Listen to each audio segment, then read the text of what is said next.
I love Boston. I lived there for a summer. That was a coincidence. That was. Yeah. He was my roommate for a while. Okay, I yeah. have a friend who's connected to me. The last I heard, he was doing dirt bikes. He was riding dirt bikes. Well, that doesn't surprise me. That doesn't. Big kid. Yeah. Like 6 foot tall and enormous now. Oh, really? Okay. Well, see, the last time I saw him actually was at Ingrid's memorial service. And yeah, yeah. Because Irene, she was tall. I mean, both Henry and, huh? Vic was very tall. Mm. He got to be a bit of a boy. Oh, he did. A little bit. Oh, that's unfortunate. Hey, Mary. Oh, my goodness.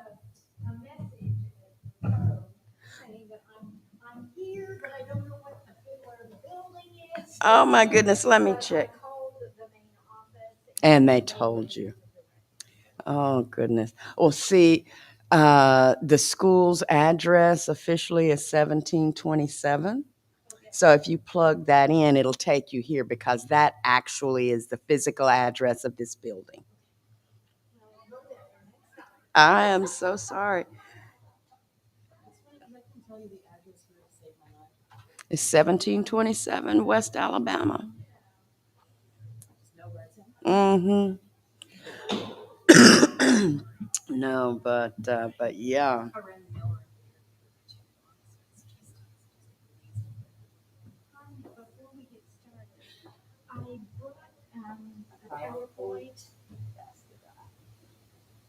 Mhm.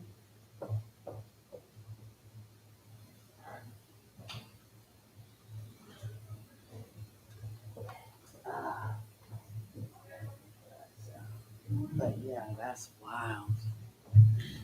And, yeah, yeah. I looked at some of Dr. Schaefer's books on Amazon. Mm-hmm. One on there, it's like really, really, really expensive. I get the title, but it's like some $100. Really? Yeah. I wonder which one. There was one, The Womanliness of God. That was, I found one on Earth Books too. Wasn't much cheaper. mm,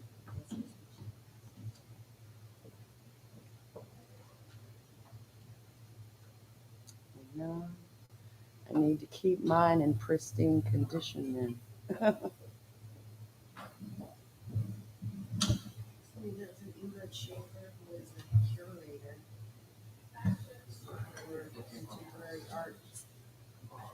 They would not be of any relation. Yeah, because she was an only child.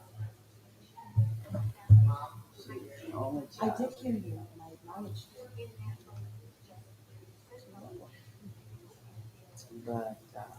But yeah, only child. Good morning.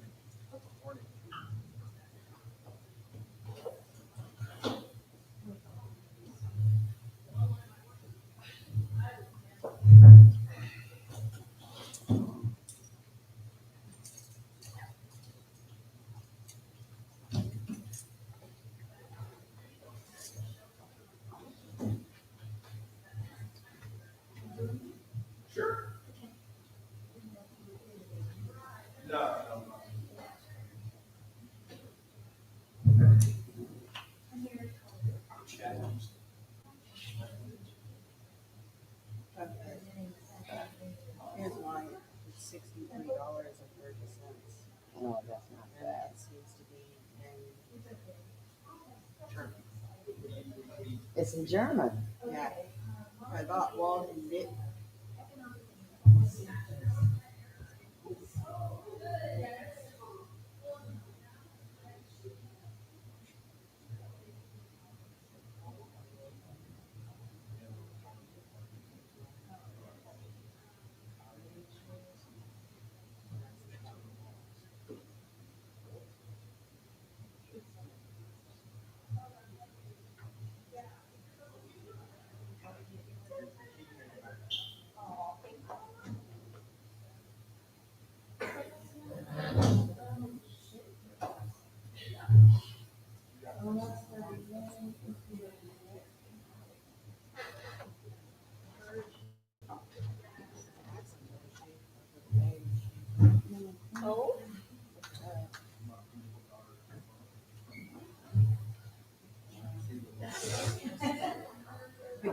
the one that was like $100? I don't know if that is. I don't know if that's right though. Yeah, I would be curious to know because I knew she wrote a number of books dealing with. Oh God. Usually philosophy. Yeah, and religion. Yeah. The world studies class, the world thought. Mhm. But see that I don't know.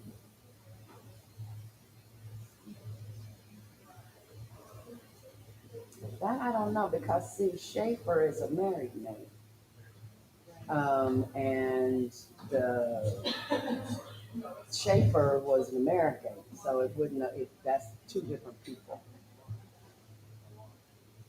I would think unless they, I want to say, Germanized it.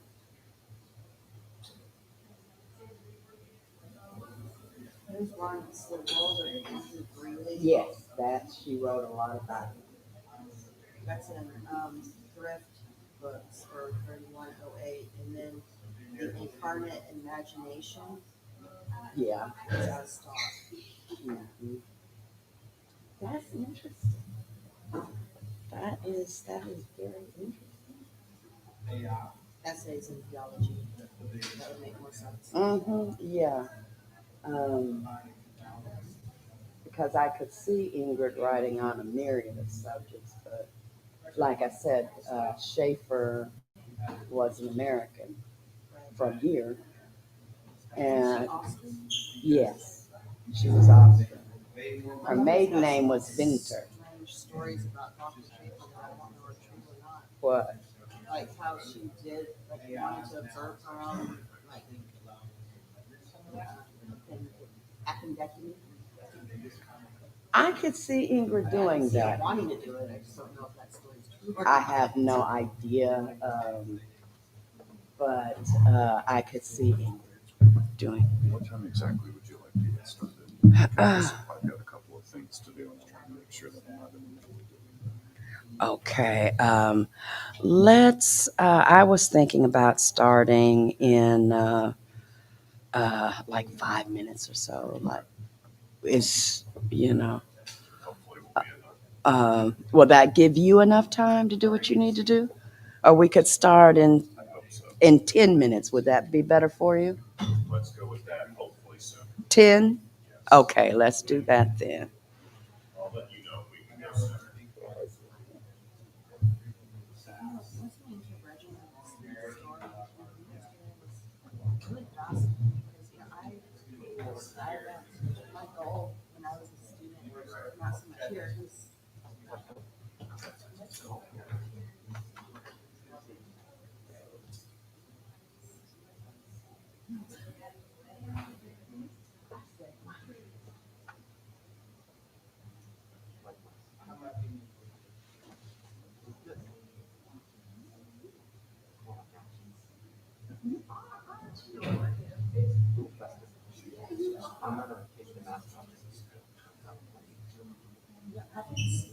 Those are puppets.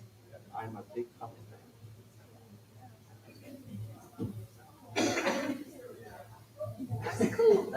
You're talking about totally serious stuff. That makes sense. That makes sense. Anywhere or just here? You can sit anywhere. Okay. Ryan? I was fascinated with this really didn't have so many academic accomplishments after college. Because for me, I have a hard time seeing how I can finish school. I can't get financial aid, and my dream was to teach creative writing. Haven't they changed that law? Or is it still in terms of being able to get financial aid? I owe a lot of my student loan, and even like I applied for the loan forgiveness, but it's only $20,000. I'm pretty sure mine is closer to 40, and I'm in debt to the school for I've got some collections, so it's like literally, I see no way out.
Something more fun.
I'm looking forward to our.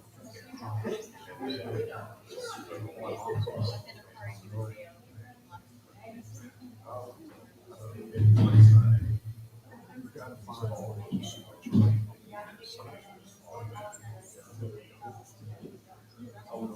I agree with someone.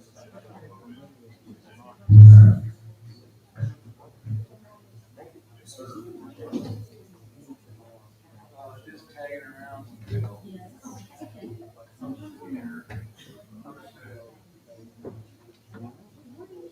Getting ready to do Well, I want to do this in there are so many. We're almost there.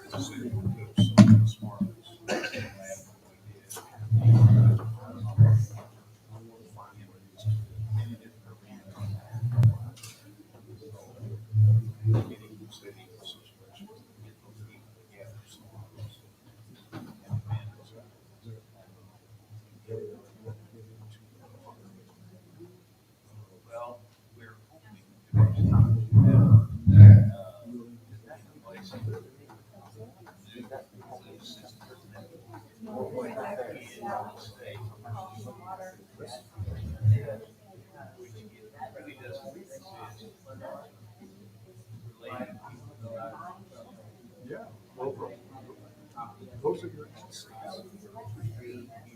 That's what. And assets are only amplified with variation. So I've hated, that's how I was treated about the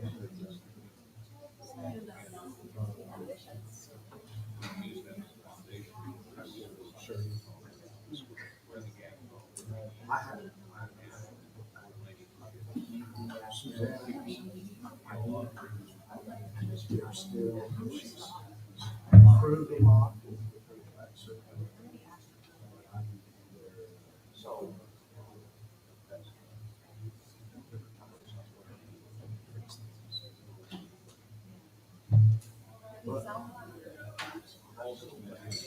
It's not true yet, it's the energy you interact. It's just. I told you, this is why. It's a spirit, it's a spiritual. Unless you're the one that's, I don't know what it is.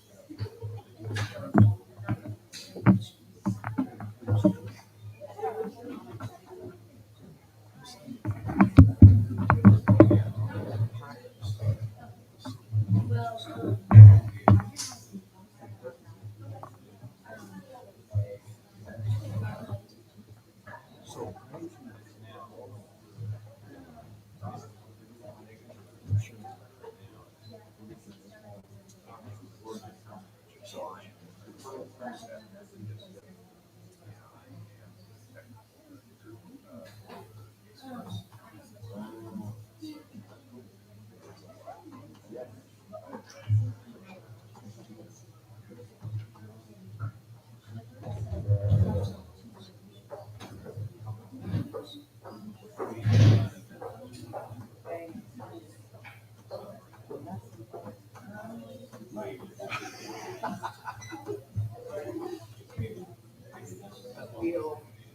yes.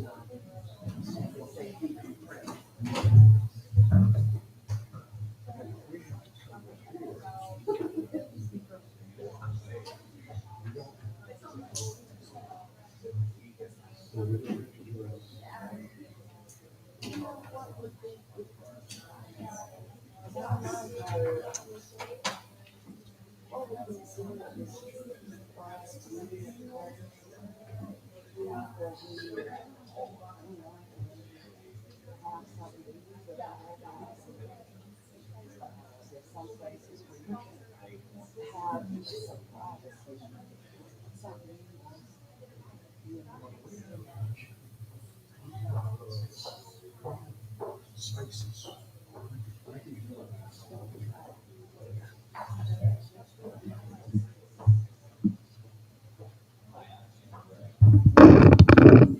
Are we ready?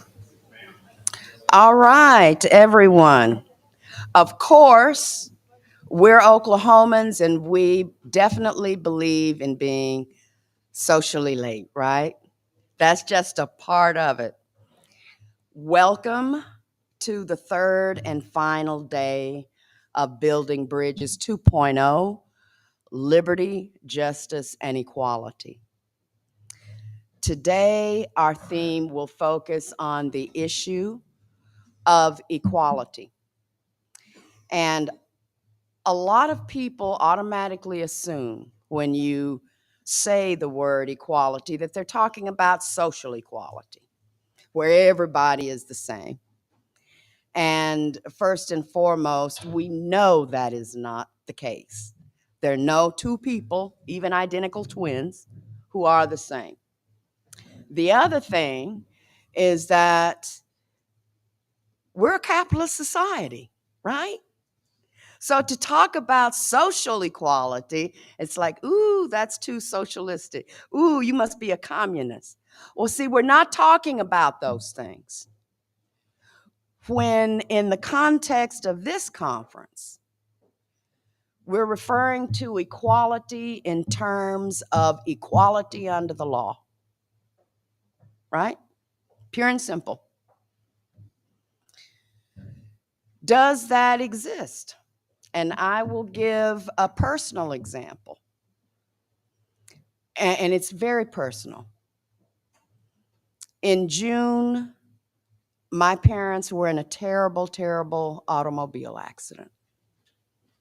A young man was going close to 80 miles an hour in a 45-mile-per-hour zone, approaching a four-way stop sign, no less, and rammed into the back of my parents' old pickup. Okay, so no fiberglass in this pickup, right? All metal. The impact was so hard that it literally blew the seals out of the back window and popped it out. The window went into the pasture, didn't break, just pop. The bed of the pickup was pancaked.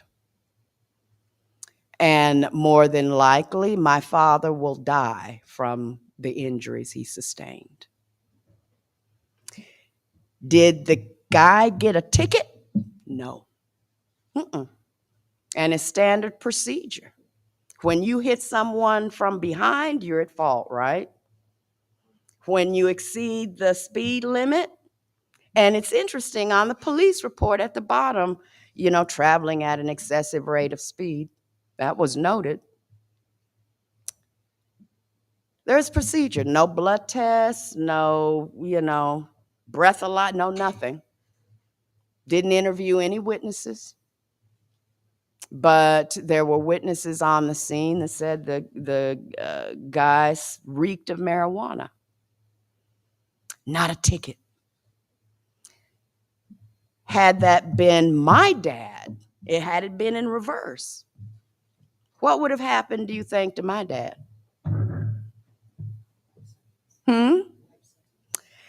Certainly they would have put him 81 years old or not in jail. So we're talking about two different sets of laws. Can a democratic country operate under different applications of the law? That's where equality comes in. Equal access, equality in terms of due process. If you do a crime, shouldn't matter. No one should be above the law.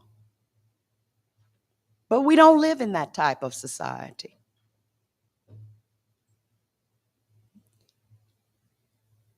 Does that erode democracy? I think so. There are ample statistics indicating where American people in general do not trust government, do not trust the police, have lost faith in the basic institutions that provide the infrastructure for this country. And that's a problem. You cannot have a democratic nation where the laws apply to some people over here, but they don't apply to those over there. Call it whatever type of government you will, but you cannot call it a democracy.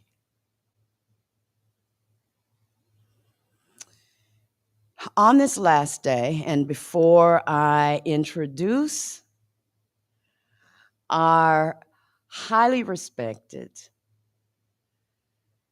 USAO student who truly is a pride of this university, I just ask you to pause and reflect.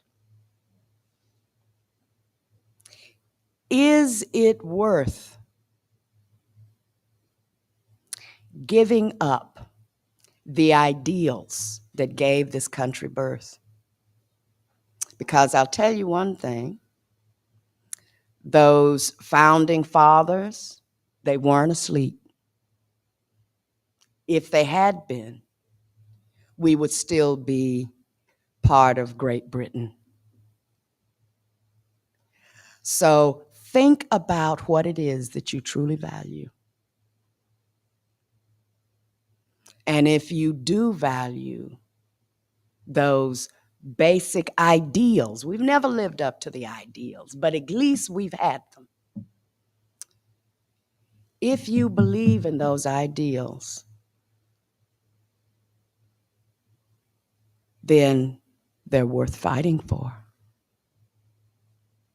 All right. So, enough of my pontification for now.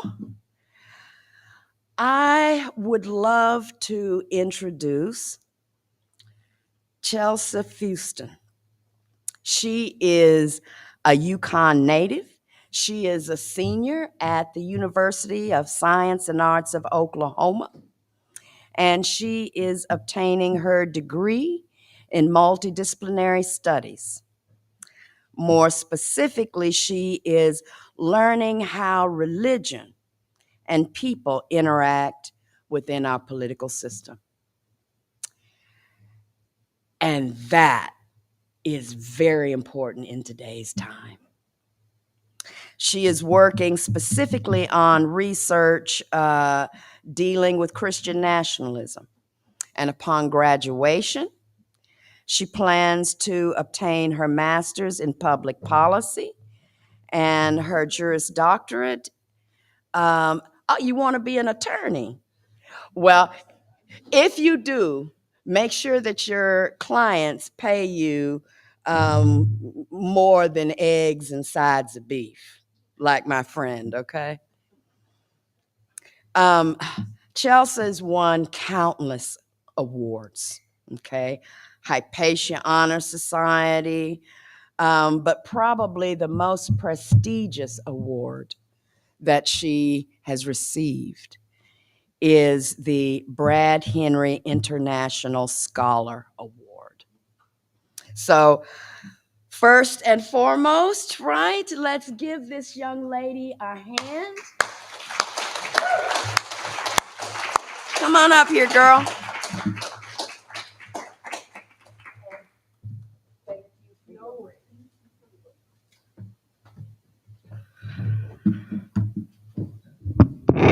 Hi, everyone. Thank you for being here. I am so excited to speak. The people that know me probably know what I'm going to talk about today because I really don't shut up about it. And I'm really excited that people are willing to hear me talk about it for like 45 minutes. So I will be talking about young people and voting.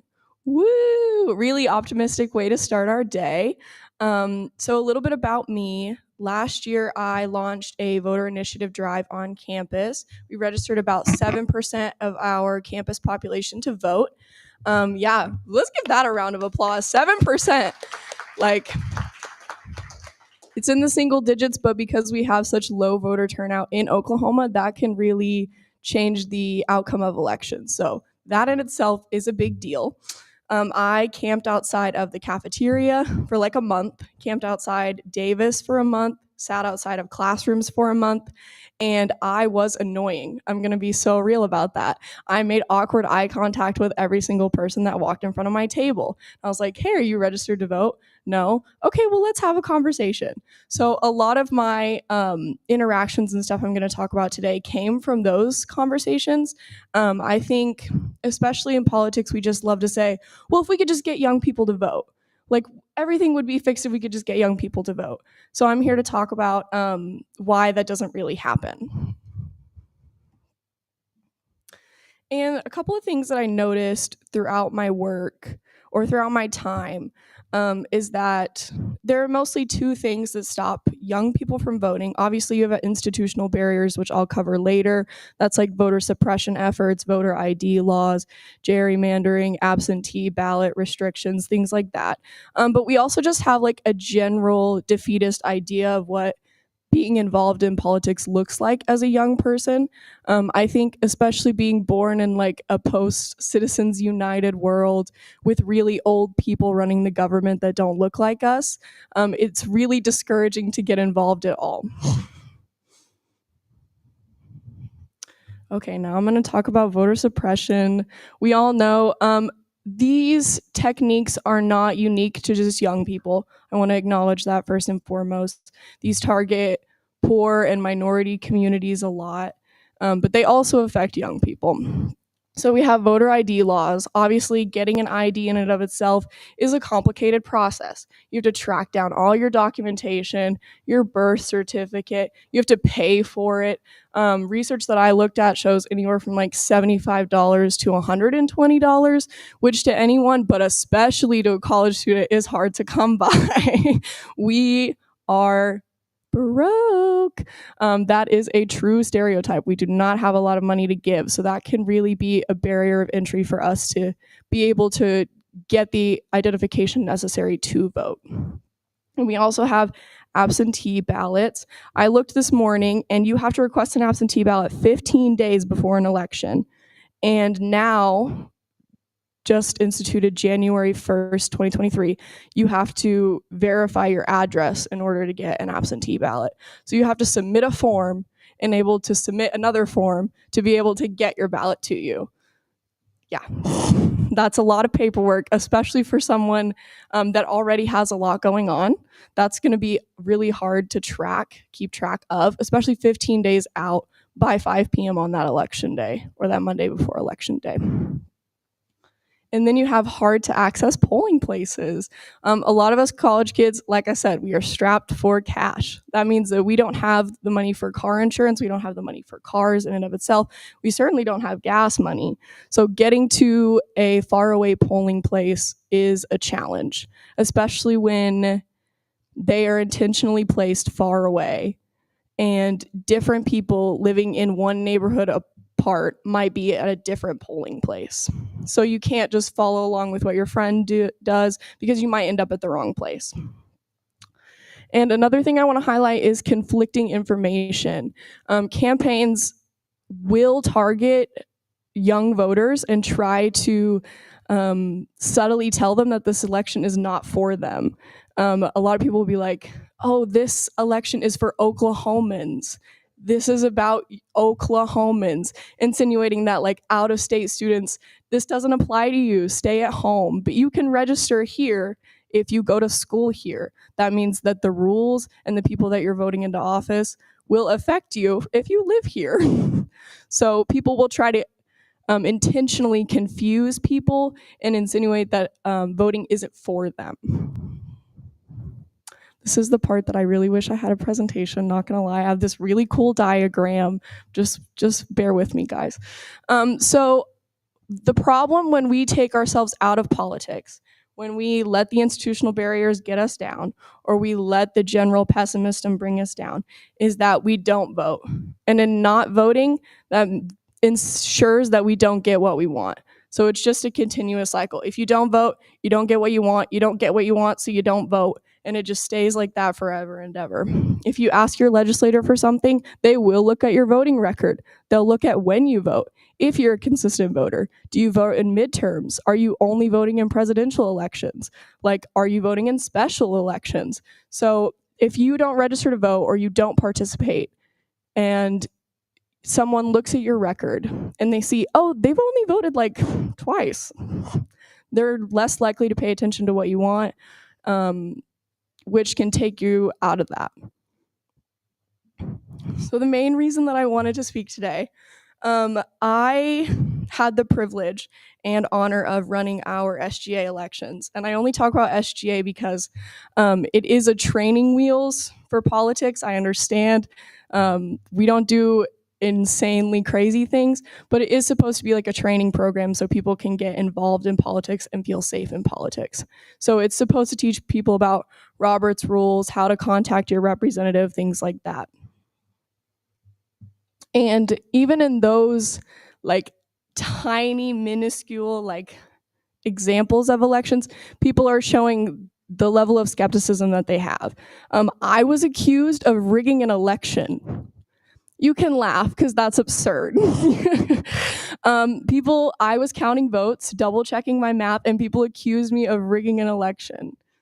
And I go to school with these people. I walk down the hall with these people. I go to class with these people, and they accuse me of rigging an election. The senators that go here that represent the fellow student body, I'll ask them like, oh, did you talk to your senator? No, they're just doing that to pad their resume. They don't really care. They're just doing it because they want to be in a leadership position on campus. They don't really care about me. And I think those examples really reflect the level of skepticism that young people have in our political system. If they feel that way about people that they know, imagine how they feel about people they don't know, about the representatives in state government, about the representatives in national government, about their president even. Like, we see these people day to day. Like, we shake hands with them, we answer questions with them, and they still don't believe that we're here for the right reasons. They don't believe we're here to serve them. And I think that really speaks to the skepticism that young people have of government. And don't get me wrong, I don't want to dunk on the young people too much because I am one of them. A lot of them, like, we were born in an odd time. The average senator is 64. The average House of Representative member is 57. The government does not look like us. And it certainly is not great about addressing the things that we want. Now, additionally, we're not great about showing up to the polls and kicking those people out of office. I will give you that. But living in again, post-Citizens United, place that doesn't look like it will serve us, especially with lack of things happening on climate change, some of the most personal issues to us aren't getting addressed with. We're not getting heard, so we just take ourselves out of the system. But when we approach it with the level of skepticism that we have, we effectively let it stay the same, which means that they win, right? Like, if I don't vote to kick the person out that doesn't do what I want, then they just keep doing what they want and not listening to me. So, my optimistic note is young people want to get involved. Like, 7 out of 10 young people want to be involved. They actively want to do things. They want to vote. They want to volunteer. There's just something stopping them. And yes, you have systemic things that are stopping them, voter ID laws, weird restrictions on running voter registration drives, certainly. But you also have a negative attitude. And me and Dr. Anderson were just talking this morning, it only takes one person to change a culture. So I think if enough young people were like, hey, this skepticism and this cynicism is taking us out of the game effectively, we need to try something new. And every time that an election came around and they brought their friend, they were like, hey, it's really important that you vote in this election. People are going to look at your voting record, yada, yada, yada. And they brought a friend with them, or they just annoyed people enough about voting like I do, then maybe things would change. I was looking at population statistics last night to prepare for this, and we are 1/3 of the voting population, ages 15 to 34, relatively young people. We're 1/3.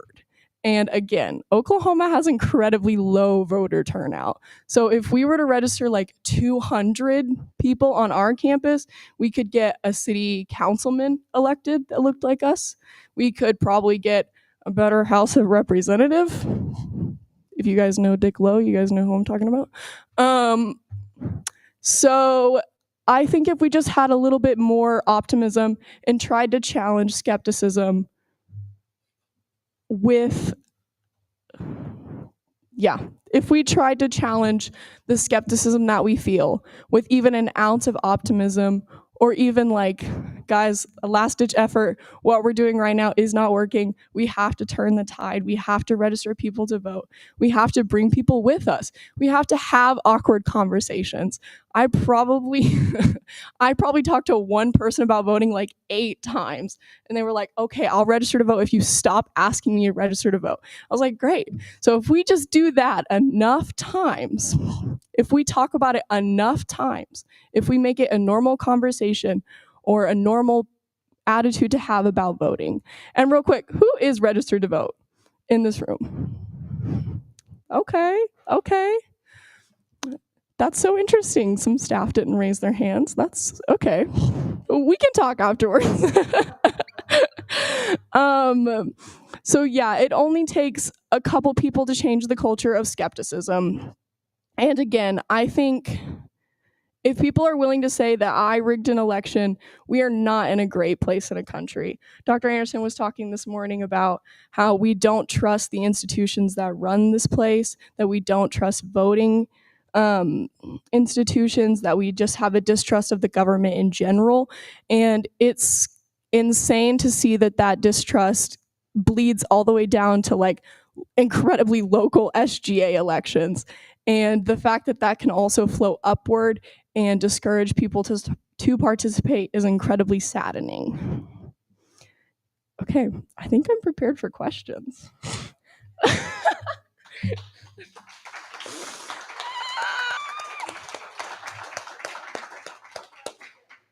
Okay, please, questions. Okay. Resonate with what you said. In terms of, because I can definitely identify with the point that you made about the value of government, right? And I was in a predicament. How many of you are familiar with public service loan forgiveness? You were okay, yeah. I don't know if you've had experiences like I did, but for 6 months, I had been paying for 20 years. Everything was done like it was supposed to do. Fought the loan servicer. They indicated that, okay, I met all the qualifications, except that I was unemployed, despite the fact that the paperwork indicated that I actually work at USAO, right? This is not a ghost. This is not a clone. And I'm not doing it for free. So I work here. I could not get the company to correct their error. And I was so exasperated after months, like I said, 6 months of calling. And so actually in the middle of the night, I thought, you know what? I'm going to contact Tom Cole's office. He's a representative for this district. And I did the little thing on, the site, put in my paperwork, everything to document that I should have my public service loan forgiveness. And I thought, they're not going to contact me. I'm not even a Republican, so I know they're not going to contact me. That very next morning, I got an email from his office in Norman. And 24 hours later, they contacted the loan servicer. And in another 24 hours, I had my public service loan forgiveness. So my point is, it's important. We can think, and for me, that was substantial because I've been paying on it for 30 years. Amen. But the thing is, government does work. It is important, like this young lady is saying. It doesn't seem like it seems like it's all tore up.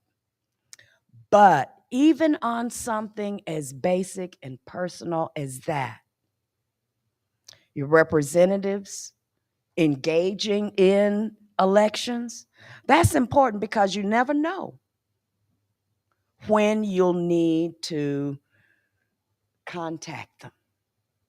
And like I said, I'm not a Republican. I am a Democrat. Did Tom Cole's office represent the constituency in his district? Yes. So it's very important. And I think to build off of that, government works only as long as we believe it works.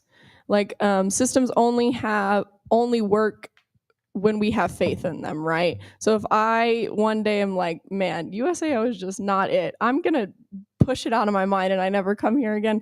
And enough of us do that, this place will stop. It won't exist anymore. So this distrust in government is very scary.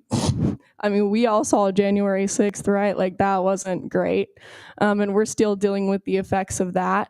And people still don't believe in the validity of our elections despite continued studies that prove otherwise, despite people on their own side coming out and saying, no, these elections are legit, like calm down. So yeah, government only works as long as we say it works. So if enough of us opt out and say, man, this isn't it, I don't believe that this works for me, I'm scared to see what will replace it. Politically, I feel like our country is in a similar situation as what you saw like in the 60s with the political violence, with the wars that are just amping up with like no end in sight. But what I feel, if you look back in history, is different is a robust youth movement, and I understand the fear there because that is dangerous, is very dangerous. Anybody who knows anything about Kent State knows how dangerous that is. But what I want to ask is, do you feel that there are any like inspirations or people within your own youth groups that are up to the challenge of taking on that danger, other than making the argument that you want people to have more faith in our voting systems? Because I feel like it's not just people who are like on the right that don't trust the government. I think that's pretty widespread. Do you see there being any like momentum within the youth of our community? I'm an optimistic person despite most of my presentation. I believe that all of us are capable of that. Like, I don't think that there's one individual that's going to lead us into this like youth revolution that's going to round us up and organize us and energize us. I think we're all equally capable of doing that. It's just about reaching out, right? I think it's mostly about saying like, hey, I see you over there. I see that you're discouraged. Come join us. People that know me and saw me sit outside the cafeteria called my organizing harass roots movement. Yeah, you can giggle. It's kind of funny. Harass roots movement. Just because I was very insistent and persistent about trying to bring in as many people as possible. So I think it is more about the networking and the horizontal outreach than anything else. Did that answer your question? It answered your first question. Okay.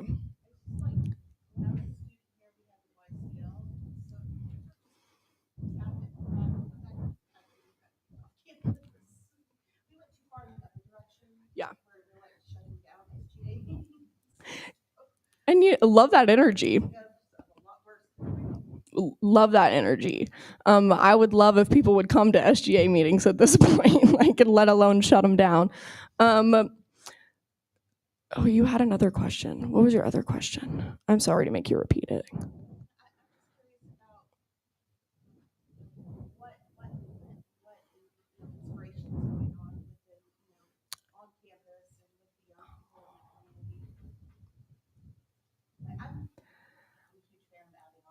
Yeah. But I mean, honestly, I don't know what he did is appropriate any longer or not. Yeah. That's crazy stuff. Yeah. I think a lot of it. I don't want to be in trouble. No, please. This is a safe place. Be as troublemaking as you want. I think. Oh. I think, especially here, being in the midst of the South, I guess, if you want to call it, that a lot of our political activism or engagement has to be bipartisan just because of where we live. And I understand that youth tend to skew more Democratic, but especially when we go to a rural school like Chickasha, that is not always the case. So it has to be bipartisan, and it has to try to include everyone as much as possible. That's obviously a little bit hard and challenging when some political parties want to actively take people's votes away. But I think in USAO specifically, it does need to be bipartisan. We try as much as we can. There are groups on campus that try to get people politically involved, but I do think they're missing a bipartisan element. I want to say I really appreciate your presentation, and also I was going to ask, could you speak to maybe some of the challenges to young people getting involved in politics? Because at least in my experience, you want to intern at the Capitol. Well, that's unpaid. You want to do a lot of these things, and it kind of takes a certain financial privilege to be able to do them. So I was wondering if you could speak to some of those challenges. Yeah, I also think a big stereotype that kind of gets in the way of youth is that we're unreliable, right? Oh, I want to intern for this. Oh, but you're kind of young. I don't really know where you're at in life, so I'm just gonna kind of push you off to the side. Especially when you look at voting records, again, we are kind of inconsistent. So I think it's inconsistency or perceived inconsistency. And then again, we as college kids don't have a lot of cash. I need to say it 8 times, so hopefully someone will start a scholarship and give it to me. But we really don't have a lot of cash. So like Ryan was saying, opportunities require a lot of time, which again, we don't have. A lot of energy, which we don't have, and a lot of money, which we don't have. So a lot of the places that they want you to get plugged in require a lot out of you, right? So it's kind of more challenging for us, especially November's right around midterms, final season. That's especially challenging to get. Yeah, sorry to give you the PTSD. It's a little more challenging to get involved because it's around election cycle, which is when we're in class. So did that answer your question? Okay, good. Thank you for your presentation. This is the piggyback on the young lady's question at the front. A lot of generational transfer of knowledge happens either from parent to child when it regards to the equality of voting and so on and so forth. So I ask you this question: with the younger generation that you're trying to inspire this passion to get involved in voting, and you being a senior stepping out and leaving this institution, what methods or ideas do you continue that passion to continue to grow on this campus from a grassroots perspective to initiate change at that upper level? I think it just comes down to support, right? I had the opportunity to work with an advisor who was willing to drive and drop off the voter registration forms on time, was cognizant of the time restraints of that reminded me to submit facility requests for sitting outside the CAF and sitting outside of classrooms. So I think it's not so much about how can the older generations lead us, but more about how they can support us. So yeah, dropping off forms, reminding us to submit facility requests. Also, I think it can be a sense of optimism. I think that there's a general trend that like the older generations in their day had it good. The political system was representative of them. So maybe they can just inspire us like, hey, it worked for me. I understand that you see breakdowns. I understand that you feel saddened about how it's looking right now. But just want to remind you that at one point it did work and we can actively work to get it back there. Did that answer your question? Okay.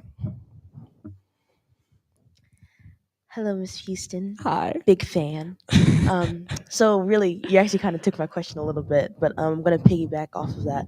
So when it comes to having such a passion for wanting to be in government, because it's no easy feat at all, but where did like your passion come from to even inspire you to be even speaking here today about this subject that's very important in our society? Oh my gosh, what a lovely question. Thank you so much. I think for me, it was just being angry by like how little people participate. No, like straight up, it made me so mad. So I was like, okay, I'm going to get in there and I'm going to work to actively try to get people in with me. I think it came from a sense of anger, and I understand that that cannot be sustained, but it is motivating, the sense of anger, which is worth saying. So I think originally it started angry, that I was upset that no one was involved, and I wanted to change that. And now I think it's optimism. I think it's really easy to, I know, I think it's really easy to sink into pessimism and just be like, man, this is not going well for any of us. We should burn it down. This is terrible. But I like democracy, hot take. Like, I like having a right to vote. I like the idea where people will listen to me and want to do what I tell them to do. I think it's a fine system. I don't want to see it go away anytime soon, knock on wood. And I certainly don't want to see what replaces it. So I think it's more about the optimism of knowing that it can work and transitioning from like a mobilizing anger to a sustained hopefulness. Did that answer your question? No. Oh. So At least you're honest. Okay. no, I meant like what was your spark that like made you grow into this? Like what was the beginning? Where did you start? Okay. I think being passionate about voting started here because I recognized that we got like 20 votes in an SGA election when I came here my first year, like incredibly low voter turnout. And then I wanted to get politically involved, or more like, politically involved when Trump was elected, right? Like, we all remember that sinking feeling. I couldn't vote in that election, but I remember going to the Women's March in 2017, right after it, and I remember seeing those women and hearing what he said about women and like bawling my eyes out when I was holding a protest sign with these women. And I was like, man, this cannot stand. This is not what democracy is. And it's certainly not the way that it's playing out right now. So that's where my spark came for political activism, I guess, which is not a unique story. I understand a lot of people feel that way. Hi, yeah, thank you very much for the talk. I like your optimism. It gives me hope for the future, right? And I like the fact that you can recognize that at one time we did have it. I think you also young generation, have to learn from our mistakes in that we assumed that it always would. Right? We thought that this is just going to go better and then just automatic, and it's not automatic. We have to stay engaged in this process. And for that, I want to thank you, and it gives me hope. No, that's a great point. Yeah, round of applause for that. That's a great point. Yeah, democracy's hard, and we have to be like involved in keeping it afloat and keeping it alive. Like, obviously attacks are coming left and right for democracy, and it's not looking so great right now. But you're so right about that. We do have to actively fight to keep it afloat. That's a great point. We won't always have it if we don't try for it. Yeah,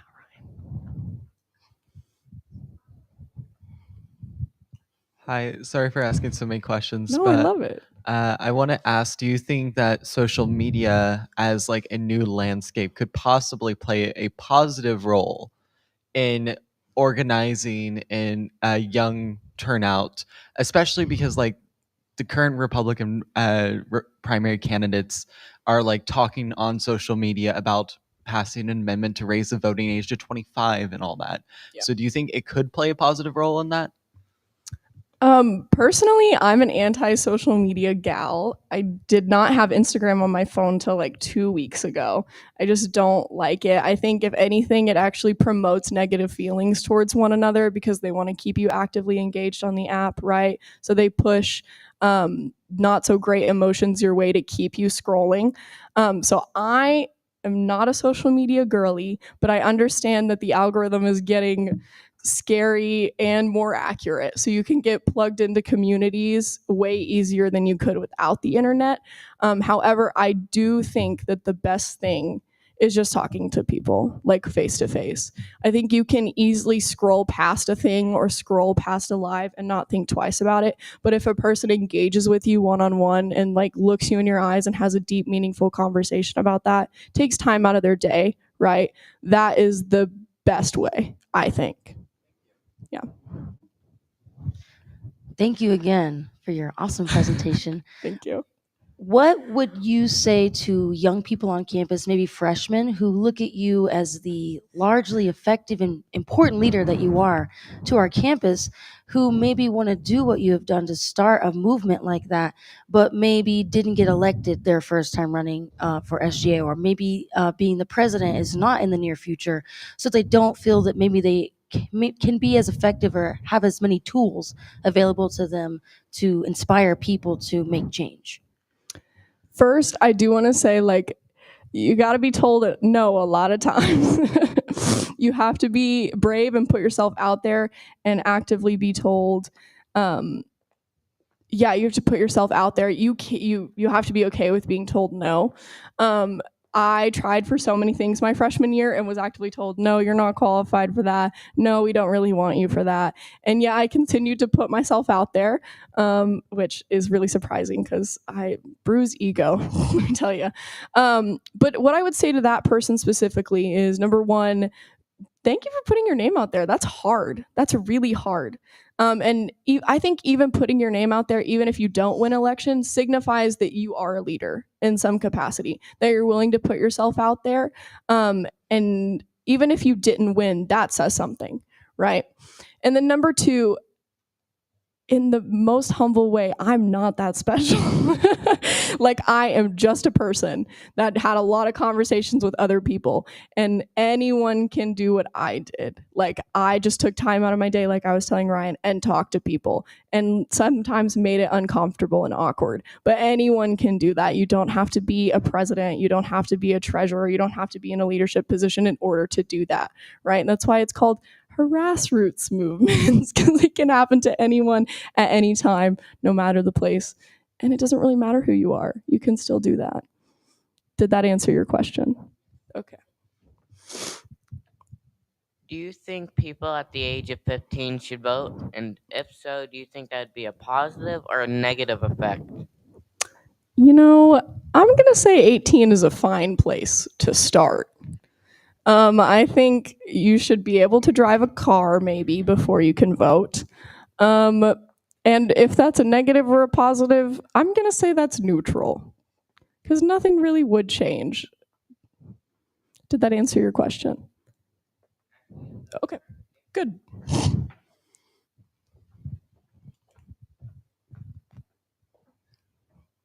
Hi, great presentation. And I've been involved in a couple of voter registration campaigns. And one of the things that I've been seeing, or that I've noticed, is that we do the voter registration, great, amazing.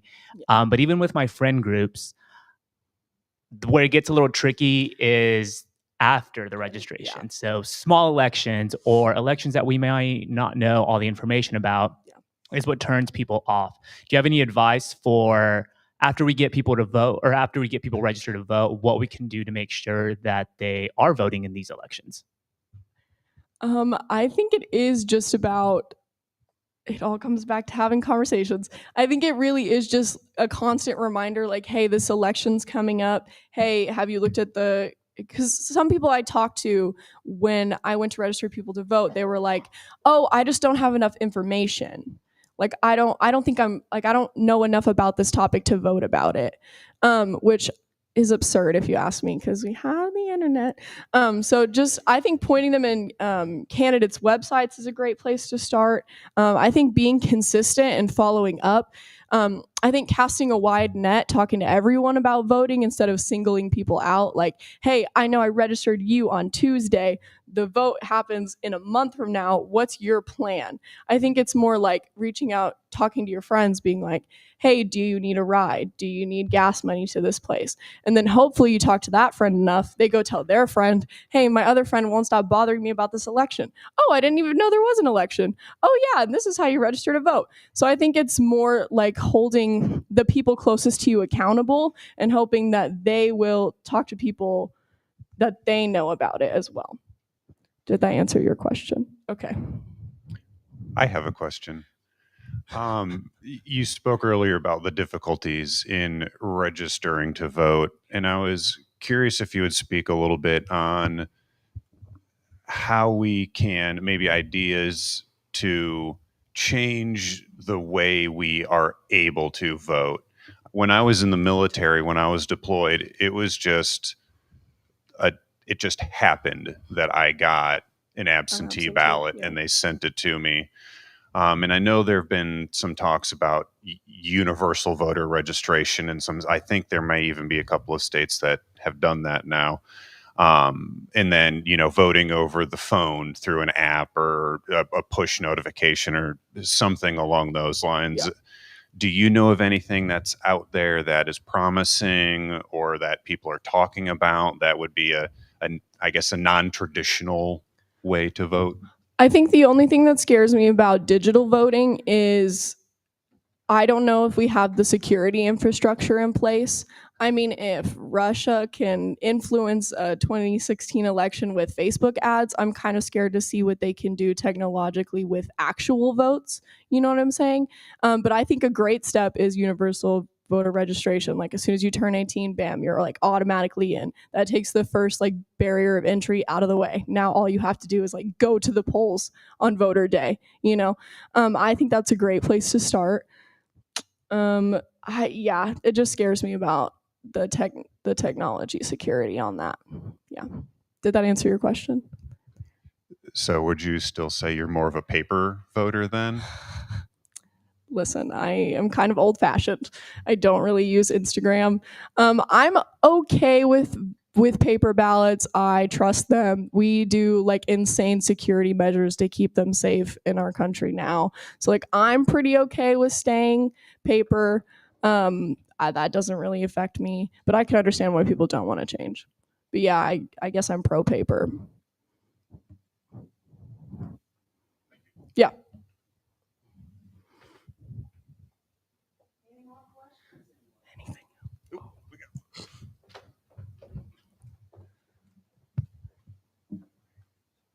You are clearly a strong advocate, and you have spoken to a lot of people.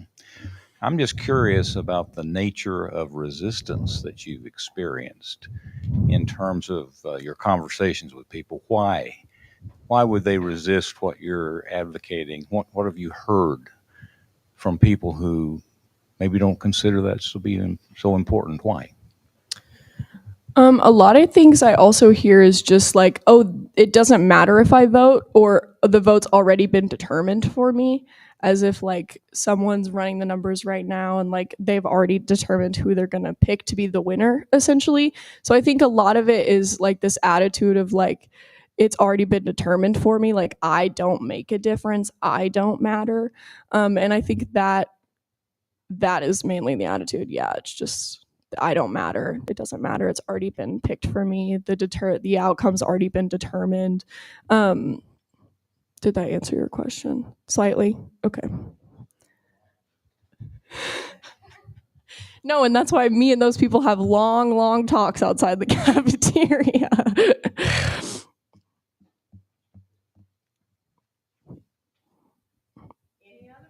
anything else? Let's give this young lady.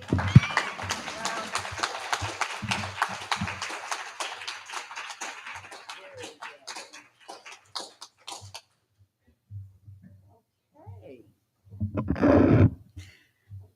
Wow. I will say it is so refreshing. You give me hope. And a number of young people in this room give me hope. And trust me, I mean, I can feel very cynical at times. So it is a very bright spot to see what you guys are doing. All right. Now, next, I would love to introduce a dear friend of mine and colleague, Doug Catterall. He is a professor of history at Cameron University. Doug, come on.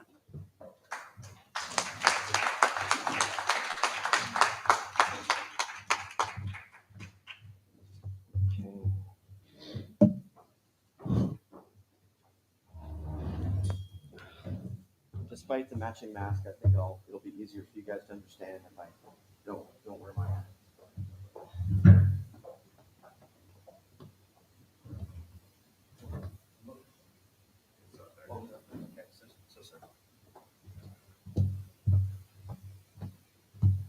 Oh, there we go. Okay.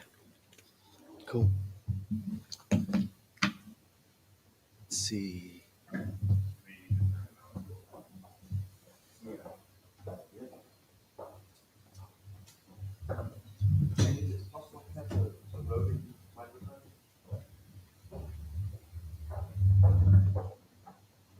That'll make it easier for me to point to stuff. Okay, so I am going to have some charts and graphs and numbers and maps, and those can be a bit green eye shade, so I apologize in advance. I would describe this presentation as those stories with receipts. So let me start with a story. About 1850, a man named Bird G was born. When he gets into his teenage years, he decides to enlist in the Black Regiment for the Civil War from Kansas.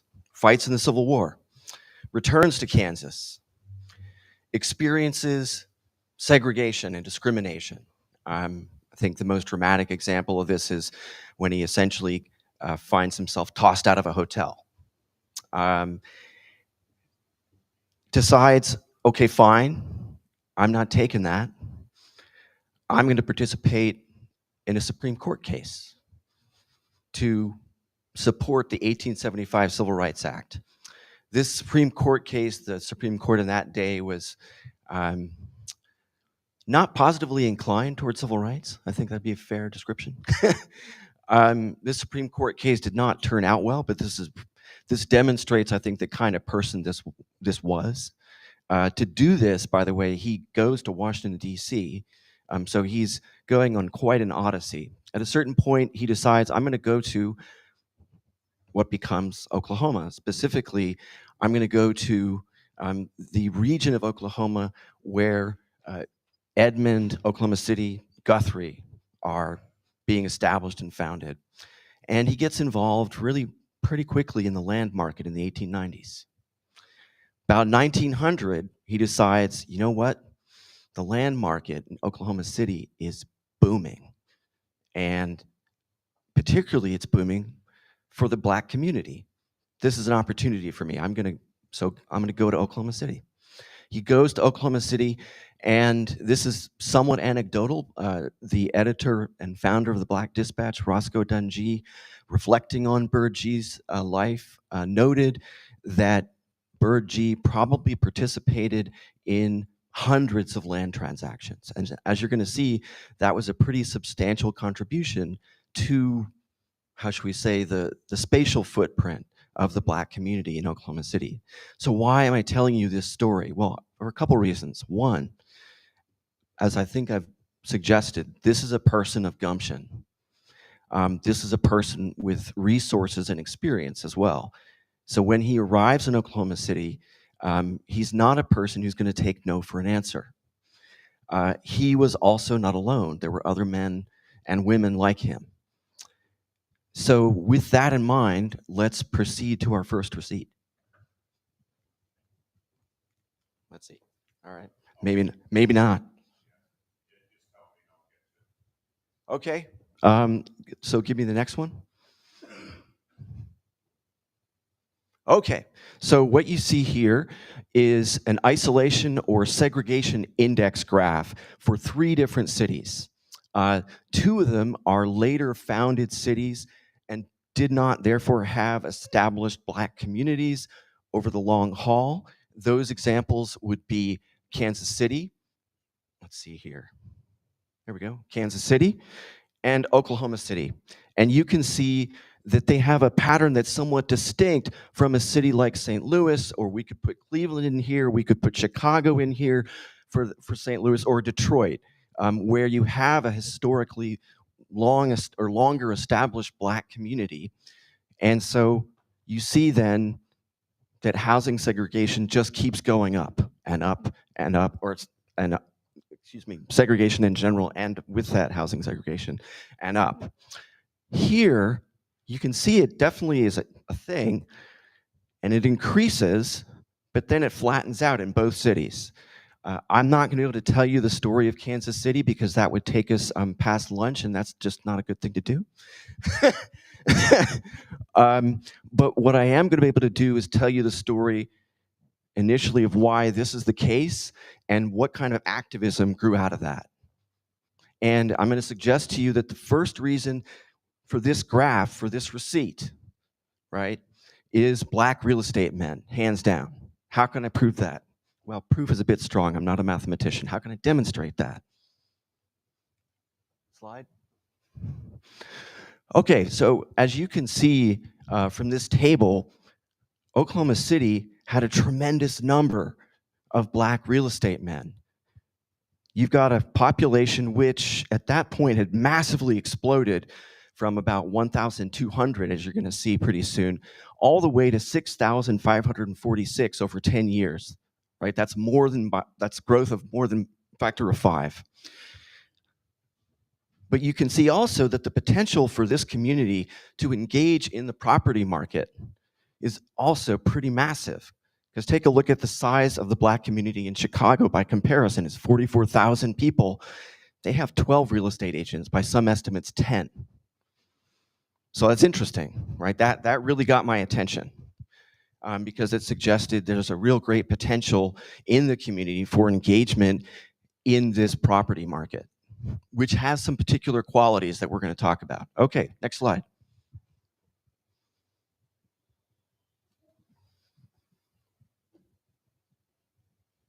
I guess advance again and again. All right. So Oklahoma City was built on land that the federal government had declared as homestead land.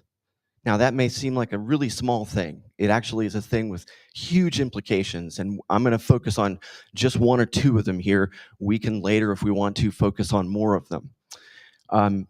The essential kind of core quality, though, of this land is that it is public with respect to U.S. citizens. So that means that there can be any pre-existing legal settlements do not exist. And therefore, we're starting from the beginning. Also, because it's public land, you tend to see that this restrains housing segregation. Why?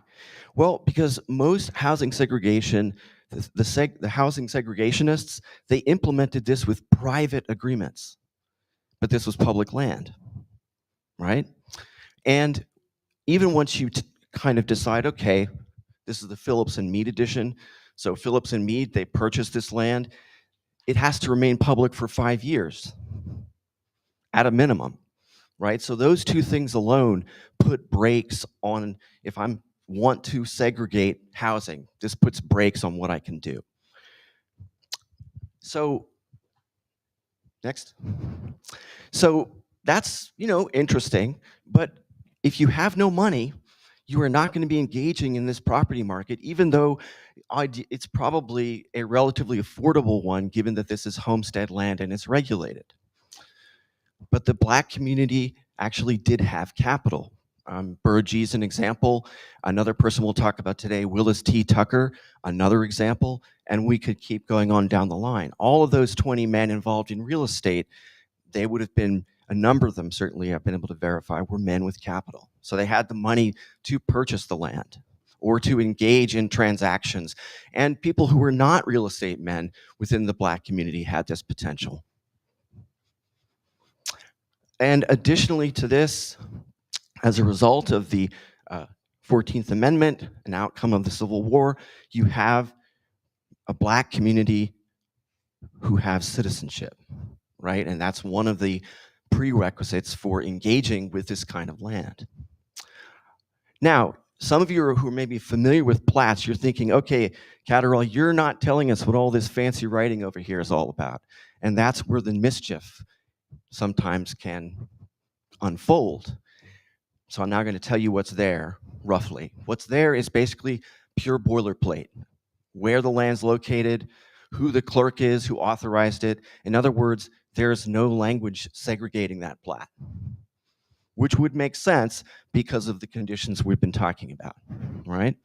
Okay, so let's take a look then at what the impact, at least and some indirect indicators of the impact of Black real estate men on the Oklahoma City Black community's possibilities. Okay, so here's where the population was in 1900 according to the census. Here's roughly the number of homes that were owned. So I'm focusing on home ownership here. And so that's about 31%. And if you add in the rental units, it's 4.9 people per dwelling. So then let's take a look, this huge explosion in population, right? So it's a factor of 5.4. But along with that, because of the real estate men, I'm going to argue, many more dwellings are owned. So the community, in other words, is not constrained. It can grow. You can also see that, yes, there is a decrease in the homeownership rate, but it's not massive, and it's really not massive when you consider this little fact. Who knows what happened in the United States economically in 1907? Who knows what happened in the United States about 1929? And the Great Depression, right? 1907 panic or downturn is basically the worst financial crisis in the United States prior to the Great Depression. So what you're saying here is that this is a Black community that is able to demonstrate tremendous resilience, I would suggest, right? Absent that 1907 financial crisis, there would still be a drop here because segregation, I'm going to call it informal segregation, certainly increased based on our segregation index data that we just saw. But I think it would have been, this number would be higher. And you can kind of see that here. The number of dwellings has increased not by quite the same factor, but nearly by a factor of 4. All right. So kind of not perfectly simultaneous with this interaction of Black real estate men in the real estate market, but definitely overlapping, we get the beginnings of activism. Now it starts out not so much as housing activism within the Black community, it starts out as activism against the coming threats of further kind of state constitution linked segregationist measures. So about 1906, 1907. All right, so let's take a look at this. This is a little bit busy, so I apologize for the semi-death by PowerPoint. 1906, you get the founding in Oklahoma City of the Afro-American League, quote, for the mutual benefit of the race, unquote. And I'm going to say it's definitely not an accident. The people who found this institution are looking towards, as I suggest, the coming of statehood and what that might portend for the Black community in the state and in Oklahoma City. And what do you see here? You see that there's a cross-section of many different groups that are involved in this organization, to include our mutual friend, Bird G, and other real estate men, to include key ministers from the institutional churches, so churches that saw themselves as having the responsibility to reach out to the community and nurture the community and provide social services to it. It would be the kind of reductionist way to describe that. So both the Reverend W.H. Jernigan and the Reverend B.J.F. Westbrook are connected to such churches. Then we have people connected to the community school, the Douglas School.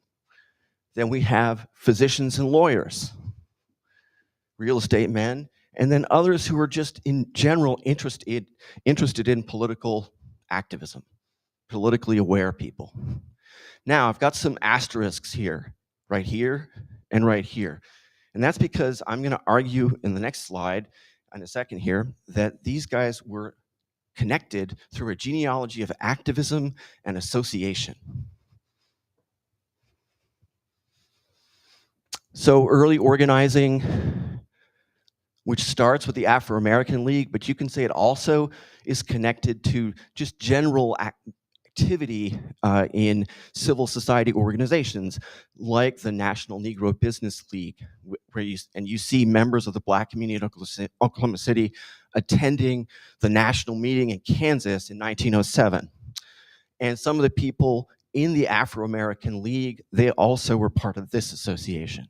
And that's a kind of a trend you tended to see. But let's pursue that genealogy I mentioned. So here you got two lawsuits. The first, McCabe versus the Atchison, Topeka, and Santa Fe Railway Company, decided 1914, starts 1908.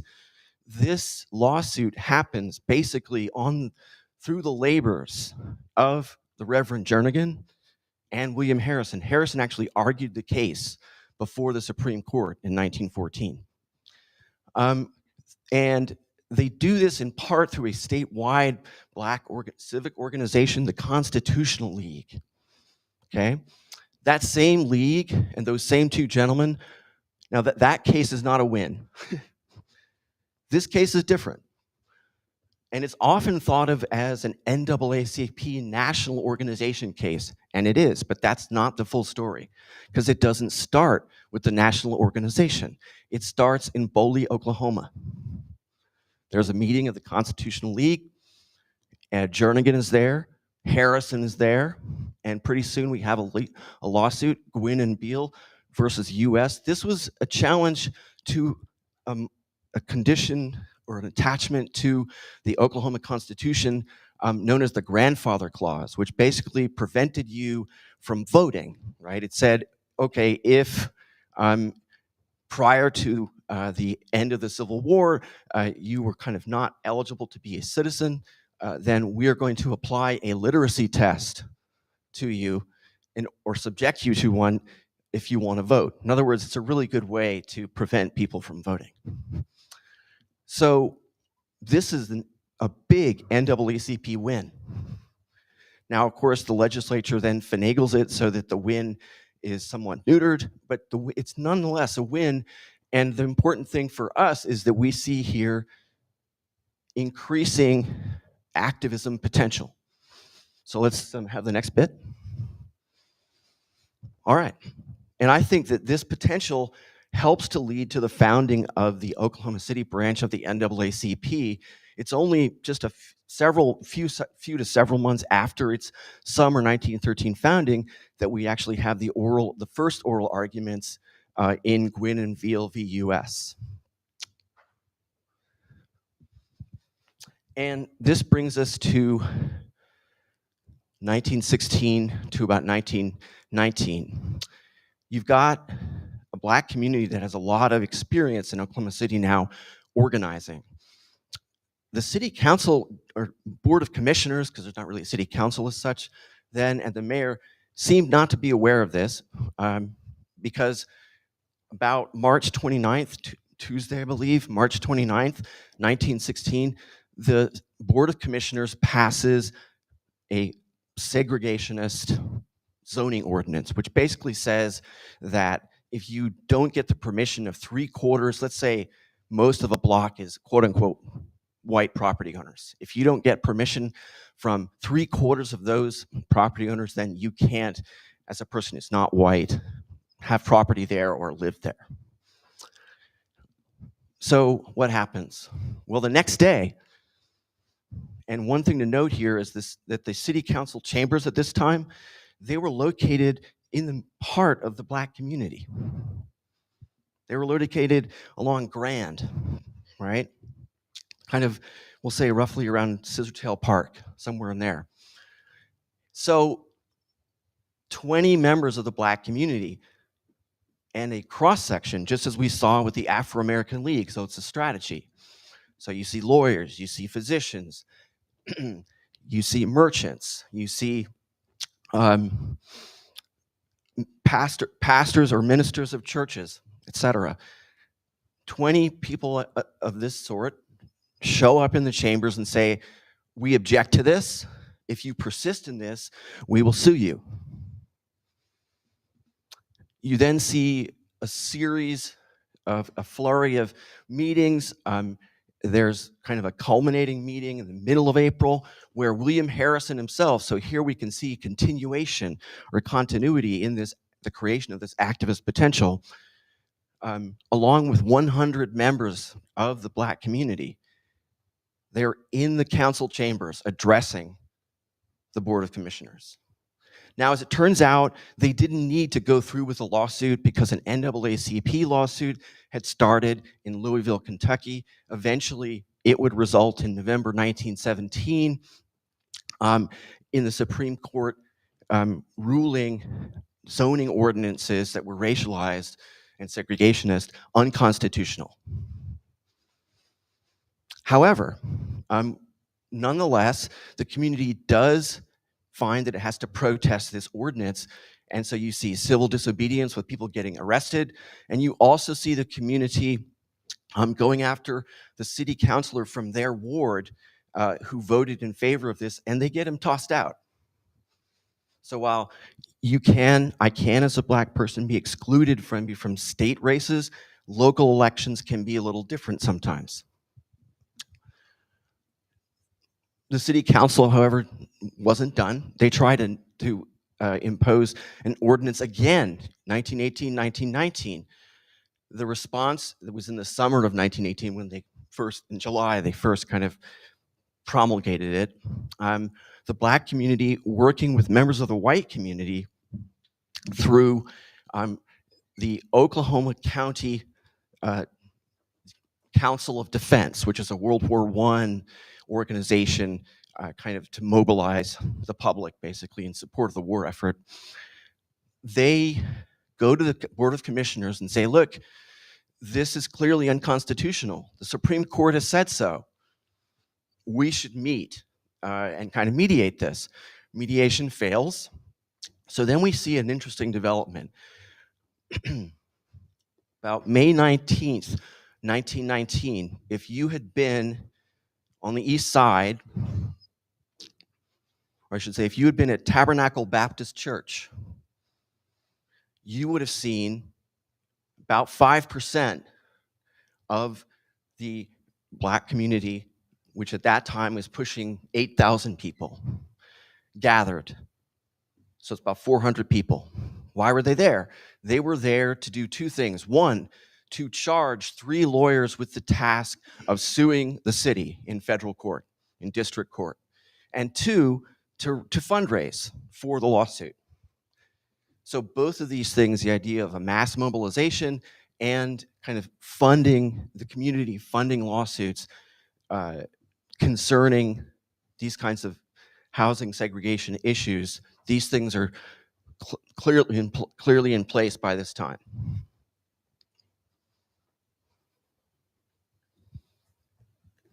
And ultimately, the outcome is that by June of 1919, the district court has thrown this out. The city still tries to brazen it out by threatening the Black community through the police court. This fails. The police court judge tries to save face. That's kind of interesting. He says, well, I'm just going to arbitrarily say that the zoning ordinance wasn't violated. Next. And he moves on because he knows he can't win this, basically. Okay. Next. So basically then, you can see that in many ways, segregationists are boxed in. Now, this isn't to say that the Board of Commissioners take this lying down. What they do is they say, okay, fine, if you, the Black community, are going to resist, we are going to withdraw funding for a hospital. So we're going to make your healthcare worse. And the Black community says, that's fine. We're going to found our own hospital, the Great Western Hospital. So how do you like them apples? So again, segregationists, they're looking pretty boxed in. Okay. Click again. And one more. So what this map shows you, this is a Sanborn fire insurance map from about 1922. This is the central business district, and the combined efforts of Black real estate men and civil rights activism, or housing activism, has allowed the Black community to spread eastward as it wanted to, into the east side, but also into what comes to be known as Westtown. So you have a band of settlement, basically, collectively, hundreds of blocks, that kind of sweeps like this. And I can assure you that segregationists were not psyched. Okay, so now it's going to get a little green eye shade, and I really apologize for this, but the details matter. Next. Next one. Okay, just click, click, click. There's a whole bunch of arrows and things.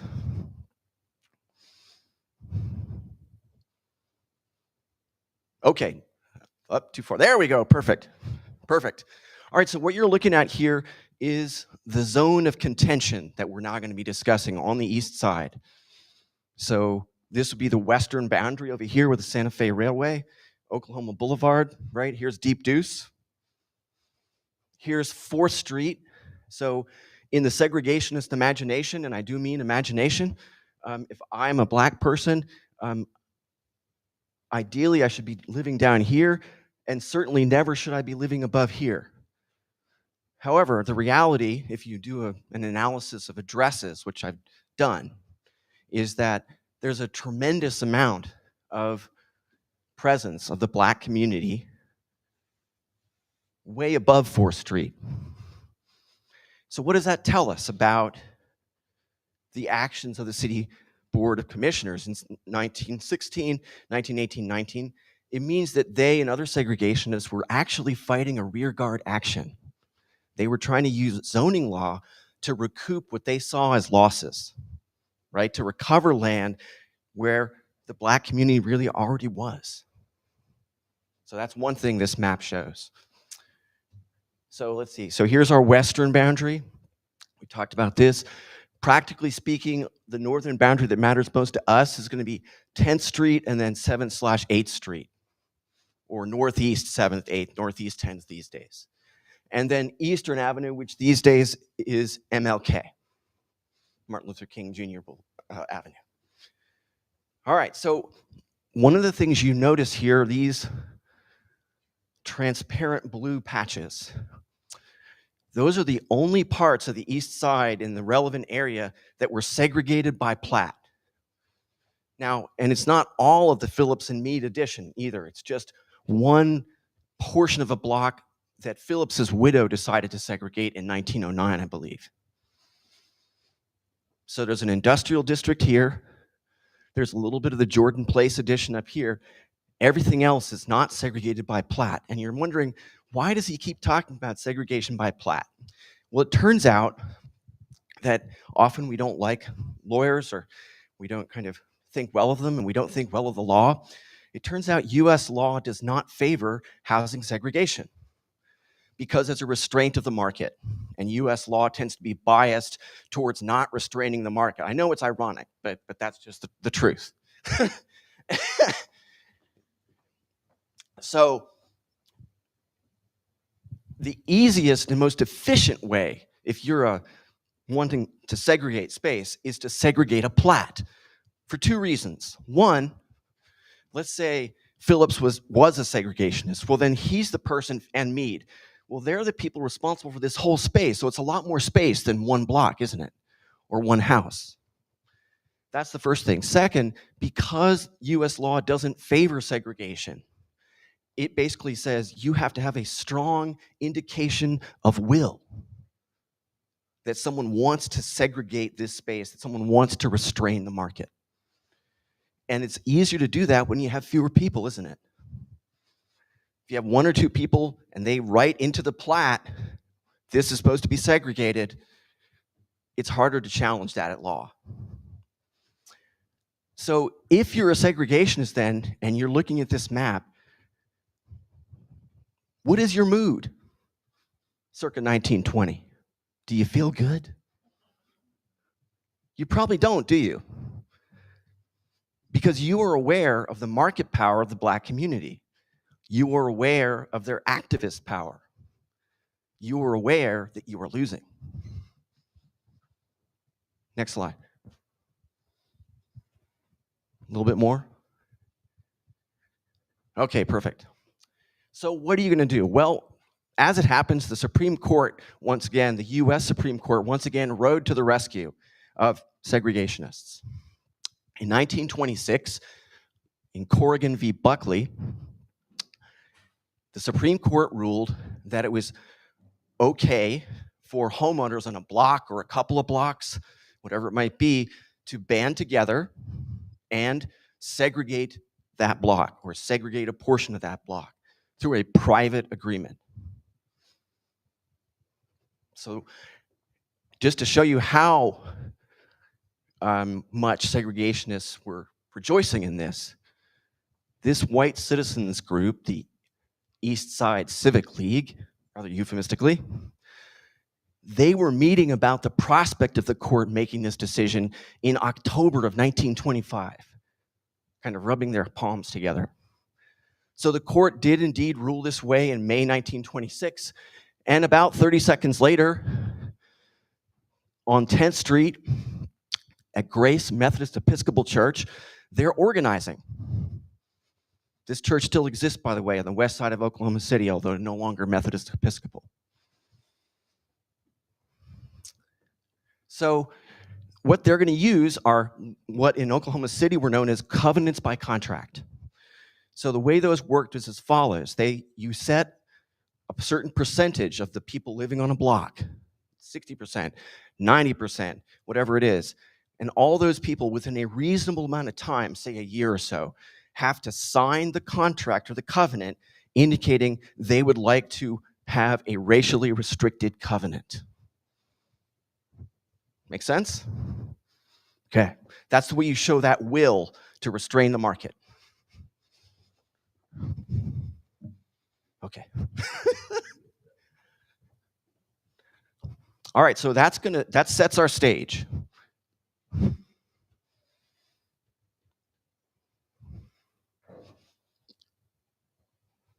That's perfect, thank you. So you would think, right, that as soon as this decision happened, which, believe me, the Black community noticed, right? If you read the community newspaper, as I have, the Black Dispatch, you can see that Roscoe Dunjee is, every other day, he's like, okay, they're doing this. Okay, they're doing this. They're doing that. So you might expect the Black community to oppose these private agreements.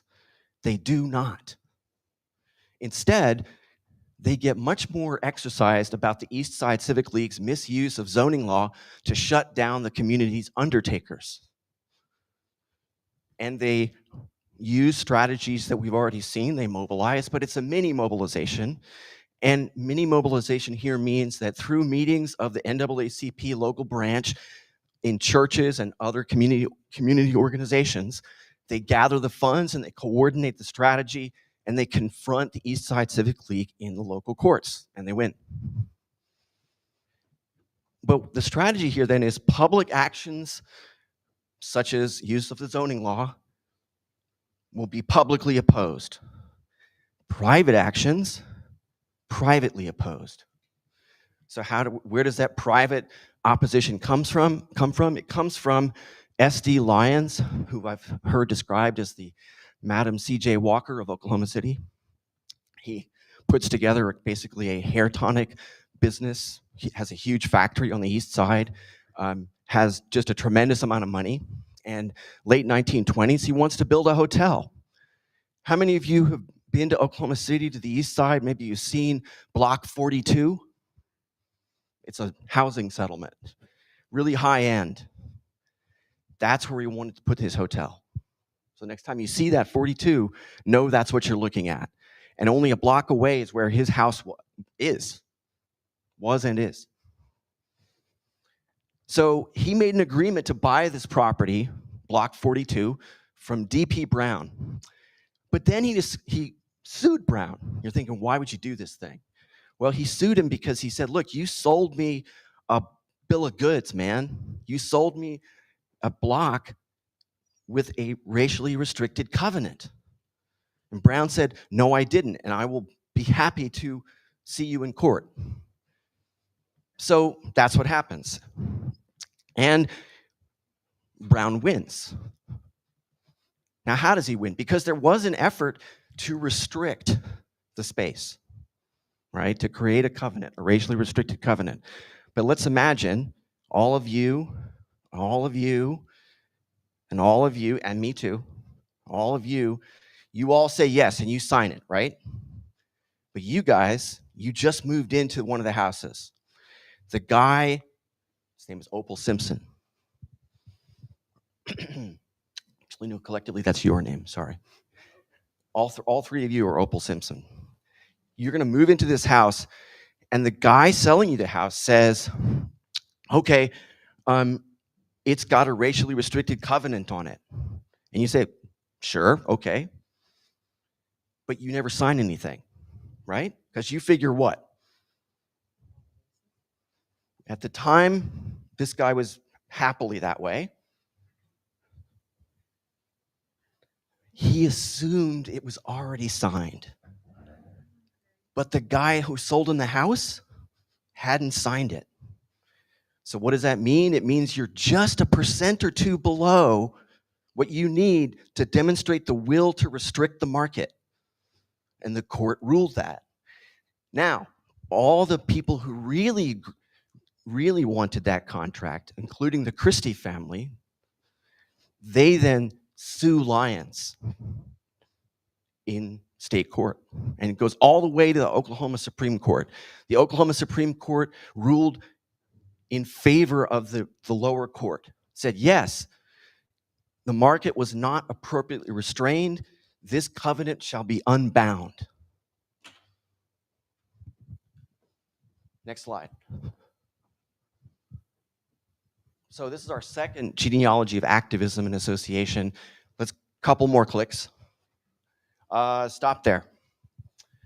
So S.D. Lyons, who is this major entrepreneur, turns out he had known Willis Tucker since at least 1911 when they joined kind of anti-crime civic club, the Good Citizens Club, right?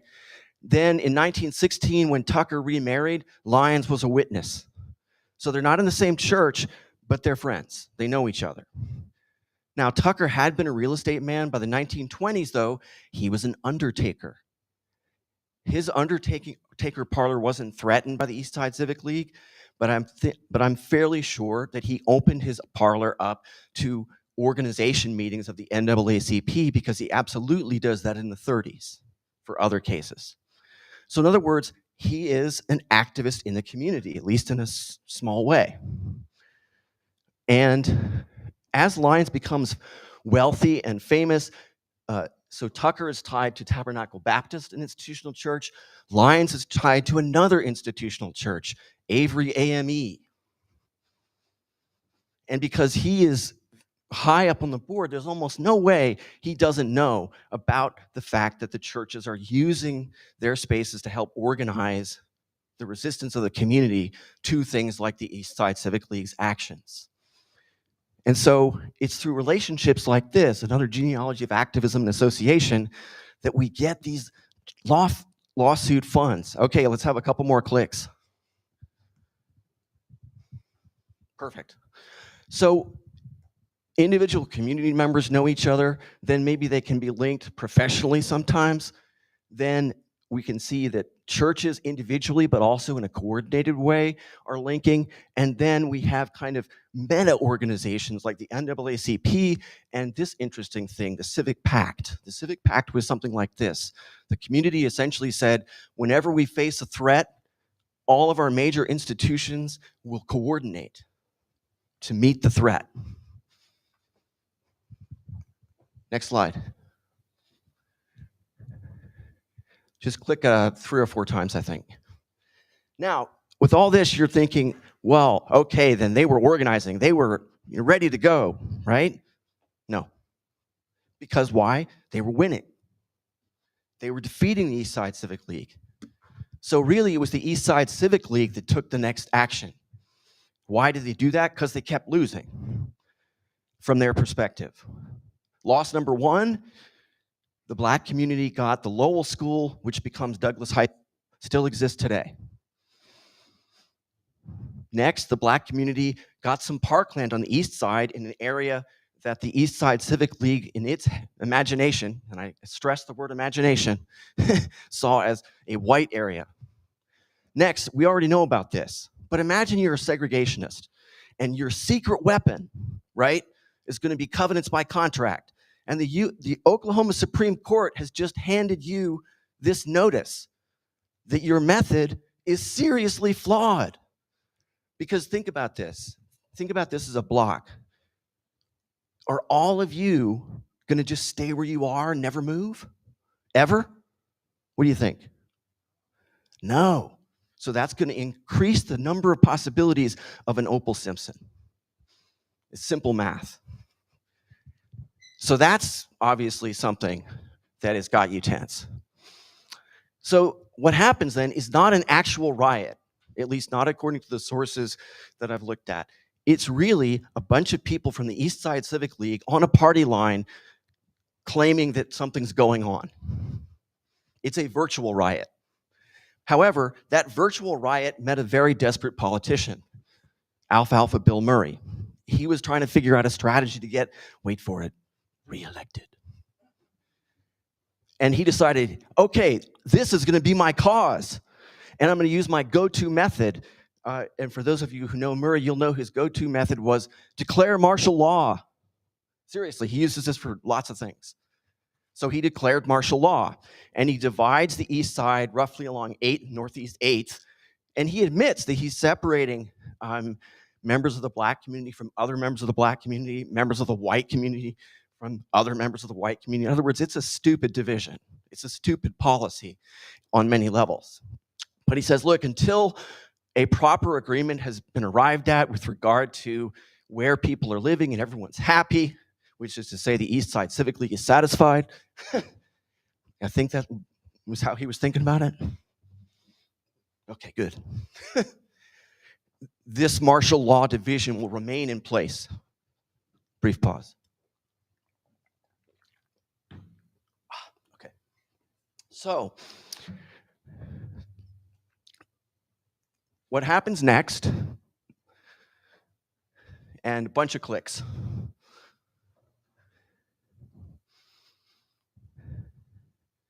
And stop there. What happens next, so the governor basically says, I want the city authorities to find a solution. Mayor Blinn, in conjunction with the leader of the East Side Civic League, who is the assistant attorney of Oklahoma County, a guy named Phil Doherty. They come up with this genius idea of a zoning committee, which will have equal members who are white and black, right? There are a couple of problems with this, but the biggest one is that the black community perceives this to be a way of negotiating that, well, first, it doesn't want to participate in the negotiating from a standpoint of principle, right? A lot of people in the black community feel that way, particularly the activist elements within the community are like, no, we're not doing this.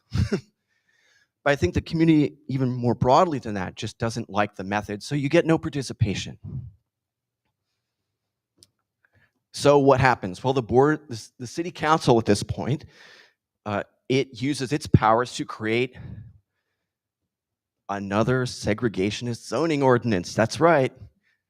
It's already been declared unconstitutional, this time twice.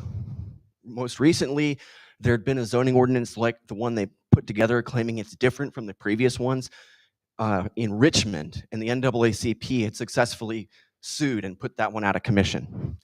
So I'm sure most of them knew they were doing something that wasn't going to succeed, but they did it anyway. So what does the Black community do? Activate the civic pact. That's the first thing, coordinate. Next, as part of coordination, you get a petitioning movement. So you get around 700 signatures flooding in to the offices of the city council. This amounts to about 4%. So it's a similar level of mobilization as we saw earlier.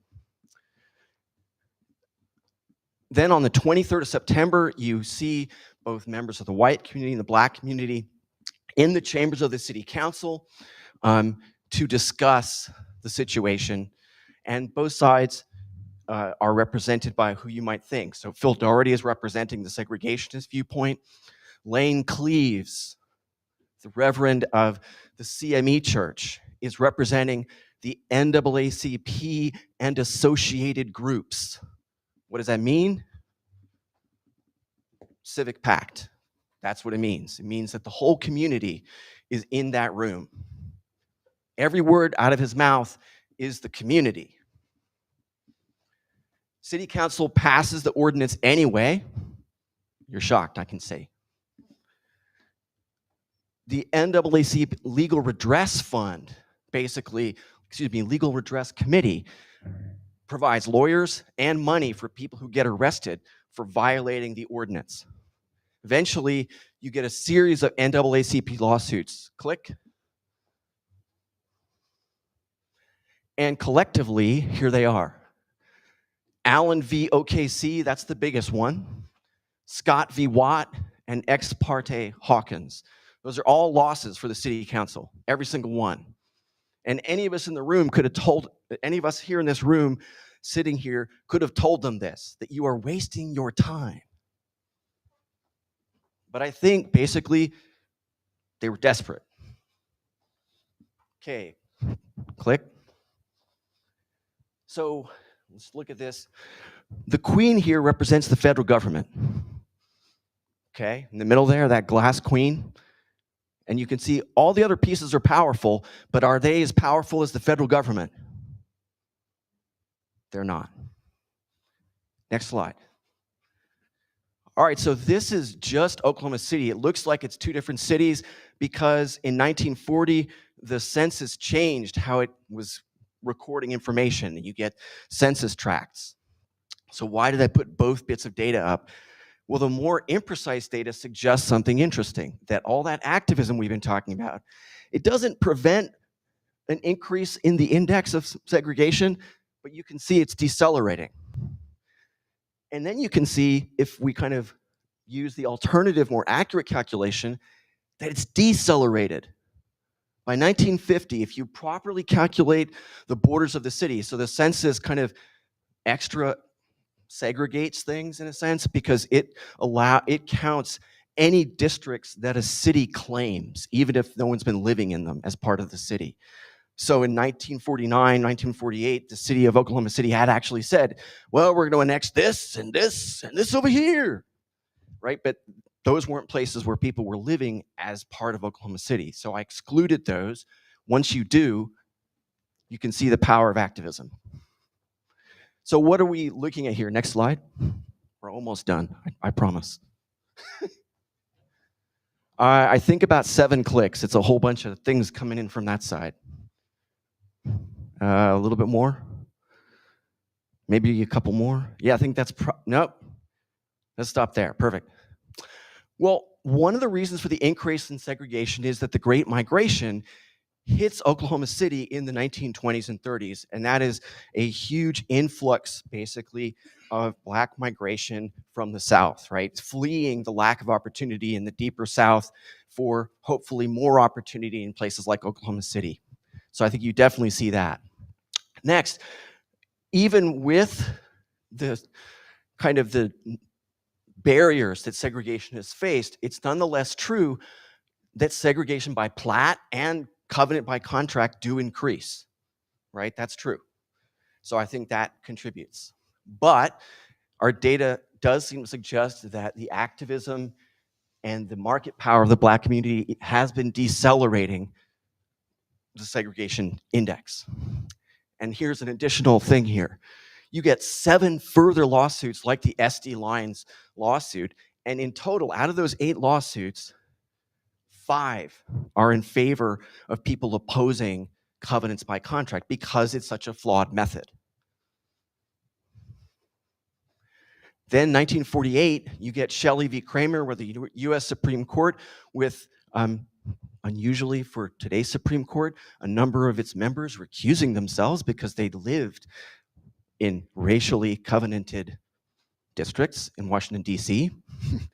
The court rules against restraining the market using racially restricted covenants in Shelley v. Kramer. Now, here's a little interesting thing. If you look at the history of this case, it says that the kinds of lawsuits we've been talking about, where you charge imperfect performance of a covenant, that all that starts in Illinois. That's wrong. The first place where this ever happened, likely Oklahoma City, from what I've seen. I've looked at some of the global communications of NAACP Central. They never mention these lawsuits from Oklahoma City, so it's a complete local initiative. Now, the Supreme Court of Oklahoma, just to show you that it's not this wonderfully egalitarian court, it does not accept Shelley v. Kramer. It does all it can to oppose. However, in a building bridges move of sort of epic proportions, I would say the Black community and the Jewish community, who've been involved in these lawsuits too, they basically deluge would-be segregationists with lawsuit after lawsuit after lawsuit. And basically people have to say uncle. Next slide. Okay, that's perfect. So what does this story tell us? I think it tells us that we should be proud of the success of these local institutions, that the people who planned, the people who organized, the people who were activists, they won. 100%.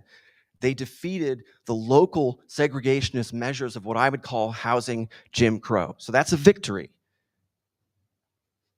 What about these other things? This is where we see the Queen piece that we were talking about earlier, the big thumb of the federal government on the scale. Redlining. There is work that shows that redlining has had an impact on the East Side, but I'm going to suggest to you that it's not redlining alone. It's not really even mainly redlining potentially. Why do I say that? Because if you look at the percentage of the Black community that own their own home, it actually goes from 20% in 1940, so it had gone down because of the Great Migration influx pressures, I assume, but it goes all the way up to about, by 1965, 49%. And that's competitive with the best housed Black communities in the country. So really, it's urban renewal, which basically is like detonating a bomb on the East Side, particularly what's called the JFK project. That's really what explains the way the East Side is now and the way some other parts of Oklahoma City look.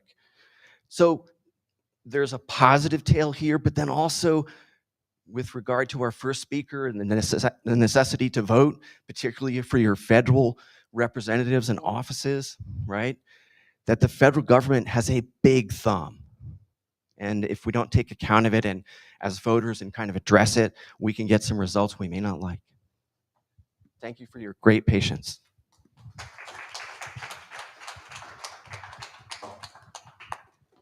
Doug, thank you. First, before I open it up for questions, in terms of you young people, his presentation, what he has indicated, is a template telling you through history what others have done to make a difference. History is very, very important. And don't you love him? Don't you wish you had a history professor like him? We don't have to reinvent the wheel, but we do have to do our own archaeological work to understand what others did who came before us. So, any questions for Doug? Yes.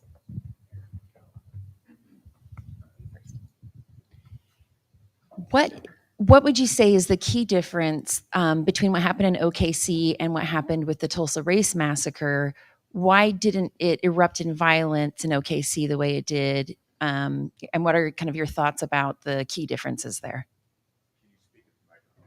Yeah, I'll do that. We don't have multiple roving microphones.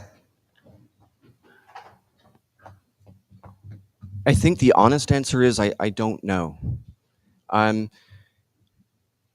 I think there are always, when it comes to an event like the Tulsa Race Massacre, imponderables as to why it was they happened, right? You can point to a cumulative list of factors, but I bet that we could take those factors and take them to another city and say, oh yeah, those factors were there, and yet this didn't happen.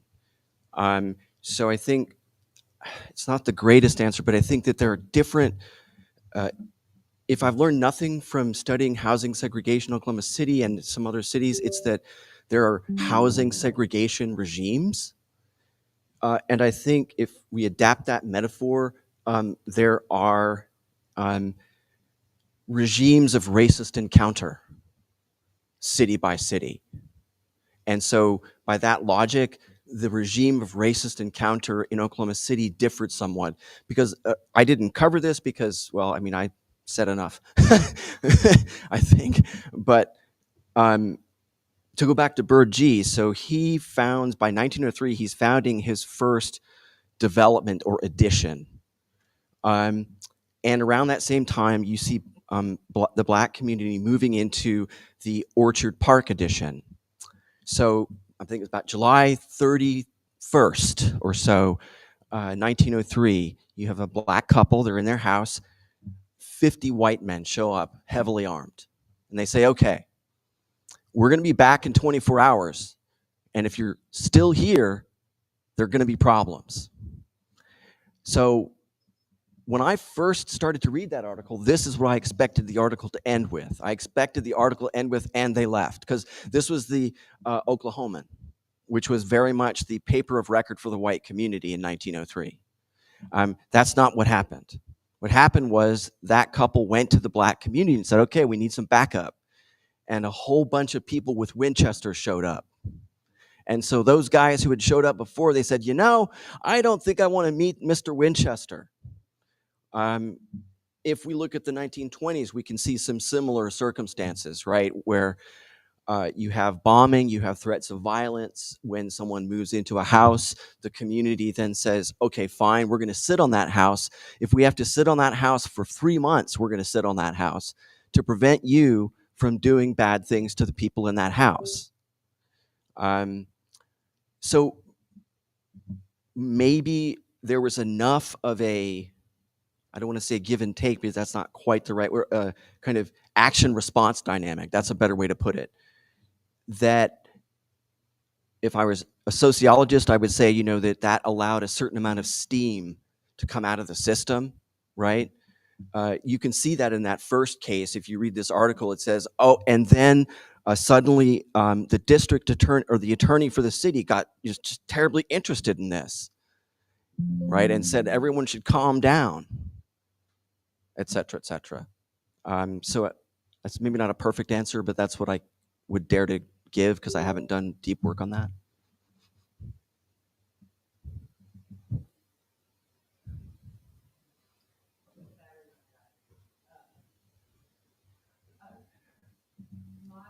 my question is, are you continuing to see a concerted effort in Oklahoma City to segregate communities today? I know that we talked about urban renewal and those kinds of things, but is there still a very real concerted effort to kind of not only segregate but really put asunder the great things that the good people on the east side of Oklahoma City have done in these last few decades? So it's a very interesting, complicated, and mixed picture, and I'll say a few things, but I don't want to claim real expertise here because that's more recent politics, and others such as Councilman Nikki Nice or my Councilman James Cooper would be able to speak to those things more learnedly than would I.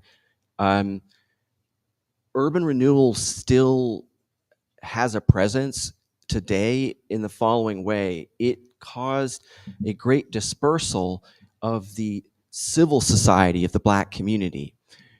Because if we had been in the East Side or in the West, in Westtown or downtown circa 1933 and walked that whole space, we would have felt ourselves within the Black community the whole time, and we would have seen there were people of different socioeconomic ranks. I mean, some out-migration to wealthier districts was happening, but it wasn't intensive.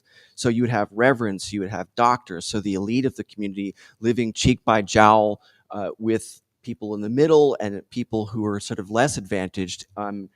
If you want to read a really interesting discussion of this, there's a biography of Ralph Ellison that describes his mother, who was basically had to cobble together jobs sort of week to week, month to month, year to year to kind of feed her family in different sides of the community, and was able to do that in part because the community was together. So that community, that aspect of the community was destroyed by urban renewal, I would say. Whether or not that was the intent, that certainly is just a fact. So if you go to some of the churches on the east side now and you look, if we were to do like an interview, a man on the street interview with all the parishioners going into, say, Fifth Street Baptist, I think it's called, right? And ask, where do you live? They would not be telling you that they lived right next to the church. They might not even be telling you that they live in the east side, right? Because of that dispersal that took place as a result of urban renewal robbed the community of that. So there's that. And then you can look at some pretty negative metrics. So if there's been recent work on bank discrimination, which suggests that if I'm a person of color, so not if I'm a Black, Latino,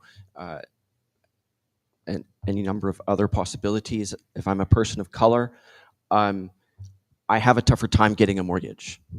The work on redlining I mentioned, which is done by an institute in DC, it also suggests that redlining has had an impact on the, we'll say, disinvestment that you do see in parts of the east side.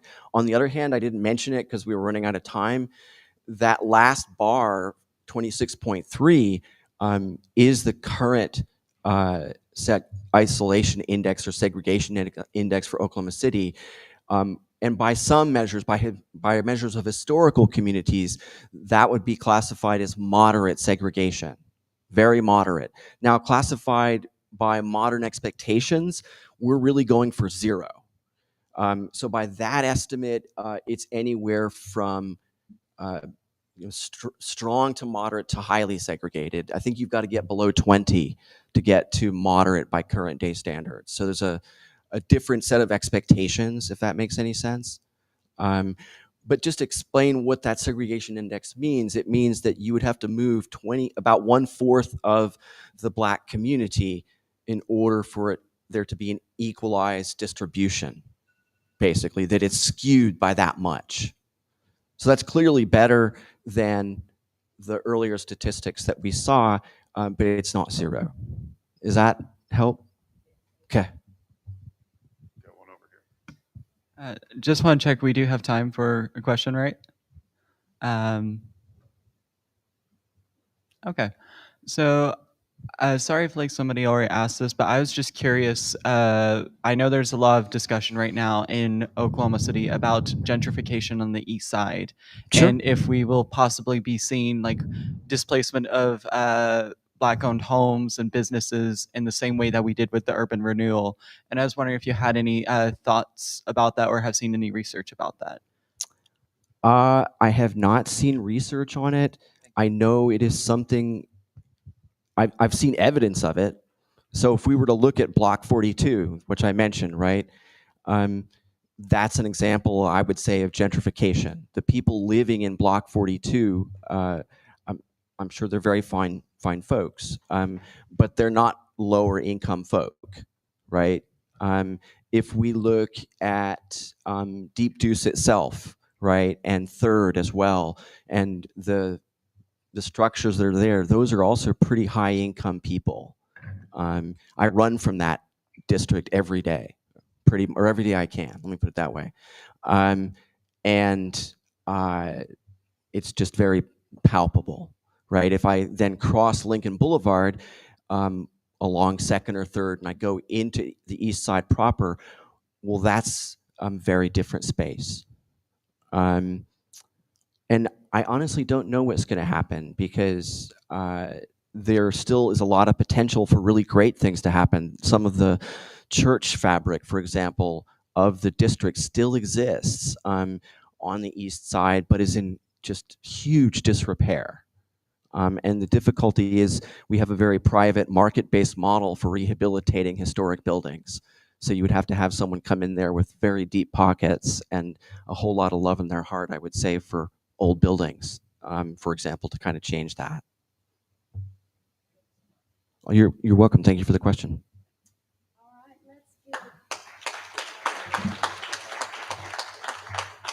All right. Next, my colleague and friend,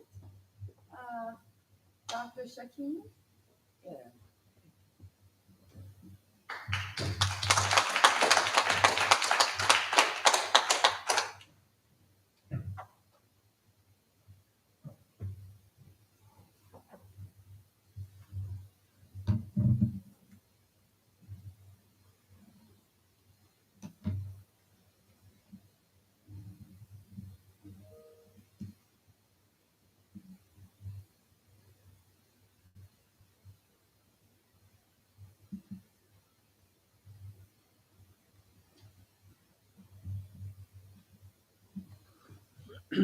Hello, everyone.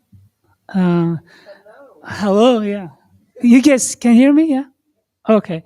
All right, so I'm going to talk about social networks of African American and Caucasian Americans who convert to Islam. So I did this research in Kentucky and Michigan. So I was comparing like the converts in Michigan and Kentucky because I also was interested in if you are whether the presence of a Muslim community influences people's conversion to Islam or not. So Kentucky has a small Muslim community, and Michigan has a large one. So those are like the two good states to compare to each other. Also, I did my master's in Michigan and my Ph.D. in Kentucky, so that was also convenient. So this is the reason why I compare those two states. Okay, so Islam is the fastest growing religion in the United States, but not all of this growth is due to people converting to Islam. Obviously, there are also people, migrating to the U.S. But the recent research done by Ihsan Bagby, who is actually a professor of Arabic at the University of Kentucky, shows that on average about 15 people per mosque convert to Islam. So the fact that there's Islamophobia and the presence of the U.S. in the Middle East suggests that conversion to Islam in the U.S. is kind of like a controversial topic. So it is a topic that is understudied.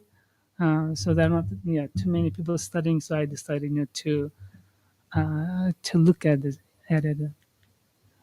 So here is a table that I compiled, and as you can see, Islam is the fastest growing religion, with 67%, and the next, I think, group is Church of Jesus Christ of Latter-day Saints, with 45% increase.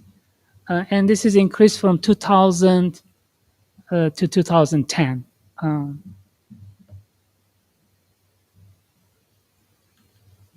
Okay. Yeah, so I am comparing two different states that I said at the beginning of my presentation, but I also did a control group. So basically, one of the other questions that I was trying to answer, and it is not on my slides, is whether if you know somebody who's a Muslim, you are more likely to convert or not. So if you have a tie, social tie, your friend, your acquaintance, so to test that, I had to look at people who convert and people who did not convert. So finding a control group was a lot of fun because I would go to like a coffee shop or some other places and randomly approach people and say, "Oh, have you converted to Islam?" And they're like, "Really? What's going on?" Right? They're like, "No," and I was like, "Why? Why you're not going?" Yeah, right. So that was like the most fun thing to do. So I really enjoyed that more than like doing my actual research group. Okay, so the way so I rationalized why I studied Michigan and Kentucky is because Michigan, has a lot of Muslim people coming from like Middle East. There's a place called Dearborn, Michigan. I don't know if has anybody been there. So like you will see stores have like Arabic signs. So it's like you feel like you're in the Middle East, basically. And also, it is has a different identity compared to Kentucky. It's a Rust Belt state, and it is sometimes like more democratic. And Kentucky has less Muslims, and it is more of a Bible state. So it's has like a Republican identity. So those are like good two states to compare to each other. I just want to go off the topic and tell you like a little story. So I did my master's at Eastern Michigan, which is in Ypsilanti, and then I did my PhD at the University of Kentucky. And so people would tell me that, we call Ypsilanti Ypsitucky, because lots of people from Kentucky moved to Ypsilanti, Michigan, to work at automobile companies, right? So it's I don't know. So it's called Ypsitucky. Yeah. Okay. So I have a small data set. So in Michigan, I was able to talk to 18 people. So people were like scared to talk to me about conversion because they thought I will like criticize them, and they don't want to like other people know that they convert. So sometimes like they will pledge to participate in my study, but then when I would meet with them, they will say, "Okay, I'm sorry, I can't do it." Um, and in Kentucky, I was able to find 12 people. So these are the people that I would find in the like on university campuses where there's like a Muslim student association group, or I would go to like different mosques and ask the imam if he knows anybody who converted in the community, and and some other people that I was able to interview in Michigan were people who were taking classes, sociology classes from a friend of mine who was teaching at a Mount Community College in Flint, Michigan. So I tried to make it as random as I can, but it's hard. It's really hard to find enough people.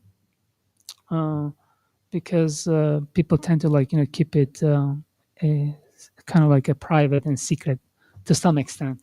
Okay, social tie, the way I define social tie here is it is a tie to a friend or a family member, and it is measured as tell me the name of the people with whom you socialize or hang out the most.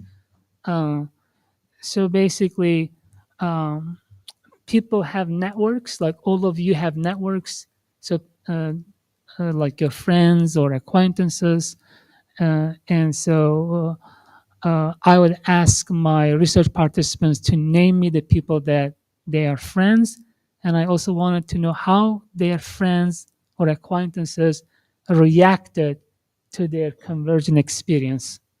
And I wanted to see how their network changed once they convert, and I compare African American converts to Caucasian converts. Okay, so when people convert, their network changes, their personal network. So white converts, as you can see, their network at time one, before conversion, on average was like 6.5, so on average they have like 6 people in that network. And when they convert, their network increases to 8 people. So they gain about how many new ties? 6.5 new ties, but they also lose ties. People like befriend them after they convert. So on average, they keep about 2 ties from their pre-conversion time. For black converts, their network before conversion is about 6.6, and then after conversion it is 6.9. So there's not a lot of change, right? So it's important to gain new ties, like when you go under like kind of like a new identity, right? So like when you convert, you're building like a new identity, and you need support to, I guess, build this identity, and have your identity being verified by your friends and acquaintances. Okay, so we said the social networks of Caucasian converts tend to increase in size from time 1 before conversion to time 2 after conversion. But something interesting happens to their network. Their network fragments, like it breaks into 2 different like kind of cliques, and I'll show that to you. And they become less homophilous in terms of ethnicity, meaning that they have different ethnic friends in their network. Okay, so I wanted to show you a network of one person that I thought like was very interesting to talk more about. So this is Fred. Is a male, white. It's 22 years old. He was working in college on his bachelor's degree. He's from Michigan. And this is Fred's network prior to conversion. So basically, in network terminology, this person is ego, the person that we are interested in. And these ties, these lines basically are whether like you know your friends with this person, Amanda, that would be Fred's alter in network terminology. So we have blue alters and we have red alters. So blue alters are non-Muslim friends, and red alters, Layla and Jeff are Muslim. So basically, Fred knew 2 Muslim people before converting to Islam, right? And he didn't know any, and he knew a lot of non-Muslims. So it will be interesting, like how his network is going to change once he converts to Islam. Like, is he going to be able to like preserve his friends, or his friends are going to like leave him, and how are they going to react? Are they going to support his conversion or not? Sorry, you have a question? Oh, okay. Okay. So this is what happens when friend, after friend converted to Islam.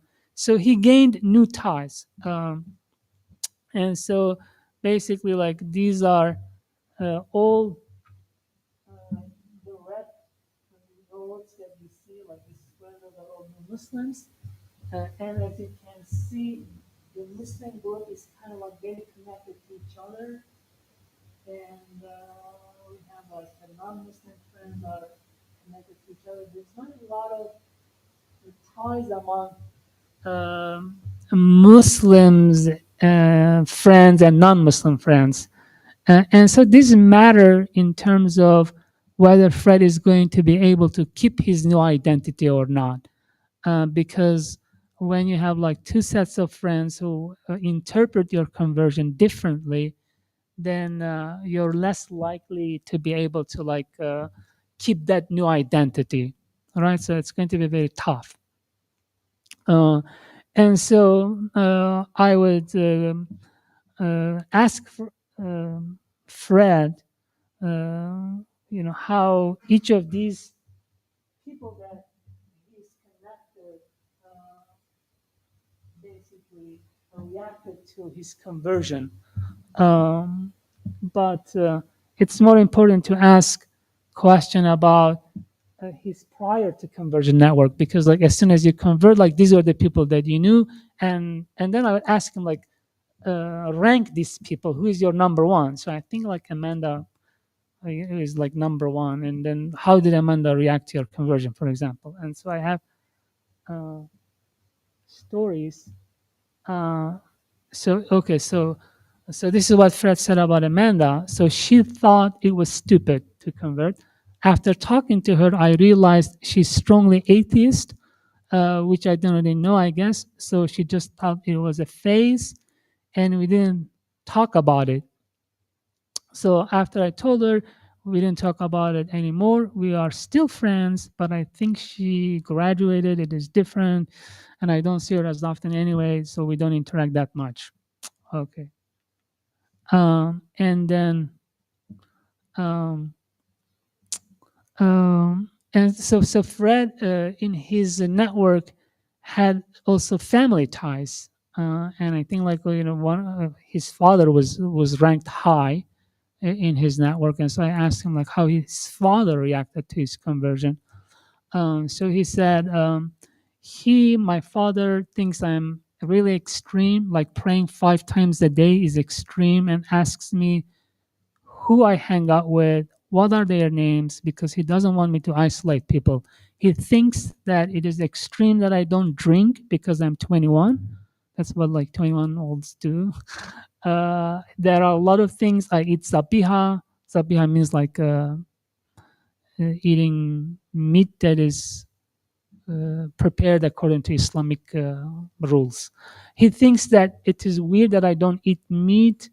All of his family in the Middle East, they are Muslim, they drink, but it is more cultural. So what was interesting about Fred is that his parents, so his father especially, moved from the Middle East, but he never told Fred that he had a Middle Eastern identity. So Fred found out about his father, being from the Middle East after his conversion. So he was hiding it.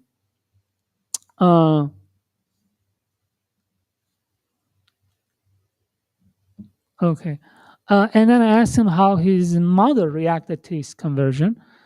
So I think she was mad because she thought I was making a decision that wasn't smart about religion. And to her, it is not that important of an aspect of someone's life. And she didn't want it to make my life difficult. She didn't want me to change. That's why. She thought it was her fault.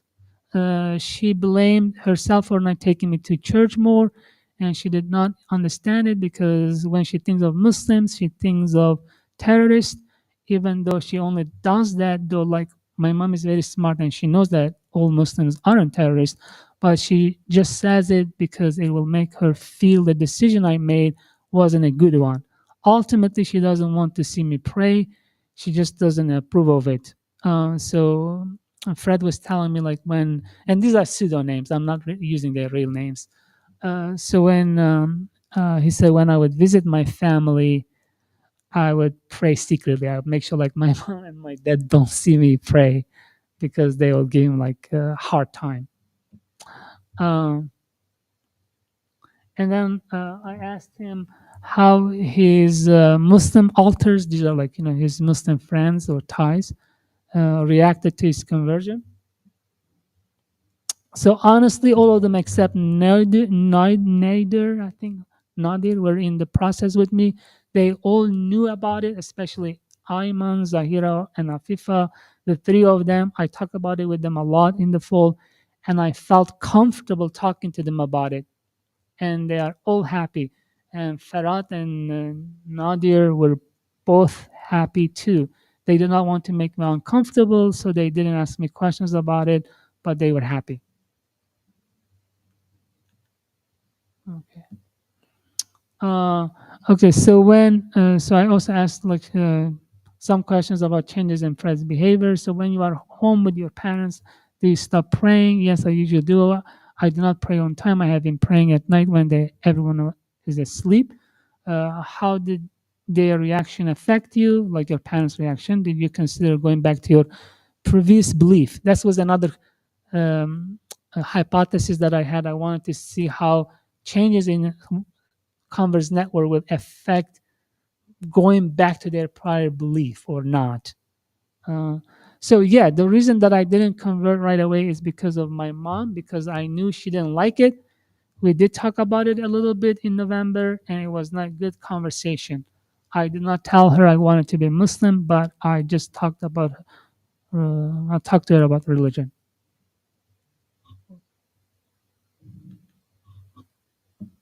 Okay.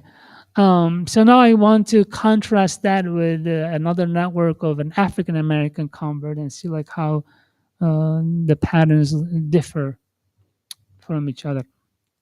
Okay, so when African Americans convert to Islam, their post-conversion networks shrink. Their post-conversion networks are usually reduced to either family members or close friends. So like African Americans like converts were not able to form ties to other Muslims who are not African Americans.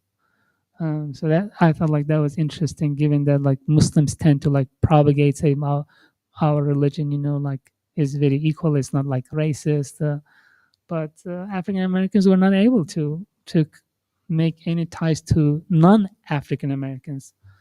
Okay, so their network, contrary to those of Caucasians, tend to be more homophilous in terms of ethnicity. So they are only able to make ties to other African Americans, whether Muslim or not. So their network is homophilous. So their ties are the same as them in terms of ethnicity. So this is someone that was taking a sociology class with my friend Mark in Michigan. So I decided to give him name Jeremiah. Black male, 33 years old, has some college, taking class in a community college, and he was incarcerated. So he just got out of prison when I was talking to him, and he also had a non-governmental organization that he was running. He was trying to help other youth in Flint, Michigan, to stay away from trouble. So this is how his network looks like. Because his network is so interesting, I decided to put the post conversion and prior to conversion network in one slide together. So everything that you see on the right side is network prior to conversion. So as you can see, it's very dense. So all of his friends know each other. The dense network. But once he converted, he lost a lot of these ties. So there's only four Deborah. Okay. So none of yeah, so none of like the people from his prior to conversion network stayed with him. So he has now two non-Muslims and two Muslim friends, and but all of them are African Americans. Okay, so and I asked him how his mother reacted. So actually, so I'm asking how his non-Muslim alters, non-Muslim friends or relatives are reacting to his conversion, starting with his mom. Well, my mother has been housing me. She gives me a place to stay, helping me to get to where I need to be, and encouraging me when I'm feeling down, or words of encouragement. I guess always doing a motherly thing, what a mother should do. She has always tried to do that the best of her abilities, support me regardless of what path I choose. And she's there. My brother encourages me.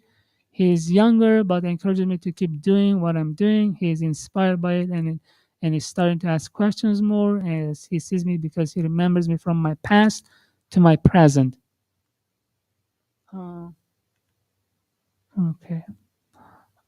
Yeah. So now, he's basically he's getting support from his relatives compared to Caucasian converts. And so now I'm trying to like explain why do we have like this difference. And I will rely on some like macro theory to explain like, these different reactions.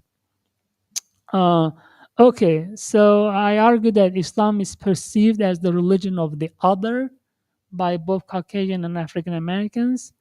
So it's so that's why there's variation in this perception. Okay, there's variation in this perception between these two groups. So with whites, it is more severe. So like I have like other people who converted that I'm not showing on this slide. So like one white convert, for example, in Michigan, used to be a stripper. And where I interviewed her on like Michigan Avenue in Ypsilanti in a coffee shop, and where she used to strip was like right across from the coffee shop, and she was telling me like she was now wearing like a hijab, a scarf. She was like she's dressing like very conservatively. Like imagine going from like being naked almost to like covering your head and everything. And then so she said she told me when I asked her like how her family reacted to a conversion, because her family was in her post-conversion network. She said my mom would cry when we would go to a grocery store if I put like a hijab, the scarf on. She would like, take it off. I don't want to be seen with you going to like Meijer grocery store. She would cry. And I was like, what about when you were like stripper? Were they like ashamed? I was like, no, nothing. They were like proud of me. And not only she was like a stripper, she was like doing like drugs and like and other things. But she never had a backlash for those things from her family. But once she converted to Islam, that was like no. Okay, so black people are more familiar with Islam because of the history of like Nation of Islam and civil rights movement. And I wrote like this is like part of my dissertation. I wrote like an entire chapter talking about how Islam is now institutionalized in the U.S., starting with African Americans. Before Nation of Islam, there was also like a Moorish temple. And so they are more familiar. So African Americans are more familiar with Islam, and so when somebody converts to Islam, they don't really care. Like I was like, oh, okay, if you are a better person, it's good for you. I'll be there. I'll support you. But when Caucasian Americans convert, it's like, why did you convert to the religion of like the other, the Middle Easterns? That's no. It's very bad. Okay. Sorry. Yeah. And so I use the world system theory. This is like a theory developed by Immanuel Wallerstein. So Wallerstein like talks about how we used to live in a bipolar world system starting like 1945 until 1991. So in right after World War II, the United States became a hegemonic power in the world system, and the only other power that existed after World War II was Soviet Union, and so the Soviet Union and the U.S. They got together at the Yalta Conference and decided to basically create like a new world order. So they divided the world into two. There was a line. Elbe River in Germany was the line. There's like, what do you call that? Like Iron Curtain. So everything to the east of the Iron Curtain was the Soviet zone, and everything to the left of the Iron Curtain, Elbe River in Germany, was the American zone. So, so basically, the U.S. and the Soviet Union decided that they would never ever go to a war against each other. They will never change the regime of a country that did not locate in their zone, but they could propagate their ideology. For example, the U.S. could say, democracy is better for you people, who are in communist. And the Soviets can say, to our countries that are in the American zone, communism is better for you, but they will not go and change the regime. So there was like this balance. And so having like this the Soviet as enemy, helped also to unify like American people. That's what Wallerstein says. That was one of the reasons why the U.S. desegregated in like the 50s, right after World War, right after it ascends to the hegemonic power, because we have an enemy outside. We have to be united against this enemy. So what is it? Who is this enemy? It's communism, yellow thread. But 1991, 1989, the Berlin Wall collapses, Soviet Union collapses, and so like Ronald Reagan goes to like Germany, right? He takes a swings at the Berlin Wall, right? It's like, okay, like we defeated the communists, but in reality, Immanuel Wallerstein argues that actually the collapse of the Soviet Union was a disaster for the U.S. because now U.S. doesn't have a legitimacy to claim to be the world leader, right? To be like the hegemonic power, because this threat is no longer there. So now U.S. is like traumatized because the enemy is not there. Like, so it has to create a new one. That's what I'm arguing. And the Muslim world is a perfect candidate. So they are the new other, the new kind of like enemy. And that's why, we have like conflicts in the Middle East, I think, or like Afghanistan, Iraq, and now maybe like the conflict between Hamas and Israel could spread to the rest of the Middle East because that threat of the Soviet Union is not there, and is not good for the U.S. Okay, so United States foreign policy and its presence in the Middle East shapes the public perception in the U.S. about Islam. And so for people in the U.S., Muslims are the new other. And when you convert to the religion of the other, that's not good. You're not supposed to do that. So Muslims are perceived as the other, and therefore conversion of white Americans are less tolerated. Black Americans are historically treated as the other, so conversion of the blacks to the religion of the other is acceptable because they already know like how it feels to be the other, and they also have like more history of Islam. Okay, so that's conclusion. So Caucasian converts are more likely to develop failed identities of being Muslims because they don't get support from their alters, from their friends. They are more likely to revert to their prior belief. And I did talk to like some people who did revert, who went back to their prior belief, but I couldn't, talk to more because they didn't want to talk to me. So African American converts are more likely to develop successful identities of being Muslim and remain as a Muslim. All right, that's all I have.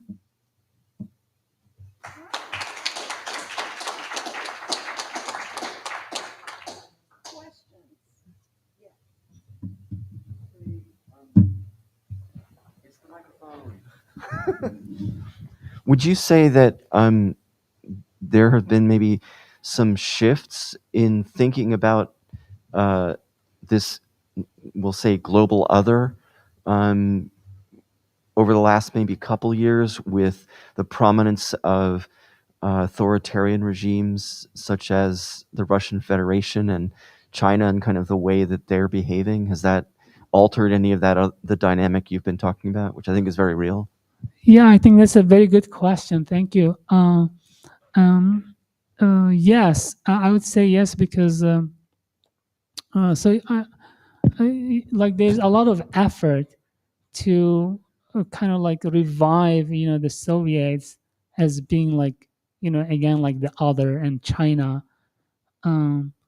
So maybe like I need to revise my theory, but I think like Muslims are still, being perceived as the other, like their status as the other.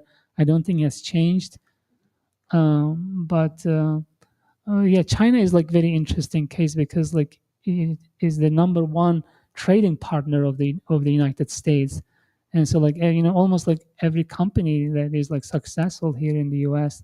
is producing their products in China, and so like how are they going to react to like China being the new other and U.S. Like being like in more conflict with them? So I think that's like a dilemma. So I don't know like to what extent U.S. is wants to continue going that direction. So but you're right. I don't know. I think it's hard to explain like the direction that we are going. What do you think? Yeah.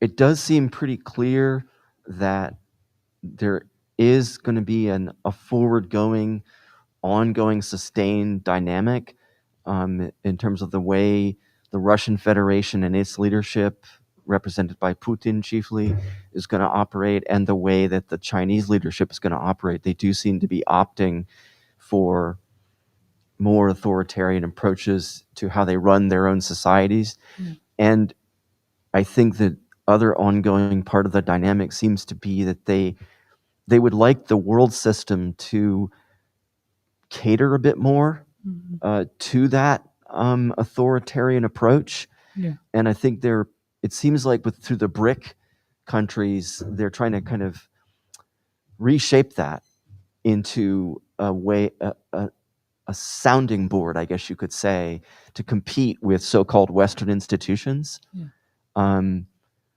But in terms of whether that will also have an ethnic dimension, if you will, right? And that we could connect to othering in the way that you're describing Islamophobia, I think quite correctly. I think that's a trickier one. Yeah. Because I think if you ask, say, a lot of people, okay, would you separate the Russian Federation from the Russian people, or the Chinese state and the Communist Party from people who happen to be from China? I think that you would find many people would do that. They would not identify the two. Some might, but so does that make any sense? I think it's very hard to say if that'll come to be able to replace or displace. Yeah, I think like one of the things that you said now reminds me of another theory that was developed by Samuel Huntington. So like he talks about like how there's going to be a clash of civilizations. So basically like Christians, Muslims, and Jews. And so unfortunately, like some people think that this is what like Netanyahu wants to do, like turn this war into like a war of religions. Like, it's Muslims and Jews. And so it's kind of like, that's like what they want to go to that direction. which is not good for anybody. Yeah. Um, I'm just curious, how does the statistics differ on other religions that are based out of the Middle East, for example, like Sikhs? Oh, yeah. Oh, that's a good question. I did not, unfortunately, study that. I was only interested in those who converted to Islam. Yeah, but that would be like another study that someone else like can do, and I don't know, yeah, because I didn't study that. But that's a good question. Yeah, thank you. I want to say I really enjoyed your presentation, and maybe I'm just misunderstanding something because I noticed you said that Caucasian converts are more likely to revert back to their original belief. Yeah. However, they have, from my understanding, larger post-conversion networks than Yeah. African Americans do, Yeah. who are still more likely to remain Muslim. So I was just wondering if you could speak to a little bit of those differences, because it confuses me a little bit. Yeah, that's a very good question. Thank you. So the reason why Caucasian converts are more likely to revert is because their post-conversion network fragments. It splits into like two different groups.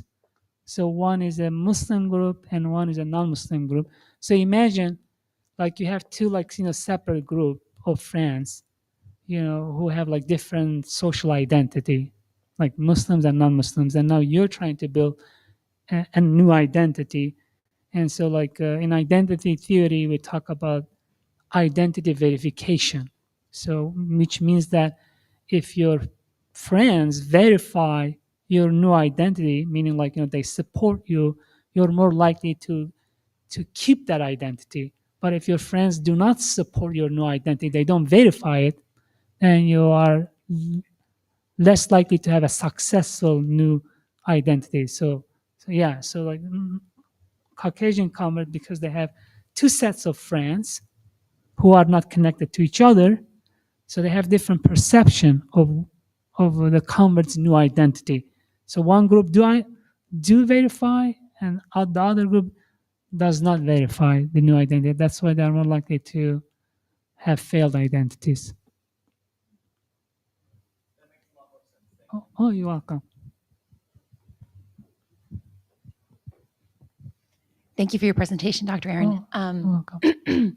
With the political divide that's going on in the United States right now, do you feel like this is an opportunity for us to shake up our old feelings about Islam here? And is the disruption creating opportunity, do you feel like, or do you feel like it is going to just further cement people's Islamophobia? That's a very good question. I want to go a little bit off of my topic to talk about something else that I wrote. So before I wrote this part of my research, I wrote a historical chapter where I try to situate Islam in the U.S. Like where is the place of Islam in the U.S., right? And so then I talk about settlers and aliens. So this is like a theory that I developed. So as long as we classify one group of people as settlers and another group of people as aliens, it's going to be very difficult to build bridges. And so when you call one group of people settler, everything that they do is good. Like a settler, so everybody came to the U.S., right, from like all over the world, like starting with American Indians. And so everybody wants to settle, right? Everybody's here, because this is a beautiful country. Like sometimes, I tell my students about California. This is like where I came from. My wife still lives in California. I tell them oh, California is like a piece from paradise. But even Oklahoma is like that too. Like when you drive around, like I went to Tulsa, for example, you're like, oh my God, this is like is a beautiful land, right? So everybody wants to come here, right? So some people came here like voluntarily, some people came here like involuntarily, like African Americans, because they were like enslaved, right? They're captured and like brought over here, and so when we talk about the experience of like white European Americans coming here, we call them settlers. And so when you call somebody settler, that means, oh, they didn't do anything bad. They never like killed anybody. They never like, committed genocide against anybody. They never took the land of anybody, because they're settler. They want to create civilization. They want to they are, they have good morals. I don't know, everything they do is good. So when I came to the United States, I want to do those things. I want to go to the University of Texas at Austin. That's where I went. I want to build a better life for me. But if you look at my passport, the US calls me alien. I am an alien. Okay. So what does that mean? I don't know. I'm like from out of space, from somewhere. I'm alien. I don't know.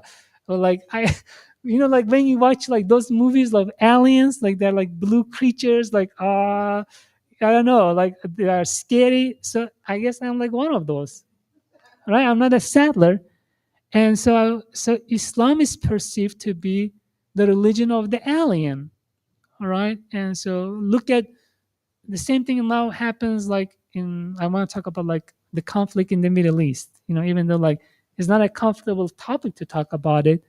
So now we call Israelis as the settlers. And so if Israelis are the settlers, then the Palestinians, they are the aliens. And so, okay, at one point in time, the Jews were the aliens in Europe, right? They're being massacred. There's a genocide committed against them. And all the European powers at the time, they didn't do anything for them, nothing. Britain didn't do anything. The US didn't do anything for them, right? And now we are punishing Palestinians for that genocide that happened 50 or 60 years ago, but it wasn't the Palestinians who did it, right? So why? Because Palestinians, they are not settlers. They are aliens.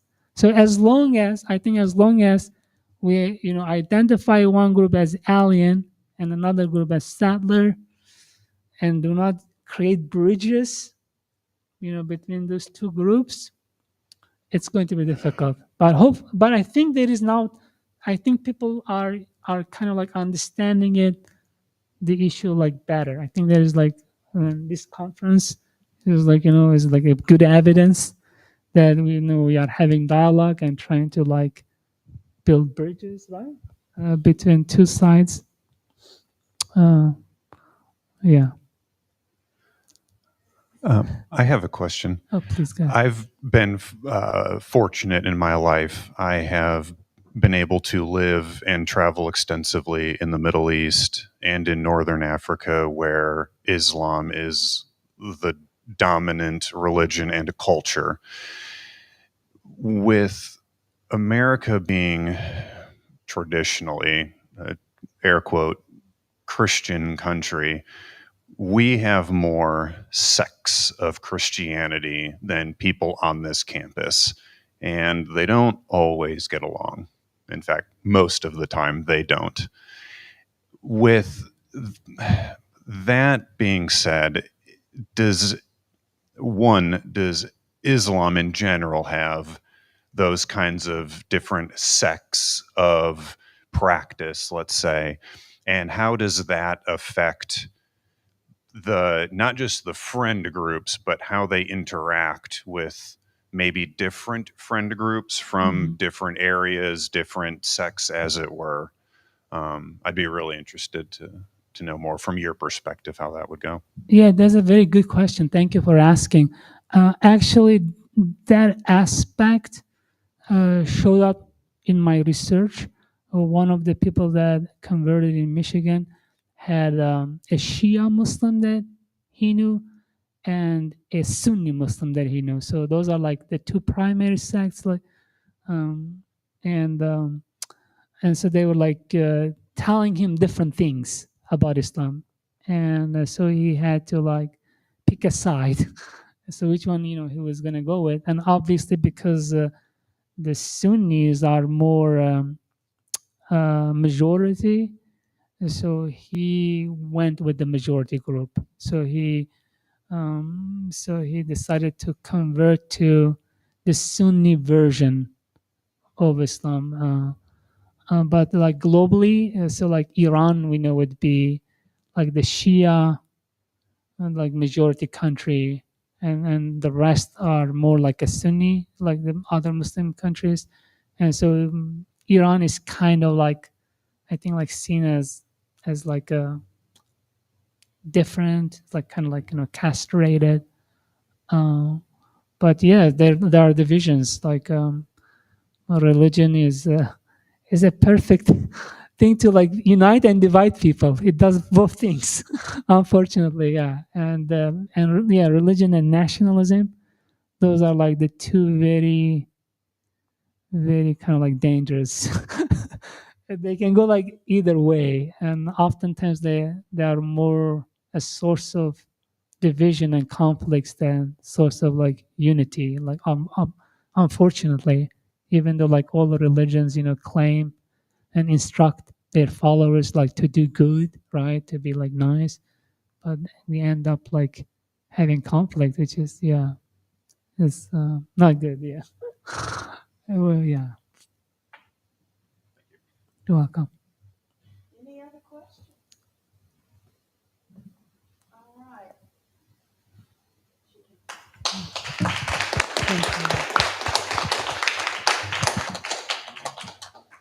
Okay, we will break for lunch, and if everyone can return 1:05-ish, like the ish, you can find that on the clock.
passionate about life. I did travel all over the world.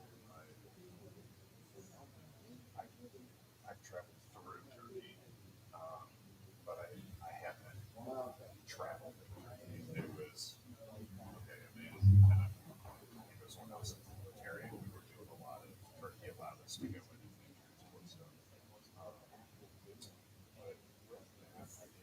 I did a lot of my own. I want to say research because that's too a lot of my own searching. I read it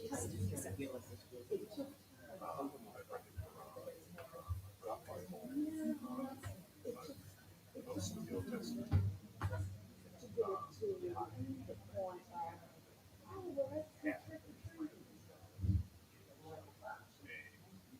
English translation of the Quran, but I read and discussed while I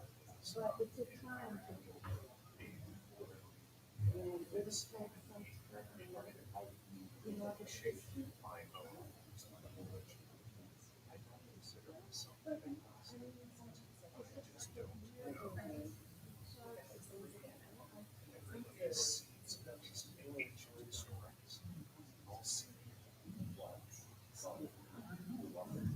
similar.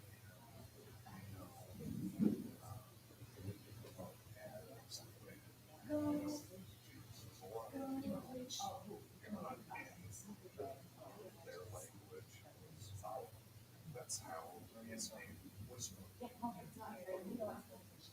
Always made me question.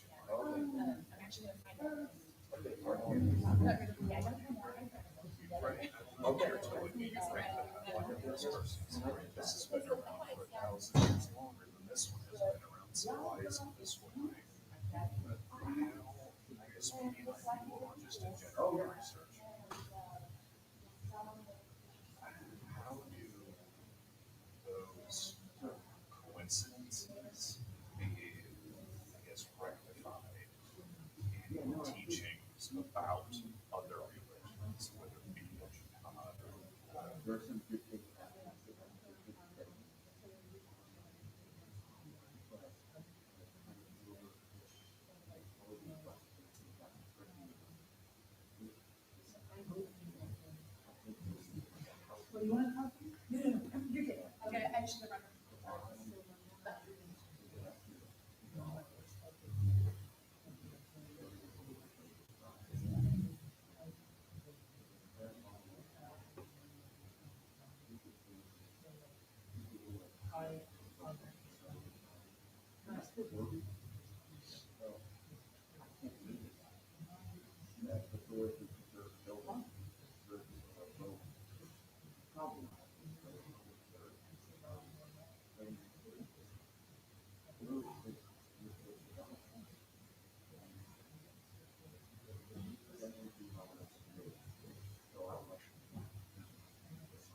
especially lately, why I enjoy my time over there.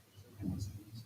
You know, the time that I spent where I was there because we were at work. But I enjoy my time there because it opened my eyes to so many things. So horrible travesties, but I saw unbelievable acts of kindness. It was incredible.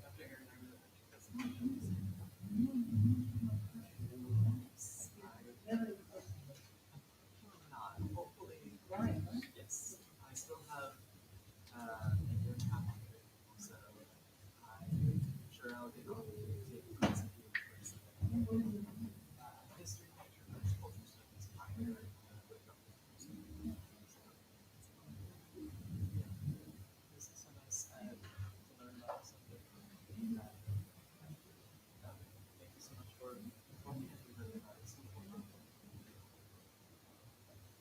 But yeah, in my travels in Northern Africa, Morocco specifically,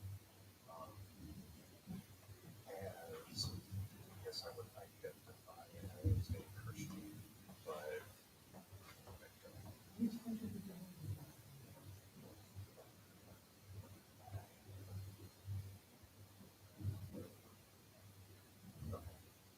Afghanistan was probably the most beautiful as far as terrain goes.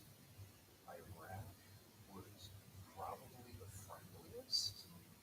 Um, Kuwait was nice, but there were like so many foreigners there. It was almost like not being in the Middle East, which was really unfortunate because the Kuwaiti coast is gorgeous. Qatar, or Qatar, was like being in the South here. People were just abundantly friendly, but also very like, I don't know you, so I'm gonna, yeah. But I would say maybe Morocco as a whole was just so nice. The yeah, oh my gosh, the tea. And I love that sugar. Um, the food was good. I mean, the food was good everywhere. Um, but that's I like them each equally for totally different reasons. The reason why I like all of them as a whole is not one time ever did I ever feel like I was an outsider or being judged for not being Islam or for being an infidel, which was not what I thought was going to happen. And that was just my own ignorance at the time. And then creating these friendships and being there and learning and separating myself from why I was there and just allowing myself to be there, it really made it easier for me to take those blinders off and see people for who they were and the communities for what they were, which was nice. It was joyful even. Um, yeah, it really informed me on Islam and how the stigma that Americans have about Islam and Muslim people in general, whether they practice or not, is flawed to say the least, and is really unfortunate that we have that stigma now. Is it understandable that we have that stigma? Unfortunately, yes. Um, which is, I mean, religion has killed more people on this planet than every disease and firearm that has ever been created. So, you know, there's that. Um, but anyways, yeah, it was, thank you again. I don't want to leave this, let me get your over here. I can talk all day about this religion, just, it's so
speaking immediately when we come back from lunch, right? Okay.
Okay, so that's working. It wasn't working earlier, so I just moved the dongle to the front of the computer. Okay. So forward, back, green laser if you want.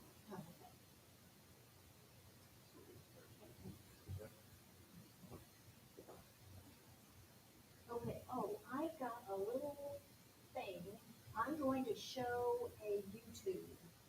Now, how do I do that with this setup? I'm not certain you'll be able to, not on that computer. It's a really great YouTube. Well, I'll just have to describe it the best that I can, then. Yeah, that computer has a lot of restrictions on it because of where it's at. See, and I've got my laptop, and I didn't know, I guess there isn't any way we can get that. We could, because it's a Mac, we can AirPlay, but that would mean really ugly screen changes and everything on here. Yeah. Let me make a call. We've got a little bit of time.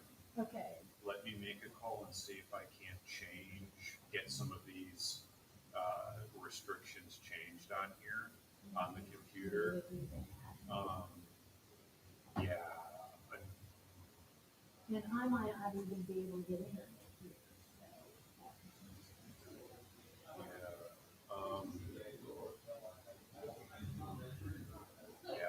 Let me see what I can't figure out. I'm gonna unfortunately say probably not. Okay. But I will try.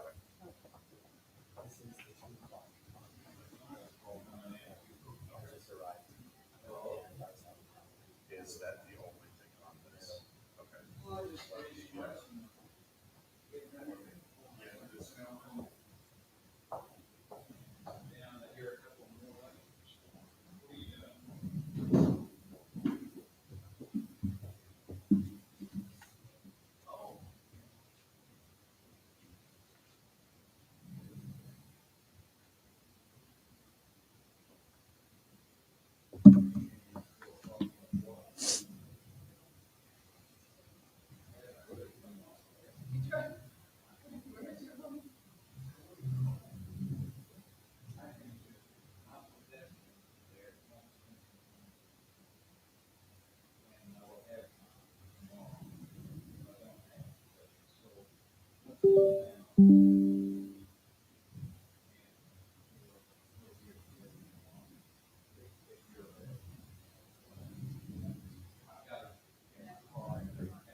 We weren't gonna wait for the fashionable lady.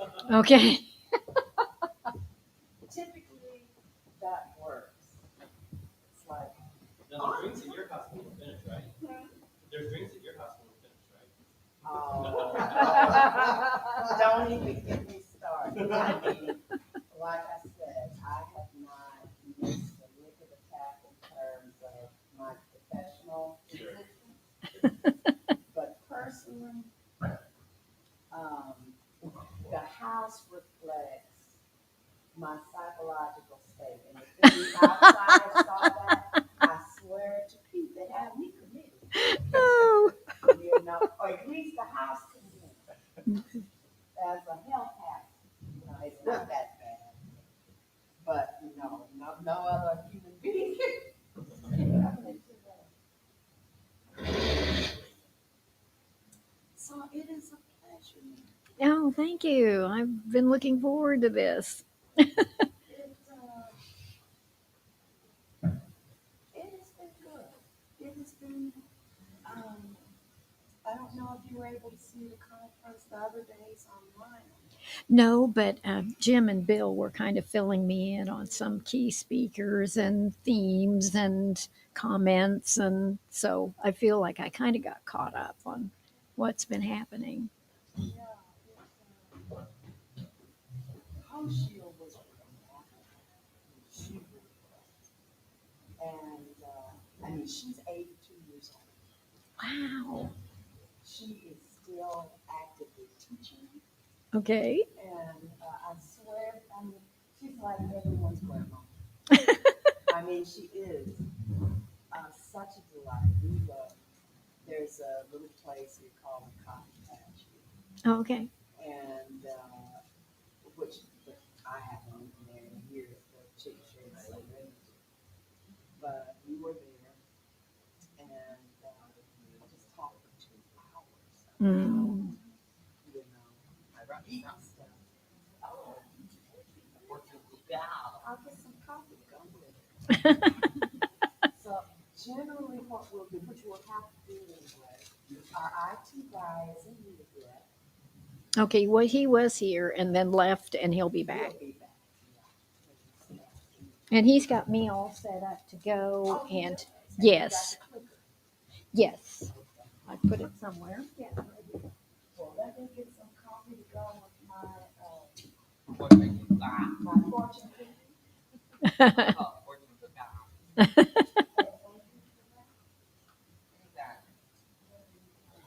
Oh, you're taking the coffee away. There's no more to go when I make more.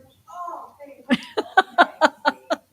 It's like, Yes, there would be mass panic in the room. how can I live? Right. Oh. Oh, goodness. Hey, have you ever used your finger like a pointer to get a certain itch? Because there's an itch that will not go away. Oh, well, I can't help you there. So. Can you help her?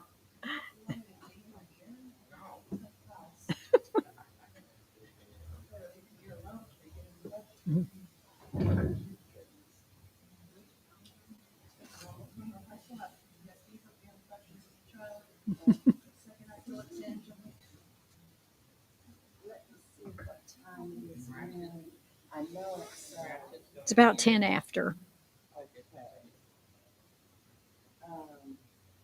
let's give, because I know we'll have other people coming in. Mm-hmm. So, And I don't mind. I do have a full 50 minutes to present. Oh, So, and the thing of it is that you take as much time as you need. I thought it probably left kind of an opening when the one speaker came in beforehand. This morning, that was, at least on my schedule, was this afternoon. Yeah, I think we had switched things around. Oh, okay. Like I just said, didn't have the this most current one. is a shorter day Okay. than the other deals.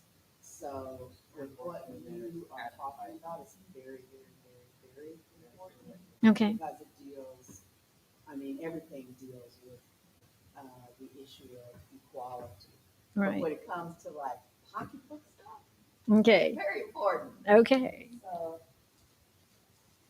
but I know that we have a few other people. So let's give them 5 minutes. Sure. And I'll introduce you. Okay. And There's one section I can leave out if I have to, but it's, and I may just try to cover it, but more briefly. But it's the 5 myths about poverty. But I thought that's kind of important for people to understand. There's a lot of mythology out there that needs to be corrected. Not Greek, no, good old USA. well, I mean, the thing of it, like I said,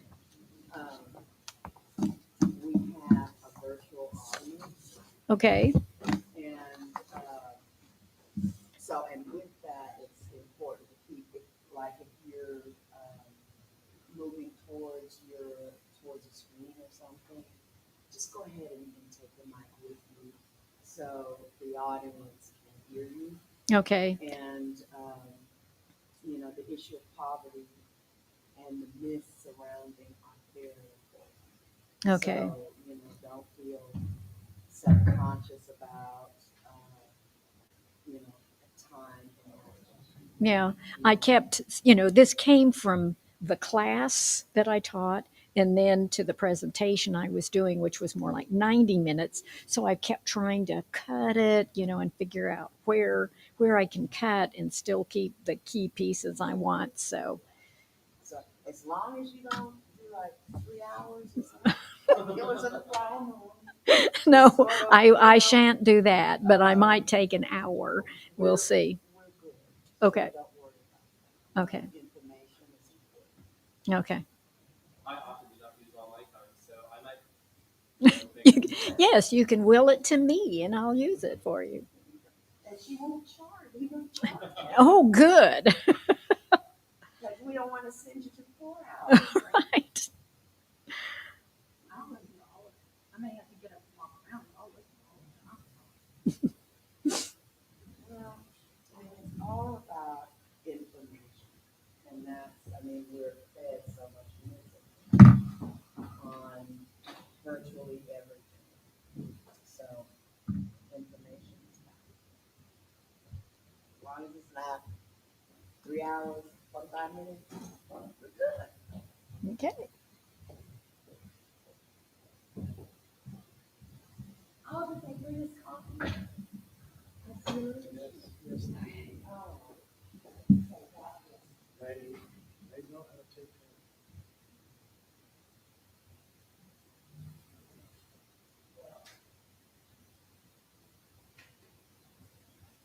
Once this children is out of my way.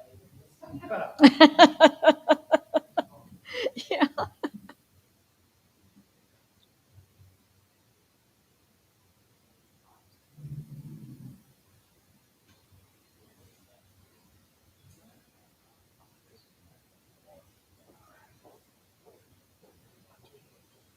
Well, this may be it.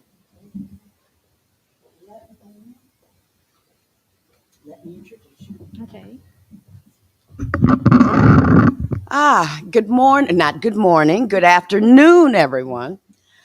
Welcome to the second half of the last day of Building Bridges 2.0, Liberty, Justice, and Equality. We are going to hear from Mrs. Mary Carter, She has an extensive background in the world of finance and will be talking to us today about issues of economic inequality. And from what I have heard, debunking a lot of the myths that exist about the poor. So let's give Mrs. Carter a round of applause. All right, thank you. Okay, I'm so glad you all decided to come back after lunch. Is this on? I don't. Where's the? Is it this little thing here? One would think. Oh, good. Okay. Can you hear me? All right. Okay. Well, for those of you who don't know me, my name is Mary Carter, and I have an MBA with an emphasis in economics and finance from Wichita State University. I worked in banking for over 14 years, and I left as the vice president over loan administration. While I working in banking, I taught economics for Oklahoma City University at night for 5 years. I eventually joined the Federal Reserve Bank of Kansas City as a bank examiner and worked out of Oklahoma City. So, to start today off on a really dramatic footing, what we have in the United States today is a rigged system. I'll be presenting all the ways that inequality is created, maintained in the United States, and ultimately how this impacts individual communities and the rest of the nation. How this is finally being systematically studied and measured to push the economy in new ways to make the changes that will not only benefit those communities, but improve prosperity for all of us. I'll be showing a number of graphs and statistics depicting the growing levels of inequality today and looking at the deeper implications behind the numbers. To make the needed changes, it will take a public-private initiative. There are too many changes that need to be made that are not economically sustainable in the short term. First, investment needs to be made in the people. Things like healthcare, childcare, targeted education, along with regulations to require a level playing field for all people of every race, creed, etc. Then private industry can build on the improvements that have been made. I hope that you will gain a much better understanding of the systemic nature, and by that I mean the hidden and baked-in nature of all the forms of inequality that we have in the United States, along with some suggestions on what can be done to address these issues and make needed changes. I want to start out by letting you know I believe in capitalism, but the capitalism I was taught in school. What is practiced in the United States today isn't free trade capitalism, but vulture capitalism. I am on a mission to pull back the curtain to spread the word about what is happening in our economy, who is involved, and what can be done to give more people a chance to succeed. First, why did I decide to study inequality? I see inequality as the defining issue of our time. I feel that it is imperative that we aggressively tackle this issue and start moving our economy back towards the 1960s and 70s when wealth and income distribution was much more equal. I'm going to show you a short video I think you will find very enlightening. I saw a version of this several years ago and have been looking for it ever since, and I'm so glad that I finally found it and can share it with you. but today I can't show it to you. So we're going to listen to it, and I'll give you some idea afterwards. I mean, I guess before I started, what to picture as he's talking. But first, the key to this entire presentation. I want to start by pointing out a very important issue around inequality. As stated by Professor Frankfurt, there will always be a level of inequality. And the fact that some people have more than others is not the issue. What matters is that the people who have less do not have enough. They lack adequate income, they have little or no wealth, and do not enjoy decent housing, health care, or education. Even if the people who are the worst off had enough resources to lead a good and fulfilling life, then the fact that others had still greater resources would not be a problem. The problem today is that those who have the most are pulling all the wealth in the nation into their pockets. They are using their influence, which is created by money and power, to reduce or eliminate regulations, push for tax breaks for themselves, and pushing the corporations that they control to put the investors first above all other stakeholders by making the stock price the sole measure of success.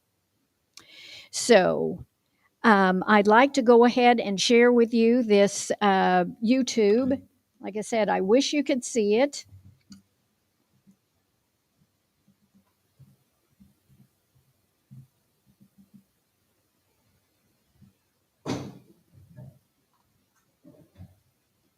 Business professor and economist asked more than 5,000 Americans how they thought wealth was distributed in the United States. This is what they said they thought it was. Dividing the country into 5 rough groups of the top, bottom, and middle 3 20% groups, they asked people how they thought the wealth in this country was divided. Then he asked them what they thought was the ideal distribution. And 92%, that's at least 9 out of 10 of them, said it should be more like this. In other words, more equitable than they think it is. Now, that fact is telling, admittedly, the notion that most Americans know that the system is already skewed unfairly. But what's most interesting to me is the reality compared to our perception. The ideal is as far removed from our perception of reality as the actual distribution is from what we think exists in this country. So ignore the ideal for a moment. Here's what we think it is again. And here is the actual distribution, shockingly skewed. Not only do the bottom 20% and the next 20%, the bottom 40% of Americans barely have any of the wealth. I mean, it's hard to even see them on the chart. But the top 1% has more of the country's wealth than 9 out of 10 Americans believe the entire top 20% should have. Mind-blowing. But let's look at it another way, because I find this chart kind of difficult to wrap my head around. Instead, let's reduce the 311 million Americans to just a representative 100 people. Make it simple. Here they are: teachers, coaches, firefighters, construction workers, engineers, doctors, lawyers, some investment bankers, a CEO, maybe a celebrity or two. Now let's line them up according to their wealth. Poorest people on the left, wealthiest on the right, just a steady row of folks based on their net worth. We'll color code them like we did before based on which 20% quintile they fall into. Now let's reduce the total wealth of the United States, which was roughly $54 trillion in 2009, to this symbolic pile of cash. And let's distribute it among our 100 Americans. Well, here's socialism, all the wealth of the country distributed equally. We all know that won't work. We need to encourage people to work and work hard to achieve that good old American dream and keep our country moving forward. So, here's that ideal we asked everyone about. Something like this curve. This isn't too bad. We've got some incentive, as the wealthiest folks are now about 10 to 20 times better off than the poorest Americans. But hey, even the poor folks aren't actually poor. since the poverty line has stayed almost entirely off the chart.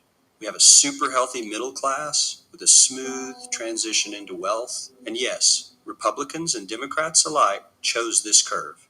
9 out of 10 people, 92%, said this was a nice, ideal distribution of America's wealth. But let's move on. This is what people think America's wealth distribution actually looks like. Not as equitable, clearly, but for me, even this still looks pretty great. Yes, the poorest 20 to 30% are starting to suffer quite a lot compared to the ideal, and the middle class is certainly struggling more than they were, while the rich and wealthy are making roughly 100 times that of the poorest Americans and about 10 times that of the still healthy middle class. Sadly, this isn't even close to the reality.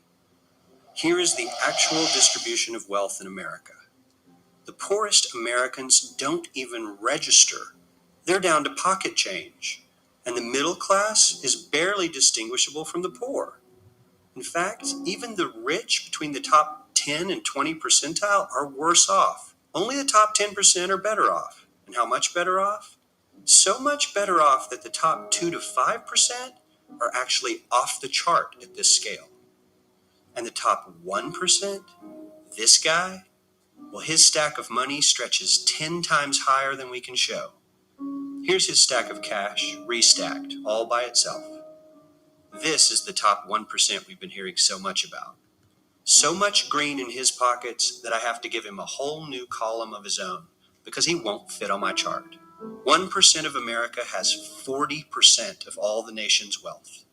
The bottom 80%, 8 out of every 10 people, or 80 out of these 100, only has 7% between them. And this has only gotten worse in the last 20 to 30 years. While the richest 1% take home almost a quarter of the national income today, in 1976, they took home only 9%, meaning their share of income has nearly tripled in the last 30 years. The top 1% own half the country's stocks, bonds, and mutual funds. The bottom 50% of Americans own only 0.5% of these investments, which means they aren't investing. They're just scraping by. I'm sure many of these wealthy people have worked very hard for their money. But do you really believe that the CEO is working 380 times harder than his average employee? Not his lowest paid employee, not the janitor, but the average earner in his company. The average worker needs to work more than a month to earn what the CEO makes in 1 hour. We certainly don't have to go all the way to socialism to find something that is fair for hardworking Americans. We don't even have to achieve what most of us consider might be ideal. All we need to do is wake up and realize that the reality in this country is not at all what we think it is.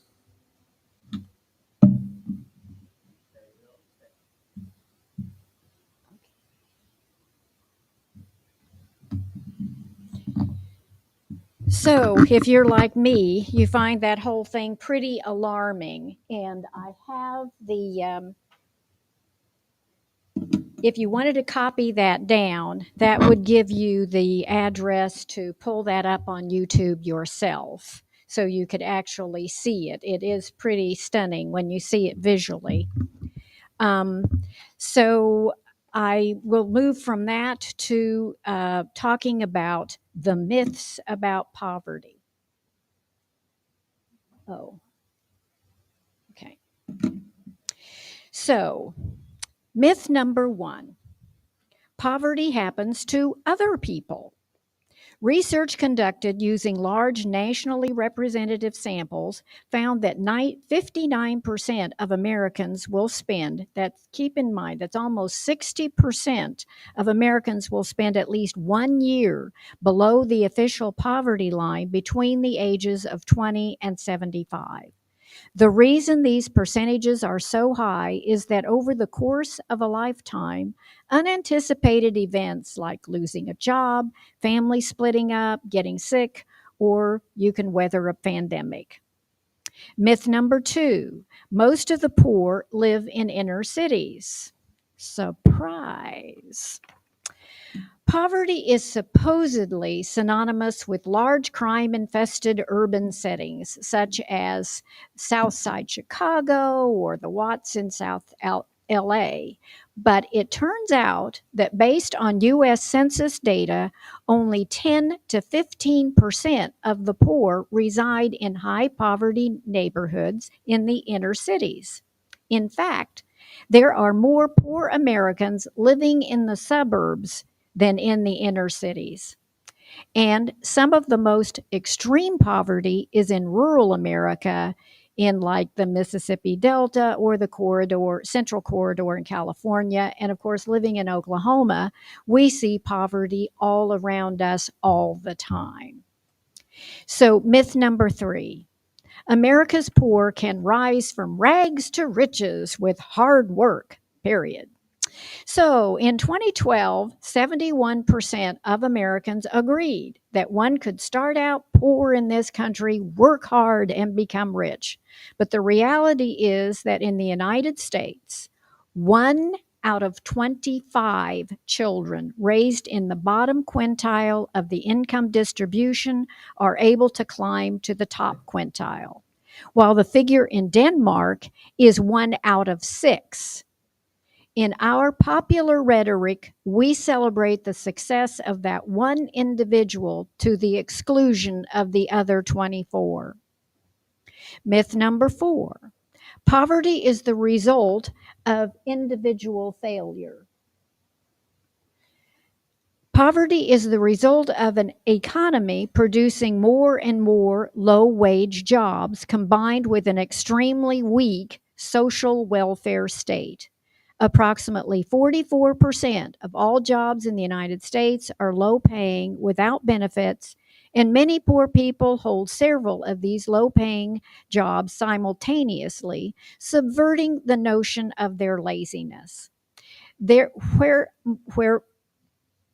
Furthermore, instead of protecting people from falling into poverty, our social policies are designed to punish people who experience poverty.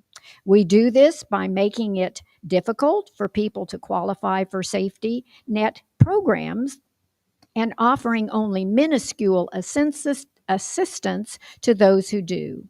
The result is the highest rate of poverty among wealthy nations. And myth number 5, America's poor are comparatively well off.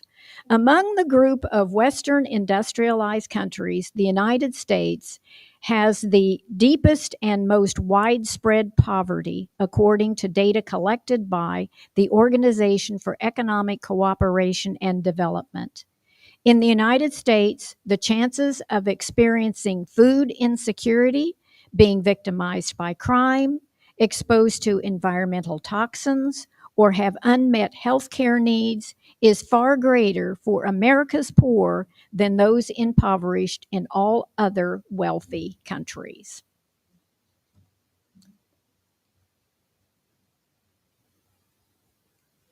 Okay. So now the 7 factors that lead to income inequality. So income disparity is driven by a number of economic, structural, and demographic forces. Economists are still working to figure out exactly why inequality rose over the last half century. That said, 7 primary factors that contribute to income inequality are: number 1, tax policy.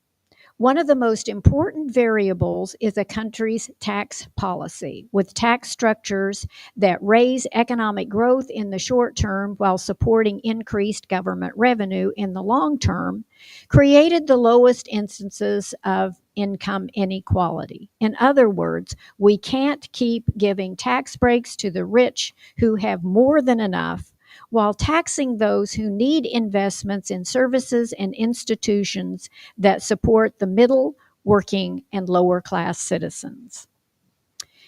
2, unemployment. Unemployment is a major variable which greatly increases the likelihood of income inequality, as does lower overall participation in the labor force. Some economists also argue that inequality actually stems from the rise in housing prices and the inability of workers to afford to move to cities with high job growth. So, a new development.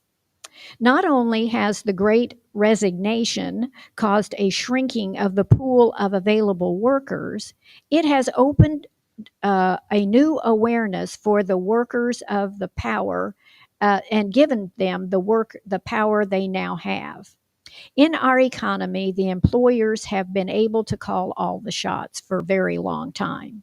But now, with a smaller workforce, the workers finally have the power to demand better salaries, better benefits, and a better work life balance. It has caused cities to address the cost of housing for the lower paid workers who can no longer afford to live near their work. I recently heard that Las Vegas is taking over hotels that were going to be demolished and are refurbishing them into apartment units. So we have to hope that this sort of thing will continue. Globalization. In recent decades, corporations in the United States have steadily increased their outsourcing of jobs overseas as a means of reducing bottom line costs, in turn, eliminating jobs for working and middle class Americans. The emphasis on making returns for the shareholders has created a monster that is never satisfied and insists on greater and greater returns. Companies do this by keeping wages for the workers as low as possible, with a couple of other little tricks they pull. Newsbreak. Conservatives are becoming increasingly concerned about any shift away from putting the stakeholders, that means the workers and surrounding community, above the shareholders.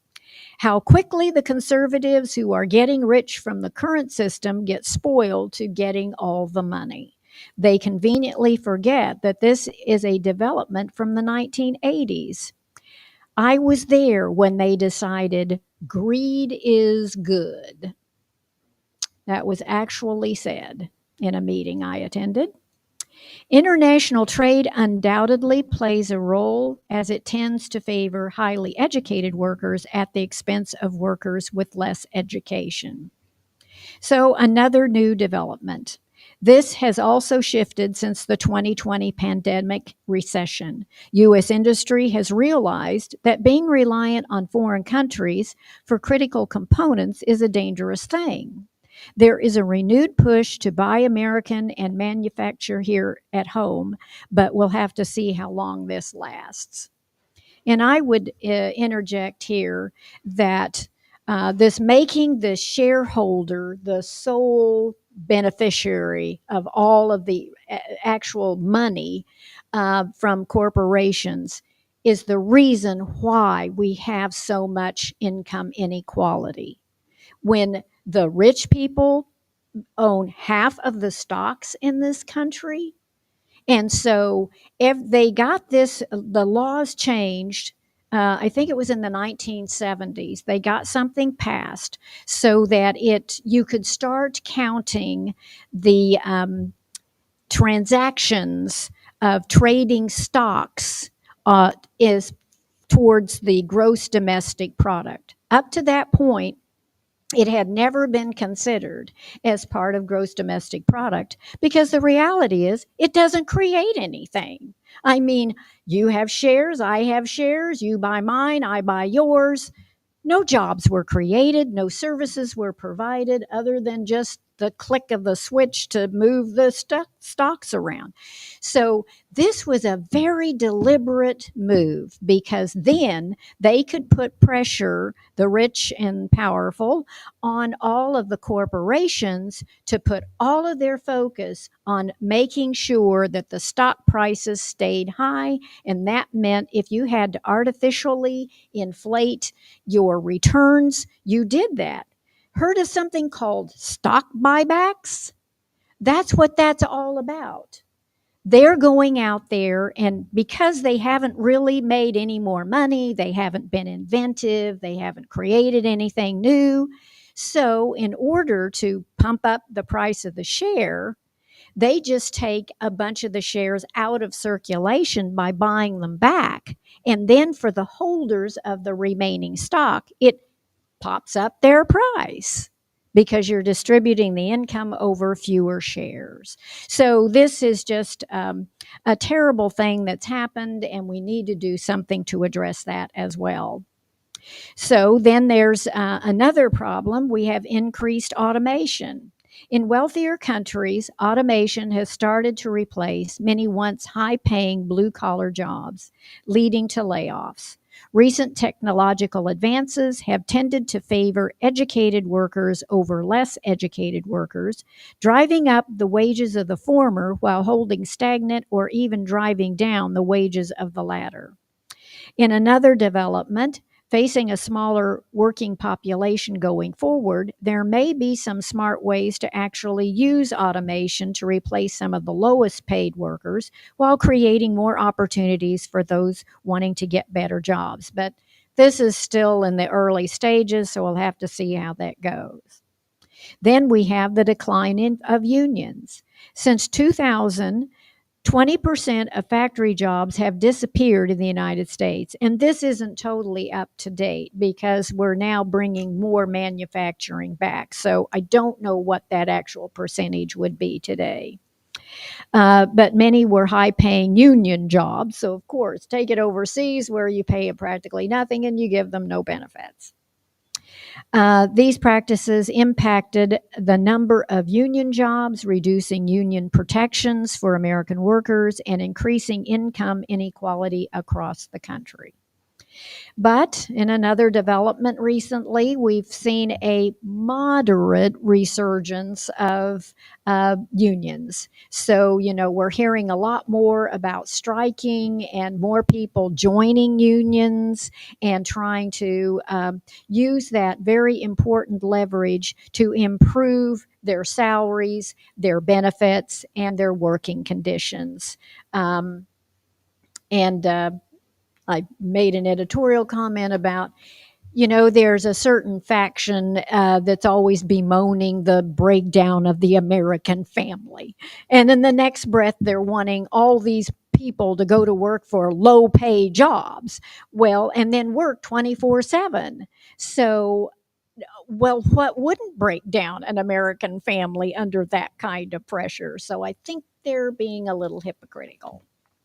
Okay, race and gender disparities. Income inequality is most severe along race and gender lines, with women and people of color hit the hardest. On average, men earn 68% more than their female counterparts in the United States, while white males earning approximately twice as much as the country's lowest earning demographic, which is Hispanic females. And then overall, the salary gaps. The income inequality that we have today mostly comes from wide pay gaps. At the very top, the executives who have seen their average compensation increase by nearly tenfold between 1960 and 2010.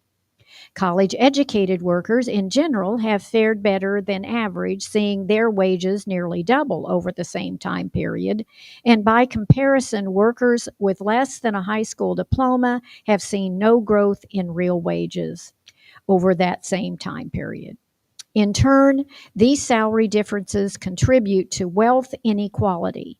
Unlike most workers, top earners rarely spend all of what they make in a year. Over time, those build-up savings produce vast wealth that they will eventually pass on to their children, perpetuating the cycle. And I'll talk more about that later.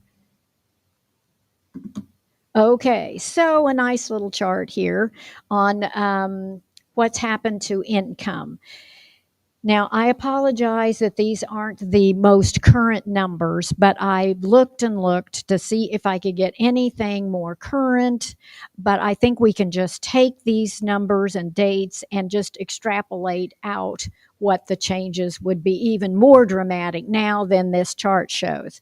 I would ignore the bar chart over on the one side, and let's just look at the actual graph. So you can see that in 1970, and this is more the way it ought to be, The middle income people, oh, and I should explain how they do this division. So they take all of the income, aggregate income for the entire country, and then they just divide it up into different quintiles. They look at, so if you took that whole amount, how much did each one of these categories get? So in 1970, dividing up all the income, the middle income earned 62% of that total. Then the upper income earned 29%, and the lower income 10%. So you can see that the middle income just in that time frame went from 62 down to 43, so nearly a 20% drop in that time period. Where, on the other hand, the upper income went from having approximately 30% to having almost 50%. And I think we can count on that getting much worse. And then the lower income went from a measly 10% all the way down to 9%. So they got nowhere. So this disparity in income affects profoundly how much people are able to accumulate wealth. So it is not only that some people are continuing to increase their income while others are losing out, but how this stagnation and loss of income has created a class of people who are never able to accumulate any wealth, and is not only the poor, but this is the middle class that's becoming more and more poor. We are literally losing the middle class in this country. Did I get to wealth? Did it move to wealth? Okay. The gaps in wealth between upper income, middle income, and lower income families is rising, and the share held by middle income families is falling. So as the little video was pointing out, now you can see it more in a graph form. So from 1983 to 2016, you can see where the upper income has gone from 60 to nearly 80% of all of the wealth in this country. Then the middle income fell from having 32% of the wealth down to 17. And we can just figure that all of these have been exacerbated since then. And the low income folks went from having a poor little 7% down to 4%. So this has, now I'm going to talk a little bit about, so why is wealth so important? So other than income, the wealth of a family is a key indicator of its financial security. Wealth or net worth is the value of the assets, which can include everything from an owned personal residence, the cash in a savings account or investments, real estate, and retirement accounts. And of course, liabilities are subtracted from that to get your actual net worth, which means covering all the loans you have on your car, your credit card, your mortgage, etc. So this is how we calculate what the actual net worth or wealth is. Accumulated over time, wealth is a source of retirement income, protects against short-term economic shocks, and provides security and social status for future generations. Okay, in the near future, there is going to be the largest transfer of wealth from one generation to the next ever seen in the history of the world. Now that the inheritance taxes has been drastically reduced for the super rich, they are able to pass on millions of dollars, and I wouldn't be surprised, billions of dollars to their heirs. The people who inherit will be so mega wealthy that they will never have to work a day in their lives. Does this sound like the kings and queens of old? Wasn't this why the founders of this nation left Europe to start a new and more fair economy for common people? We have lost our way. three big systemic changes over the last 40 years that have reallocated power upward in the system. And they are, okay. One, the shift in corporate governance from stakeholder, and that used to be the workers and the community, to the shareholder alone, creating a system where the management of every company is now judged by the price of its stock. There is an additional incentive for management to be willing participants in this system, since much of their compensation is based on stock options. These stock options are provided to the executives free, and then they can count the value of them as part of their net worth. And in addition, they can sell the stocks after holding them for the required lower rate at a reduced tax rate and invest the money in other assets. So the way it works is that like a top executive may be awarded, as a bonus, 1,000 stock options, for which they may pay a minimal price for that only when they sell it. So then they can ride out the stock, which they are inflating the price of as they're working, to make the shareholders happy, but it makes them happy too, because now they've taken a $10 option that they paid for, and now they're going to sell it for $50. Okay, they just get to keep all that money. So, of course, they're in on the game. So, they have absolutely no incentive to change that. And therein lies the problem, too. We're just buying off all the top executives. This was not always the case. And people forget that it was the 1970s when they finally started counting this on the gross domestic product. And I taught a whole class on that because it was so egregious, and that people don't realize how new this is. They just think, oh, well, haven't they always counted those as part of the GDP? And it's like, no, it took some very fancy footwork to get that all put in place. So then another systemic problems, the shift in bargaining power from large unions to giant corporations. And I did some research on this at one time too, and they talk about how giant corporations now require all these non-compete agreements, and you'd think, oh, well, I understand somebody leaving the company and taking the company secrets and so forth. That's not how they're using this. A hamburger flipper at McDonald's has to sign a non-compete agreement. Can you get that? So it's because, like with those franchise companies, they don't want one person hopping from one to the next to maybe get a better paycheck and better benefits, because these franchisees are not all the same for McDonald's. Everyone has kind of their own criteria and how they pay people. So they nail these people down with the, of course, in order to get the job, you have to sign the non-compete. Then you try to change jobs and they say, well, you could do that, but you'd have to quit here and wait 6 months before you went to work for the franchise across town. So poor little folks have been caught up in these crazy non-compete agreements that really have nothing to do with them. And then on top of that is that they put them in these agreements where they agree not to sue. Everything has to go through arbitration. So even if the company is cheating you and you want to sue them, they go, oh no, must go to arbitration.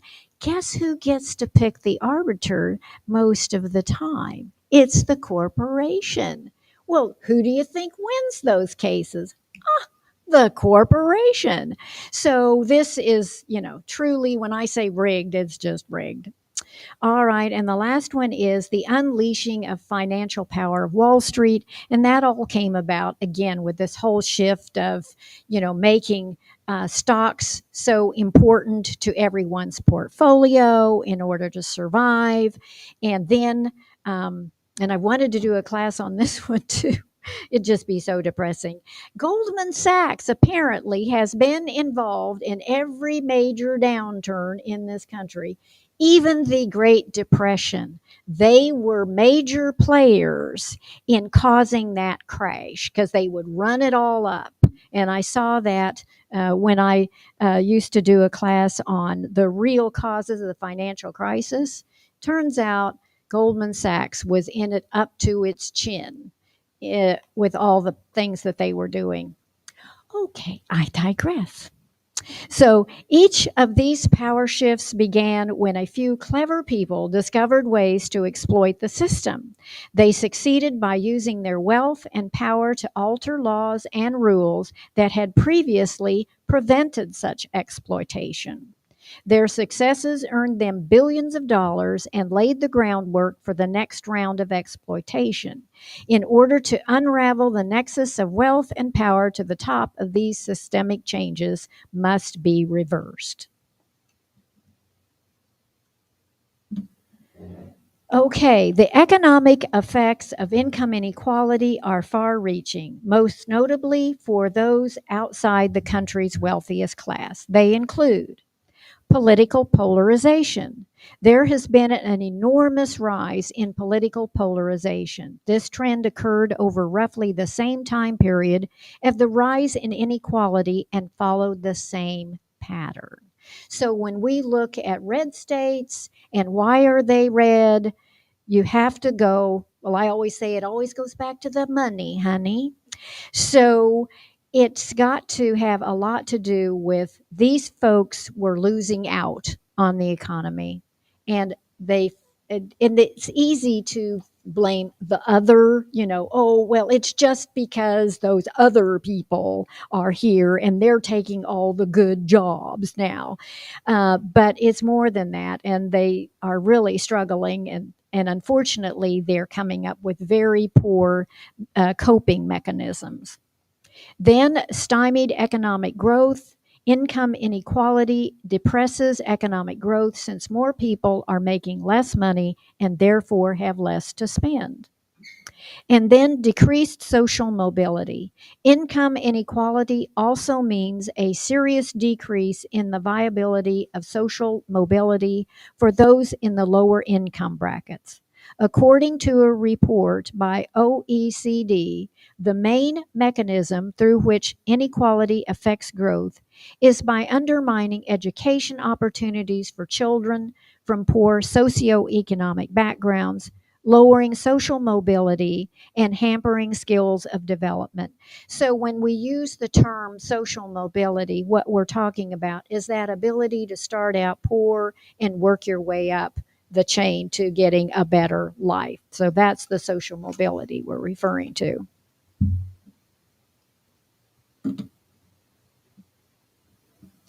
So, the economic effects of income inequality are far reaching and broader than pure economic costs. Health and social problems are found to be worse in areas with higher income inequality. And where there is great poverty, you will find high rates of crime. And I think people don't often make that connection. But there's a reason that we don't have high rates of crime in middle and upper class neighborhoods. People living in poverty are often desperate to escape their daily lives, i.e., then the use of drugs, or creating a way to make some kind of a living, whether it's legal or not. So I think we have to count that in there too. Whoops. Oops, I think it was on the wrong slide. Sorry. Okay. Are we on the best options to stop? Okay. That's where we're supposed to be. Funneling wealth to the top are, first, it's time to start taxing wealth, not just income. Pass a 2-cent wealth tax that applies only to the wealthiest 100,000 households in the United States, with a few cents more for billionaires. Such a wealth tax would raise roughly $3 trillion in revenue over the next decade, without raising taxes on 99.9% of Americans. It's supported by 68% of the country, including a majority of Republicans. And there are lots of ways to advance this principle, including a one-time wealth tax that would raise over $1 trillion. And this was all proposed by Elizabeth Warren. So that's where I got this one. Then second, in the 3 years following 2017, Republican tax cuts affected 39 mega corporations, including Amazon and FedEx, who reported more than $122 billion in profits to their shareholders while using loopholes, deductions, and exemptions to pay zero in federal income taxes. And so I know that in this new Deficit Reduction Act, they're trying to get through a 15% minimum corporate tax provision. I'm not sure. I mean, even if that did happen, you can count on these big corporations. They're going to create a new loophole or whatever it takes, but we have to be prepared that they're going to not pay their full 15%. And I feel that's so unfair. And that's all I'm asking for. I just want the rich people and corporations to pay their fair share. I mean, I pay my fair share, which tends to run me about 17% every year. So if I can do it on my little bit of money, surely they could do it with all their money. So that's where I stand on that one. Okay, solutions to the current crisis. Did I get to it? Yep. Okay. We need higher taxes on the rich and large corporations. Then we need new laws that forbid offshore accounts to hide profits, which I did another class on that one. We need to eliminate loopholes used by the rich and corporations to allow them to legally avoid paying taxes. We need government regulations because corporations cannot be trusted to be good stewards of the economy and the country. Cutting wages is always a quick way to provide more returns for the shareholders, and polluting will always be cheaper than protecting the environment. And cheating small business owners and the public will always be less expensive than playing fair, and doing what is right. And then number 5, we need government spending so that people will get the help they need to succeed, including health care, daycare, safe neighborhoods, and eliminating all forms of discrimination. Thank you very much.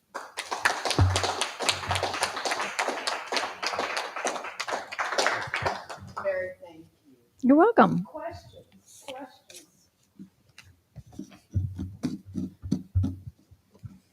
Yes.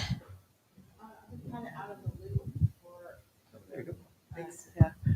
I've been out of the loop politically for a long time, but I remember some time ago, who was talking about a universal basic income, or where are we standing on that? And I think you're talking about everybody gets like a certain base level of Yeah, income. it was like $1,000 a month or something like that. Right. I forget who's, some guy in Texas, I think. Yeah, right. I know what you're talking about, but that hasn't gone anywhere. Nobody's talking about that right at the moment, but I think some cities are beginning to experiment a little bit. I think Stockton, California raised some money from some entrepreneurs to give certain targeted families so much a month. Was it $500 or something? Yeah. And just to see what would happen with that. And of course, there are certain factions out there that would say, oh, they're just going to spend it on booze and, cigarettes and drugs and all that kind of stuff. Well, no, they didn't. They used it to get some daycare so that they could go to the community college and take classes so that they could become qualified for better jobs. And it just really changed their lives in such good ways. So, and then I think a town in New Jersey decided to try it. So I'm hoping, it'll start creeping around. And if you have real success stories, that will help.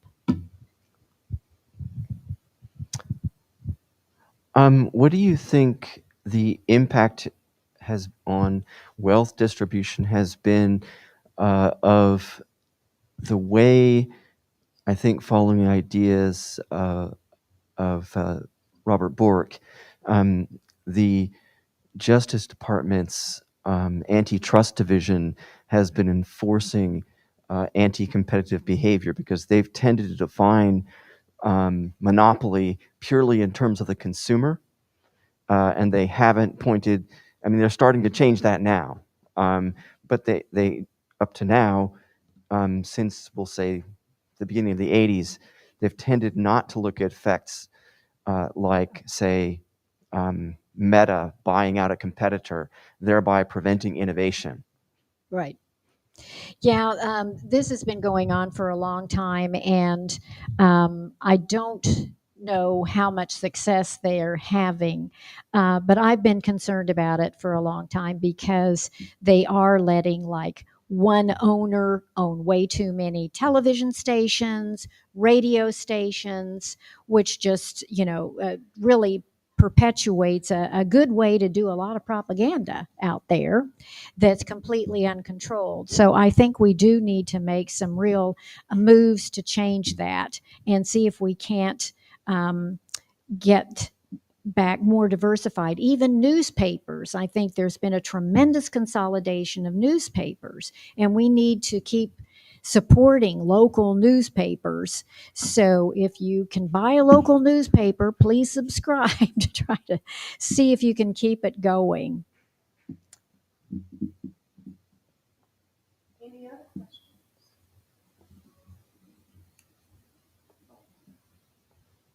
Yes. Yes, I really appreciated your Thank you. Okay, great. Thank you very much. I really appreciated your presentation. I thought it was very, very relevant today. I think that to speak of these issues of income inequality and the socio-political economic effects of it. I mean, at the end, I think one thing is like, I think economists certainly have some explaining to do, in terms of our discipline. I'm an economist. I'm at the University of Tulsa, and our discipline does have some explaining to do. It's not physics here, right? And I think that far too often the approach to economic theorizing is very, very narrow. And it's okay to be narrow, but there should also be an appreciation of the breadth of what we do. And what you did today speaks to a lot of that. I sometimes have issue. I mean, I don't know how much faith in a discipline changing itself. So especially when, with the very conservative nature and arrogance associated sometimes with economics, where, poverty is a function of the fact that you just don't work hard enough kind of thing. And so then you lose all of these things. So I guess the question is, I mean, you were saying at the end, we need to, I guess the question, how do we organize? I mean, we have to organize. I think that's the premise here. There has to be an organization of people to try to understand how the public, we were having this discussion at lunch actually, how the public has to force the academy to be honest with respect to how it is the actual wealth and income inequality manifests in capitalism, and what it is we can and have done to counter that. And then I think that what you said gives us a good first step. So thank you very much for that. Okay, you're welcome.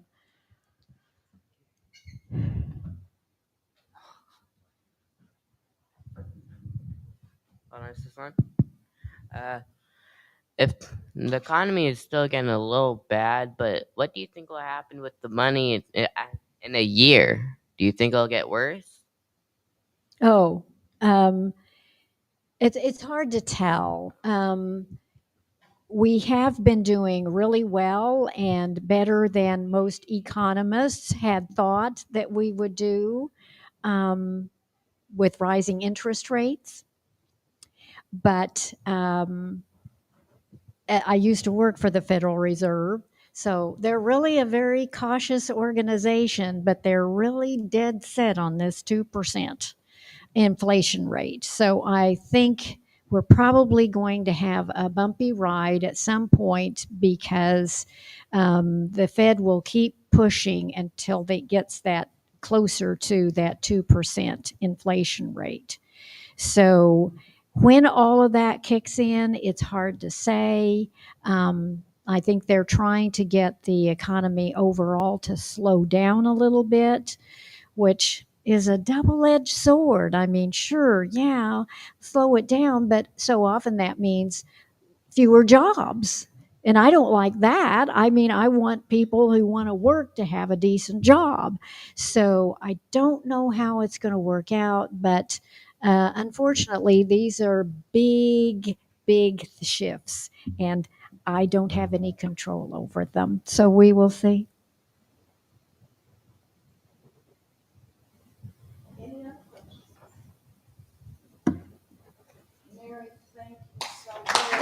You're welcome.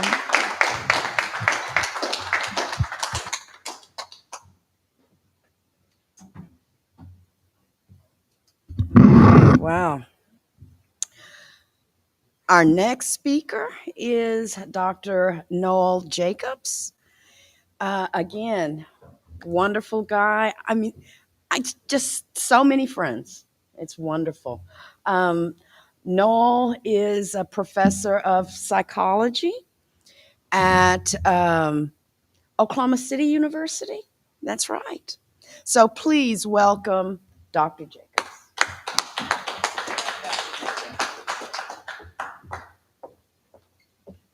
Okay, I don't know if I've used a setup like this, so I'm gonna try my hardest to keep track of what I'm showing on the screen with some slide printouts that I've got to help with a few extra pieces of information.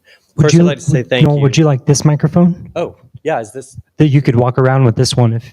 Oh, that's good. Yeah. Okay, and this is the clicker. Is it just? That button?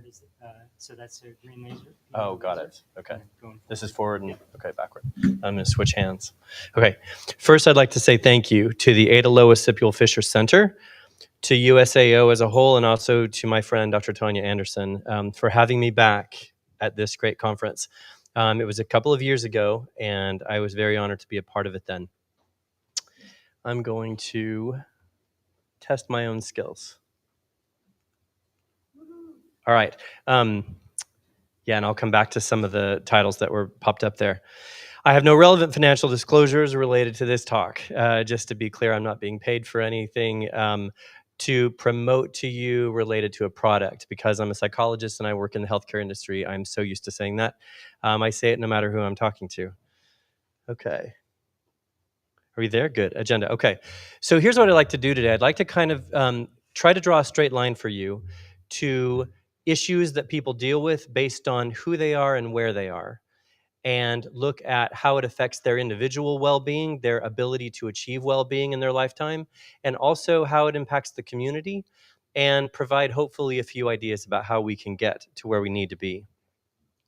Through the lens of social and clinical psychology, we see more and more how individual well-being is tied not just to areas of thought, energy, and mindful behavior, but systems of access, beginning with food, shelter, and safety, and then community acceptance and meaningful relationship.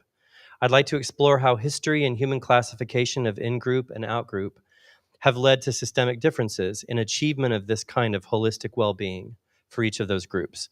Then it will examine what is needed for society to truly uplift well-being for all, with recommendations at systemic levels that can have an impact at the individual level.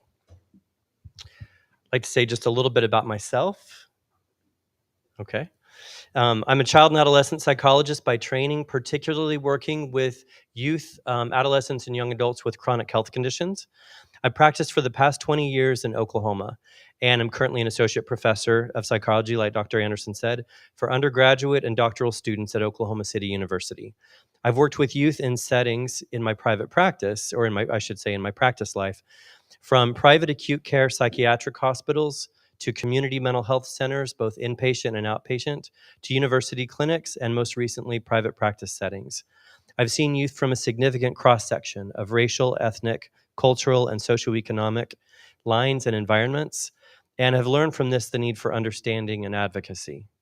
This is the lens I'm going to be using to examine and understand the differences individuals experience in their environments and what impacts well-being. I'm currently also the executive director of the Respect for Diversity Foundation, co-founded in Oklahoma in the year 2000 by Mike and Joan Kornblit, to promote understanding and honor the dignity of all people through arts and education programming for all ages. All right, going forward. So I need to tell you a little bit about the idea of blocked opportunity. Blocked opportunity plays an important role in people who don't start off in the right place or have access to the right things to give them choice, to give them agency. My premise is that blocked opportunity caused by racism harms people of all ages, every day, and in multiple ways by changing their lived trajectory. Ending it would benefit all of us. All right. So let's go on to some definitions, I think. There we go. Okay. First off, I want to define well-being. According to researchers, there's a whole lot that can encompass this, but usually there are some common factors between them. It's seen as a variable state experienced by each of us, the level of which is determined by our safety and access to those material, social, physical, psychological, and vocational health benefits. It predicts a whole host of outcomes for us, and we'll talk a little bit about those. In particular, material and social health, meaning access to sufficiency, and social health in the community around us, having enough resources and enough relational connectedness predict much of the rest of these areas of well-being, including our physical and psychological health. So it very often is conceptualized like this. Notice how these dimensions, economic, environmental, social, psychological, and physical well-being or physical life overlap with each other, implying they're not just common characteristics with overlapping components, but they also have common and bidirectional influence on each other. Research examining this have competing theories of fully what constitutes it, but what we know is that several of those predict the others. So especially environmental, economic, well-being predict social, physical, and psychological. So when we define social, whoops, was that already there? Okay, there we go. So when we look at social ecology itself is a mix of many factors, several of which predict the level of support the individual feels over time based on place, recognition, human support, and available resources. And there are marked differences based on socioeconomic and racial status. In fact, we'll see that racial status goes beyond socioeconomic status in predicting the health of a social ecology. When we conceptualize it at the individual and at the group level, it very often looks like this. This is a model that was created in the 1970s by a social researcher named Yuri Bronfenbrenner. He specifically looked at human development and the idea that any individual, starting in childhood, is directly influenced by and over time begins to influence all these layers of environment around them. So if I've got my laser pointer and you all can see me, we've got at the center the individual. Around them is what he called the microsystem, which is the home they live in, the school that they go to, the neighborhood that their home is in, their immediate family, and so on, including the people that they come into contact with the most. Beyond that, we've got the mesosystem, which is the neighborhood, work for adolescents and adults, the whole entire school system instead of just the school that the child attends. Beyond that, the exosystem, it's in a sense, it's the culture that the family is living in to a larger degree. And beyond that, the macro system, that would be the city, the state, the nation, even potentially the part of the world that someone lives in, because we know geography on the planet also predicts a whole lot about your environment. climate, access to water, access to transportation to other places, etc. So then we have to talk about opportunity. And this, in my mind, is the linchpin. Where we are predicts the kinds of opportunities that we're going to have. Opportunity here is a term measuring our access to agency. And agency is that idea that if I decide something, I can make it happen. So I have the ability to change my environment, change my personal state, or change my surroundings for the very things that we need to provide for our own well-being and that of those in our social network. And also, I will tell you, I accept questions throughout the talk. If you have anything that you'd like to bring up, raise your hand and I'll pause. Okay? So, like I said, the straight line. The idea is that our social ecology predicts our access to opportunity. And opportunity predicts our access to well-being in all of these dimensions that we've talked about. So place really matters. And how we're viewed within that place and in the margins around it really matters. So the question is, what happens when our social ecology does not support the idea of opportunity? If we're born into a community where our mother didn't have access to health care when she was pregnant, and we were born with more significant health concerns, when our parents are working 2 or 3 jobs simply to keep the roof over our head because, as we heard from Mary Carter's talk, wages haven't grown. And many more people in lower paying jobs are now forced to work 2 and 3 jobs to simply make the same amount of money needed that they could have been sufficient on 20 or 30 years ago. What happens with no opportunity to the outcome of well-being, both for the individual and for the community that they're a part of? So, I will tell you, we know what happens. Rourke O'Brien is a sociologist, an associate professor at Yale, and co-author of the book Taxing the Poor. If you've not read it, it is a great sociological study, and it might work very well with people in economics. He analyzed public health data over several decades, as well as years' worth of studies of socioeconomic and race-focused data on living environment, income, health, and even crime, to identify what he calls the racial opportunity gap. These outcomes are true above and beyond those of mere socioeconomic status. So here's what we see. We see educational outcomes are significantly lower, with the majority in some areas not achieving 8th to 12th grade education levels.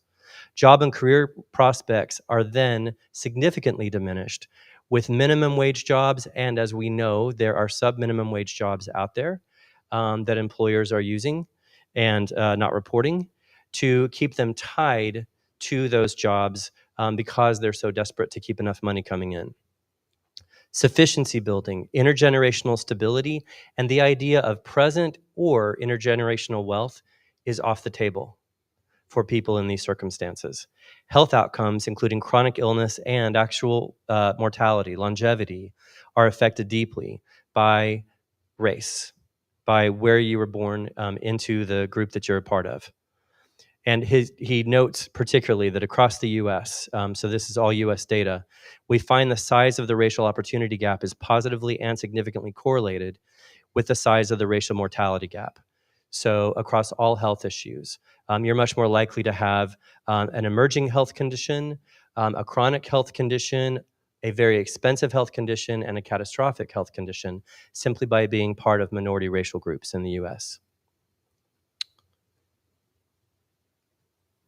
I forgot that I had to do that. There we go. You've been looking at a blank screen. Okay. So we want to look at how this works at the individual level and then at the community level. Our ecology begins in the womb. What we know about pregnancy and race include the following. Lower rates of prenatal care for women of color versus white women, and this is across socioeconomic strata. Higher percentages of stressful pregnancy and preterm childbirth, and for that research, it was found that this difference is significant for Black, American Indian, Alaska Native, non-Hispanic mothers. It is a little bit better for Hispanic mothers. There's a higher percentage of health complications post-birth. Why is that? Because none of the things that could have been caught early, mid-pregnancy, late pregnancy, were seen by a doctor who could provide any kind of help. We see women of color going through higher stress rates during pregnancy. And as you can see from this, well, it's actually probably a little bit more difficult for you. There are a significant number of effects. The immune system, gastrointestinal pain, fertility problems that actually prevent or cause problems early in pregnancy that lead to premature abortion, high blood sugar problems. We have increased depression and anxiety. We have the onset of heart conditions for women in pregnancy when they have stressful pregnancies. So it starts harming the mother before the effects even hit the developing fetus. Neural growth begins with the fetus. The neural tube is first organized. The first organized set of tissues, aside from the epithelium, that becomes skin. The neural tube becomes your brain and your spinal cord. So in its early stages, if something happens to it, you will have significantly greater problems with central nervous system related issues. As tissue complexity grows, the fetus remains in a vulnerable state, especially regarding harm from teratogens and maternal stress impact. There are studies that show that even secondhand smoke exposure to women can affect the fetal development. And women with stressful pregnancies are very often in environments where they're going to have more exposure to that. At birth, some of the stress response in the child seems already partially formed and can predict health, physical and mental health both, problems later on. Then, oh, that's right. This is a couple of slides that show examples of this. When women go through maternal stress, one medical pathway shows a significantly higher likely development for developmental tissue problems that turn into chronic health problems, in this case, asthma. In the next case, psychiatric disorders. So we see that the child starting off in life with a mother who had these types of stressors is much more likely to have issues such as these that are going to be with them their lifelong. We see that because the biopsychosocial lens that we understand development through means that these areas are going to be overlapping with each other. Difficulties that happen early in life often predict trajectories that cause problems with social life, with understanding of learning, with your progress in terms of developing skills, feeling confident in them. And these are seen both at the individual level and influenced at the social level. So what we notice developmentally is that the child starts off, perhaps because they're born to a minority race or ethnic group, they start school. And if they're in a school where they are different than their peers, or at least the majority of their peers, by 1st to 3rd grade, we start seeing a phenomenon that we call different and the same. And that is where kids identify and call attention to visible differences between themselves and their peers. And the majority group in those cases will start to, generally, and it's based on social learning, start to pick on the child. So when one child is picking on a child for their differences, other children will join in. So by 3rd grade, most kids who are not part of a majority group in their school will have gone through this. Bullying and segregation begins to happen. Segregation happens on the playground and in the lunchroom and even in the classroom when teachers are not assigning seats that have some type of distribution of difference among the classmates. And that further creates the difference where you have an in-group and an out-group. Then, by the time we get to teenage years, we have the teenage brain already showing differences in the way differences are perceived at the level of fear and arousal. The change is biological. What you're looking at here is diagrams of 2 brains where they're showing electrical activity, and the markers that you see are in color.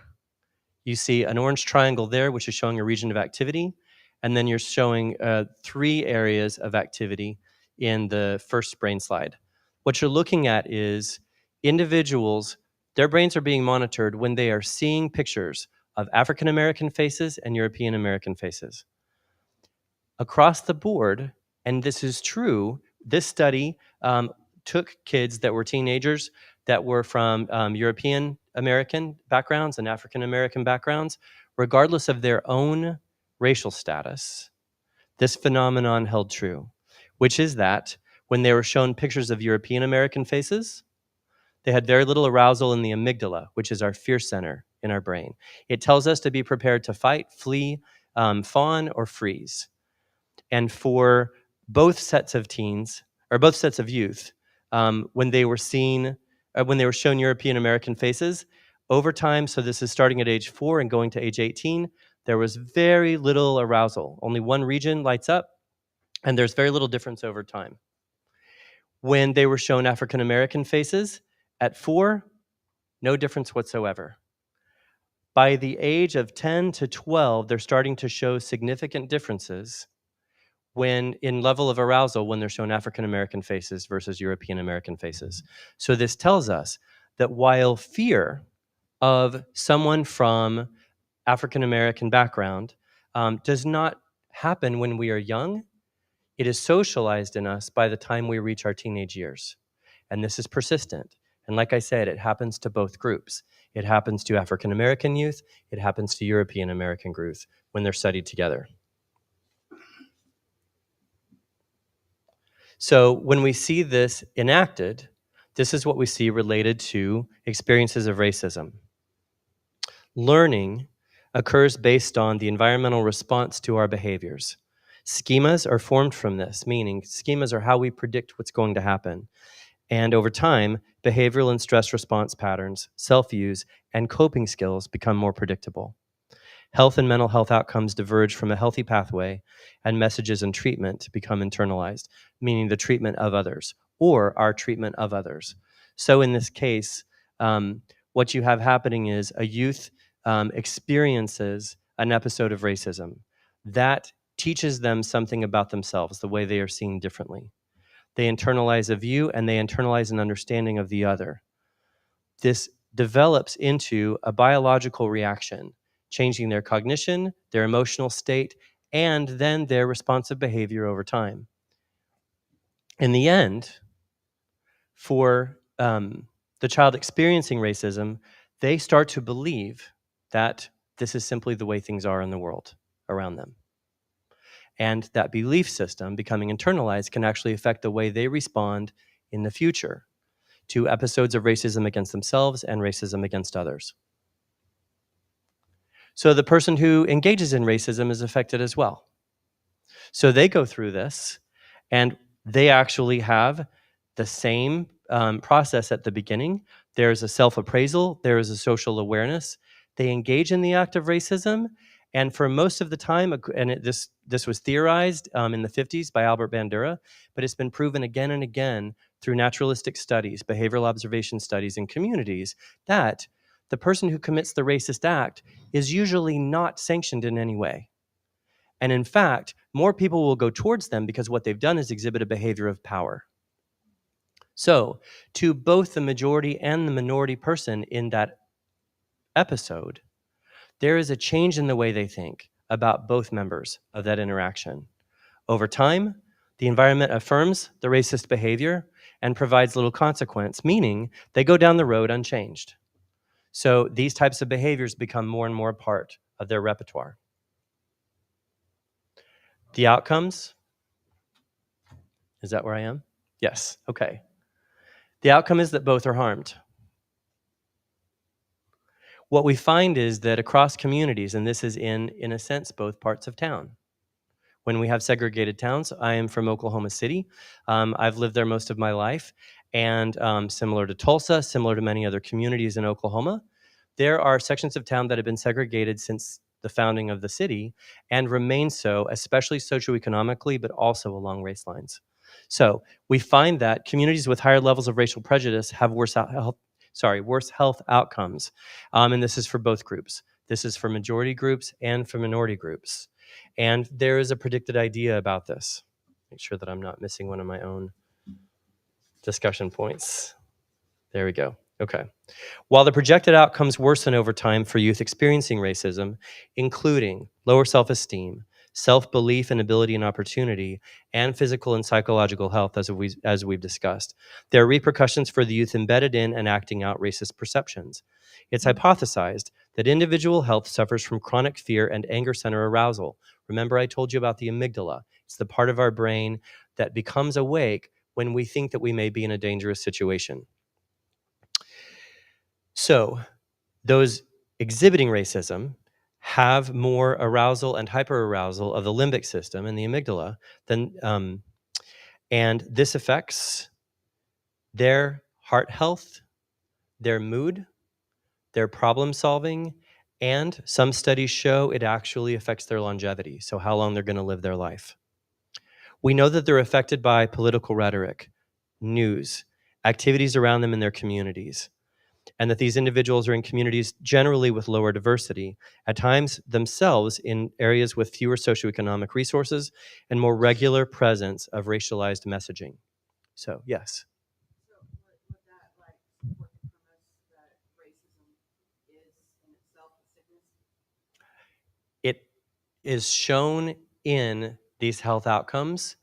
So how we describe it in terms of whether it's an acquired illness, like you're talking about, or whether we simply see the fallout of continuing to think along those lines, I would say yes.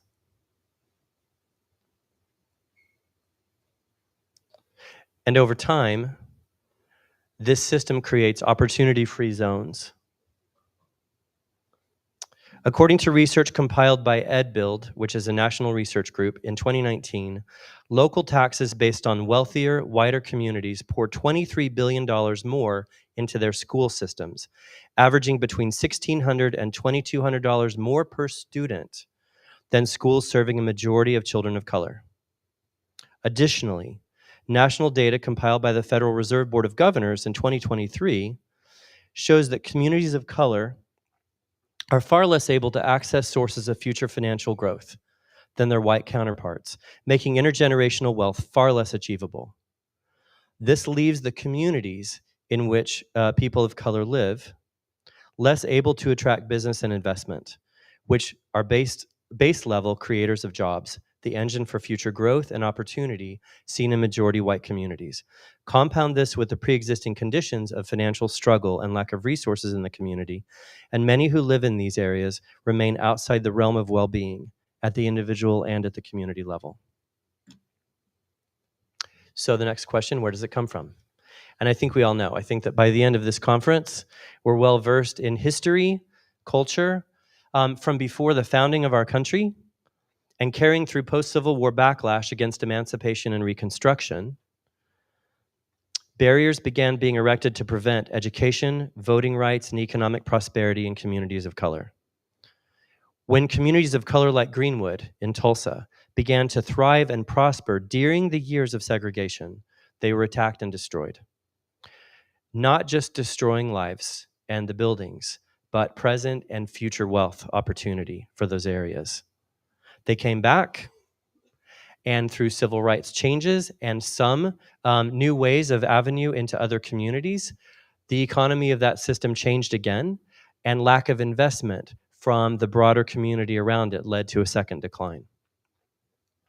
Redlining restricted families of color to poorer areas, regardless of their income or credit, and entrepreneurs and businesses in minority districts were denied credit or investment by white banks. The intergenerational wealth seen in primarily white communities flourished at the same time, while just across town, segregated areas were summarily denied basic resources. All right. So,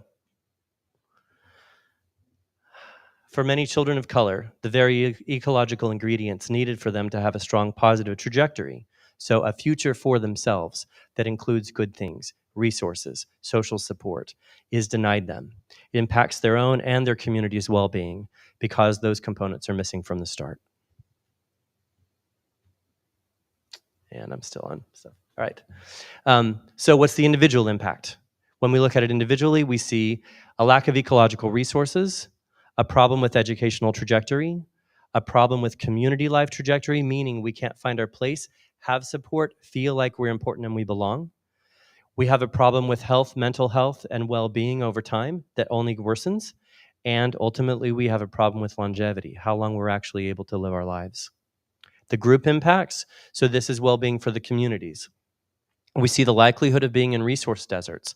If you don't know what a resource desert is, drive to a part of town that is primarily minority, and you will see a lack of good grocery stores. You'll see a lack of health clinics. You'll see a lack of community resource centers and activity areas and playgrounds. cities don't invest. And when a larger city has access, the money still seems to move to the wealthier, wider parts of town than the historically Black parts of town and communities of color. We see restricted or missing access to good education and healthcare. We already saw the difference in funding. Funding isn't just how nice is your building, it's how recent are your textbooks? What types of technology do your teachers and your students have access to? How many people are actually there? Do they have 17 students in a class, or are they forced to have 35 because they cannot pay enough to have the number of teachers that could be there for the students? Reliance on limited human support systems and less opportunity over time for economic growth to change any of the other factors. So back to our ecological model. This is also a well-being feedback loop. Remember, I showed you at the center the individual, but all the systems around them at levels. All of these levels are affected, which means that the individual is more impoverished, but the community itself is never able to break out of a cycle of poverty and deprivation. And like I said, we know that racism has impacts. It's been studied at the national level, and nationally, it's been identified that our gross domestic product could be increased by at least $1/3 trillion in 1 year. That's 1 year worth of difference if we did not deal with the racism problem that we have in our country. So everybody would be benefiting from something that is affecting all of us, some of us simply more than others. So we look at those aspects of community well-being. We see resourcing in the environment, our education systems, investment, short and long term, the viability of the community itself, those open buildings that have storefronts instead of the buildings that are closed up and boarded up, and our infrastructure, even roads and lighting and pipes don't get changed in parts of town that don't have resources. So over time, in a sense, the bill for upkeep gets further and further and more deferred. So we can't keep up with things. So what if we change the trajectory?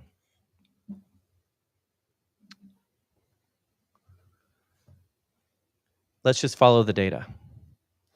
There are multiple economic studies showing, one of them including the estimation for that gross domestic product change just by eliminating racism in hiring practices, in school districts, in neighborhoods, etc. We have evidence from the banking industry itself that efforts to change this don't just impact the communities they're giving to, it actually impacts the bank. When JP Morgan Chase started actually not just paying lip service to, but investing in prototypes to help communities by listening to the communities themselves, they actually made profit on it, okay? And it's now seen in every sector of business, especially my own, healthcare, changing healthcare practices by not just hiring more diverse, but training everybody who works with patients how to understand diversity and the way it impacts the way we deliver service, the best ways to communicate, have relationship, support the clients, the patients that we are seeing. Everybody wins. All right. So, more information.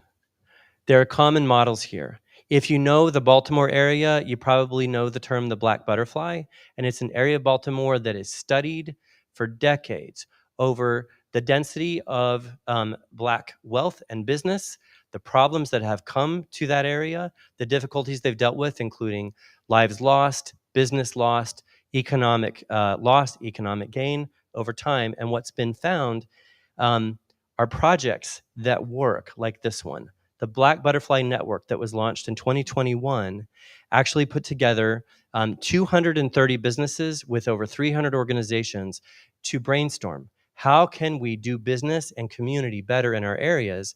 So in a sense, we're all sharing the lift instead of trying to do it on our own.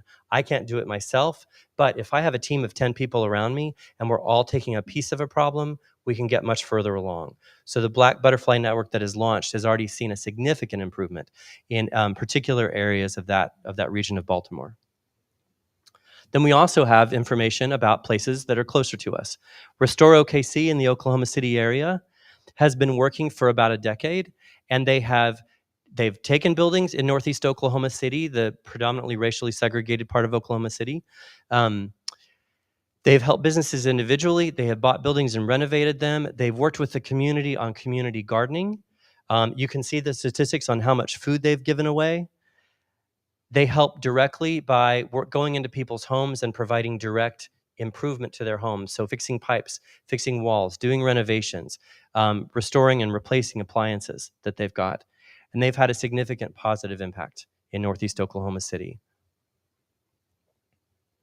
Whole Cities is the group that they went with to begin their urban farming initiative, which has allowed them to give out that many pounds of food. So the idea is coming together across these lines. We also have international examples to use.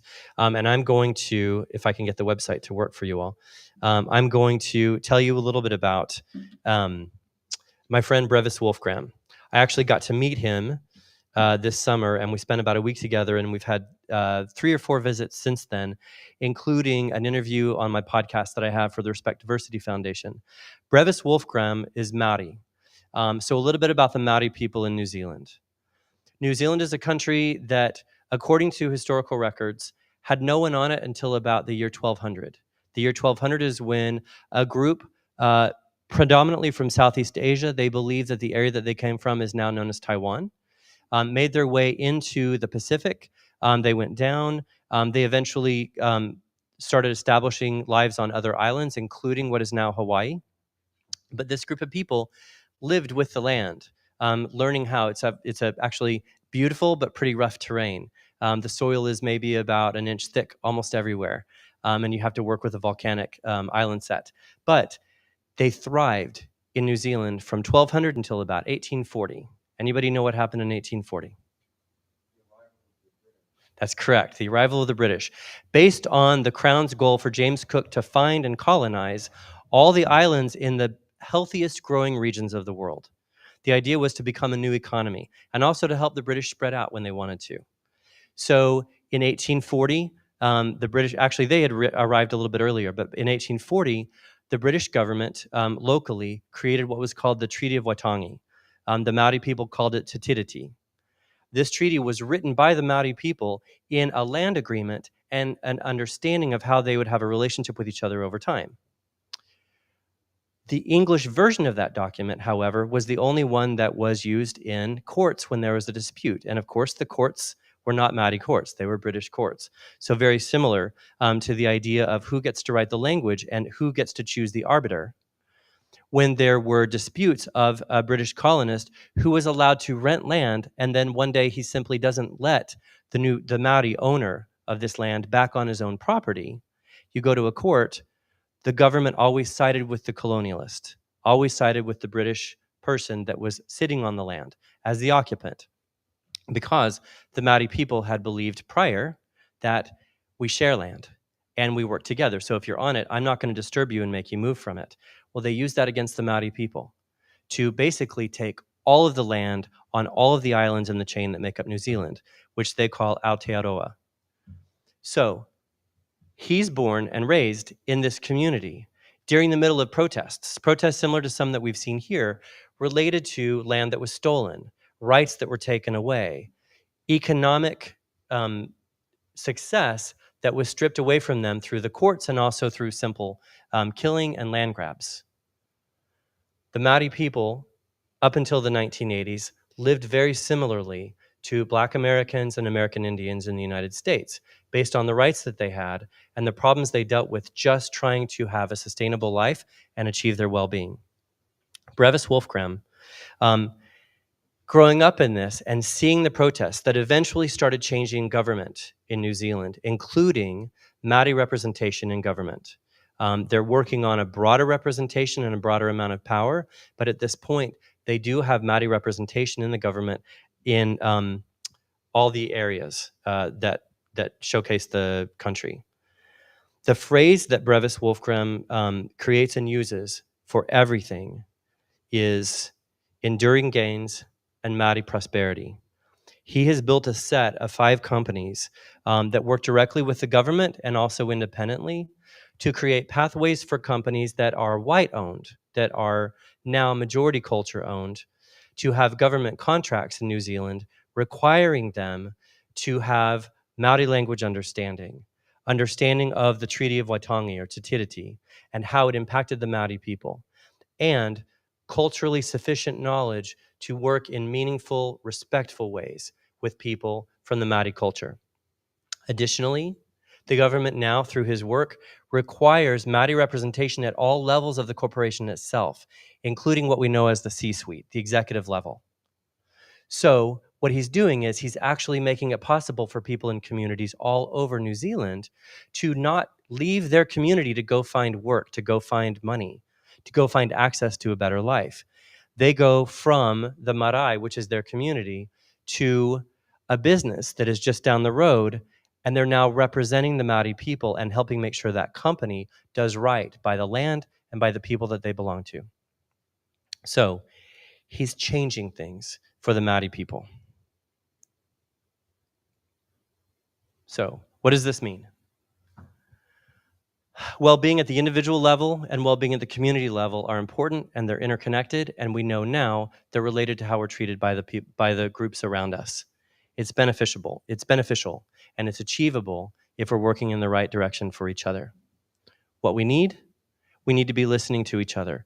We need the groups that have been underrepresented and mistreated, denied rights, at the table speaking first. They're the ones that we should be listening to. This is what my friend Brevis has great advantage at in New Zealand based on the work that he's done over the last 20 years. We need to partner from the second row. And when I say we, I mean non-minority businesses, non-minority groups, government needs to partner from the second row. We're not running the show. We are listening and figuring out what action we need to take. And then we need to make sure that we identify that all of this is and not or. We need to focus on the idea of well-being for the individual child. We need to focus on well-being for the micro community, that immediate community around the child and family, and then the macro community.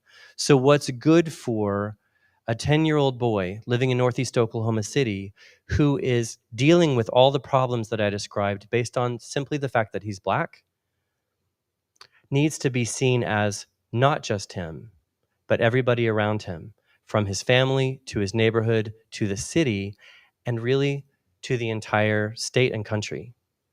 Those communities need to be at the table telling us what they need.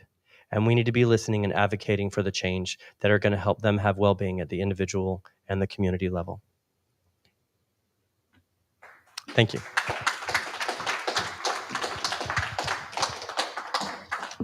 No, thank you. Thank you very much for that. Questions? Any questions?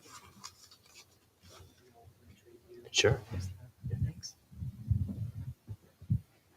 It's a lot to take in. There is this experiment by, I don't know if you're familiar with Jane Elliott. Mm-hmm. Do you think that the brown eye, blue eye experiment is something that is that could eventually be a mechanism for healing, or similar experiments like that? Will you describe the experiment for everybody? Where she divides a group of usually students or whoever's in the group between those who have blue eyes and those who have brown eyes, and she kind of alienates the people with blue eyes so that they can experience the feeling of being othered, exclusion. Good. And so your question is whether that type of experience for children who, and keep in mind Children too, and just people in general, or do you think that it might actually make things worse? Sure. Because I feel like it could go both ways. Well, and it all depends on what happens next. So similar to bullying, we talked about different and the same. It shows up between first and third grade. Differences are caught upon and called out, and kids are othered. They're turned into the other, which is a bad thing at that age. If a school implements a bullying program, but it's exposures like that and nothing else, things actually get worse. We have study after study that says these experiments show something, but they don't change anything in and of themselves. And in fact, by highlighting the differences, what you might have just done is created an environment where kids do that more often. Right. Okay. And it might be that the blue-eyed kids get picked on, but there is so much social messaging that makes blue eyes pretty and rare and cool that it doesn't tend to happen. It tends to go back the other direction anyway. So when you learn that kind of information about a community, you've got to systemically go in and change at every level.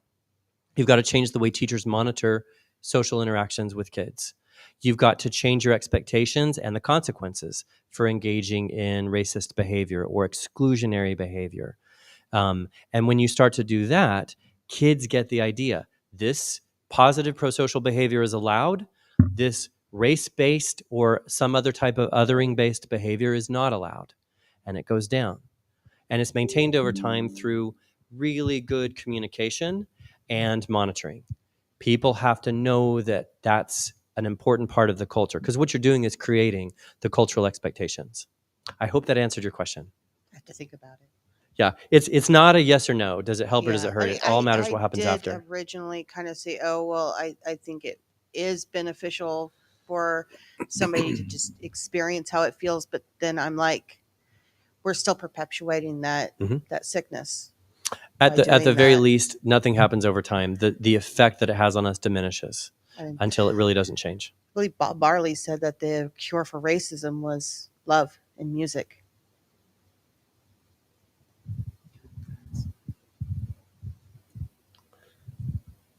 Other questions?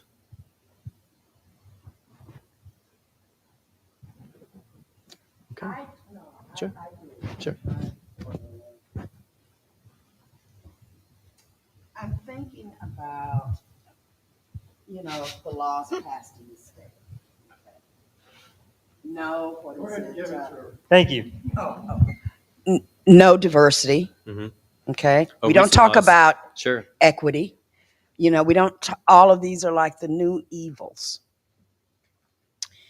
And I guess for me, and again, I'm trying to grapple with words, it seems as if racism functions as a type of symbolic capital. And certainly you have showed us about the benefits of operating on another path, a better path. But at the same time, I have in my mind a document, the 18th century document that emerged. There was during this time the propagation of the gospel. And it was a movement to try to teach slaves how to read the Bible, because at that point it was, not questioned that they had a soul. But I think about this one response that has always, and it's been probably 40 years, I'd rather die and go to hell than think about sharing heaven with a you-know-what. And so, I mean, it seems as if it's that sort of mindset that serves as a barrier, a block, a missed opportunity for this type of symbolic capital. Why? How do we get around that? One of the most important things that we see in research on changing people's racist attitudes is based on a theory called contact theory. When groups of people are allowed to, one, benefit by a system of segregation and resource allocation that benefits them at the exclusion of the other, and then you create separation so I don't have to see the other, I don't have to know the struggle that they go through, it is easier and easier to take things like political narrative, religious narrative, whatever we're given, and use it to justify and help us feel better about the fact that this is okay. The system is working the way it's supposed to be working. I'm not hurting anybody. They are dealing with the struggles that they have because of characteristics of their own. And I don't have to think about them. And some of the narratives go as extreme as what you've said, even today, that people that are different than my group don't have a soul, and they're bad, or they don't deserve anything more than they've got right now. And the research tends to say that the only time that changes is when personal experience not only goes against what we've already believed, because we have this whole thing in us called cognitive dissonance. I can come face to face with something about my own behavior that I don't like, but I'm going to have to go to sleep tonight. So I'm going to find a way, a mental gymnastic, to, by the end of the day, realize that I was good. I did the right thing by hurting that other person or saying what I said about them. So we're pretty self-protective. It's resilience, but it's resilience that hurts us in the area of understanding the other. The thing that changes it, direct contact over time. It can't just be one exposure. It can't be the blue-eyed experiment. It has to be over time. And the direct contact humanizes the other because they're human. When we spend time with them, we know that they're like us. We know they bleed the same color. We know that they've suffered and their suffering matches some suffering that we've had. Might not be the same circumstances, and it definitely might not be to the same degree. But we know.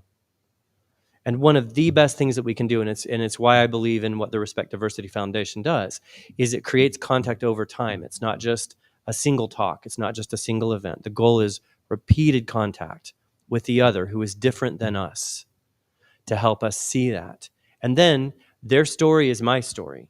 And I can't be okay with systems that harm them because they're in my circle. They're now in my social ecology. I care about their well-being. And by extension, I end up caring about their community's well-being beyond. I hope that answered your question. Okay. Yeah. I just want to add that having contact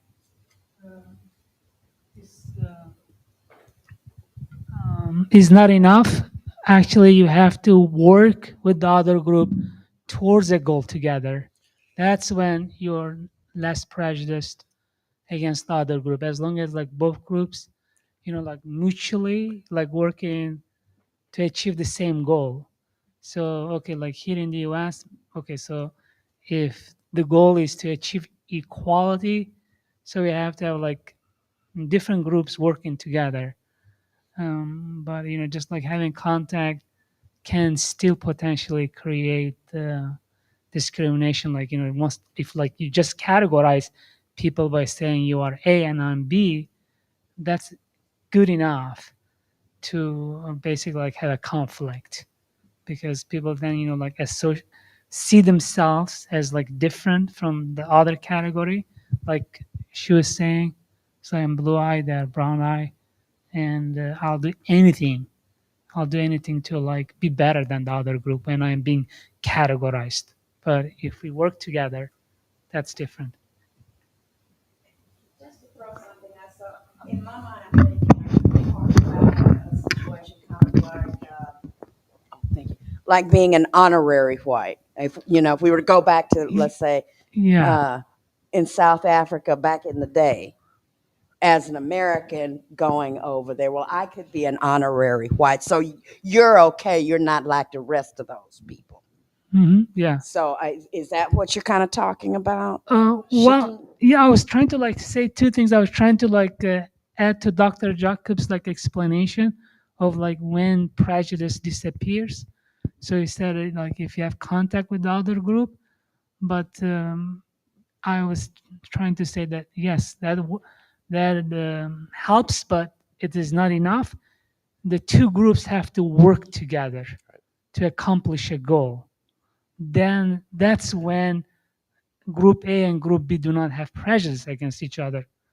And another thing I was saying was that it is so easy to create a conflict between groups just to categorize them. Yeah. Just by categorizing them, you can create a conflict between two groups. Yeah. Sorry. Absolutely right. And that is the most powerful form of contact over time, is working together on common goals.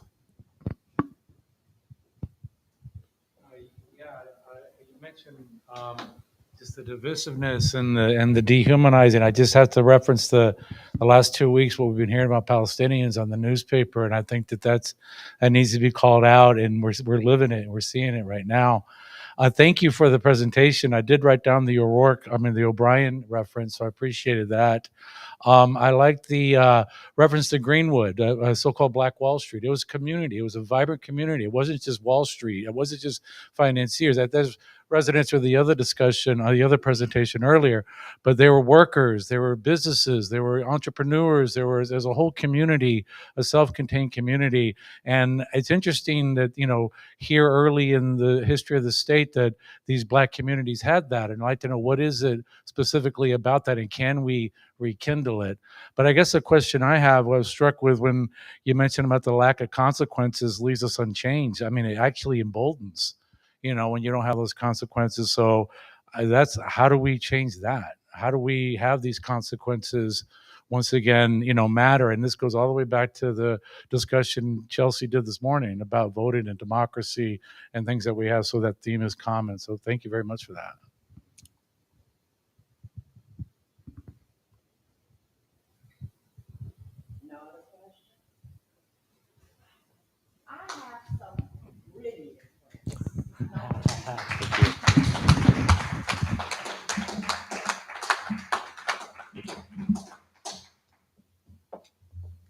All right. Our next presenter is a colleague. I would like to say friend. Holly Hatfield. She is an well, come on up, girl. Economics professor here at USAO. Welcome.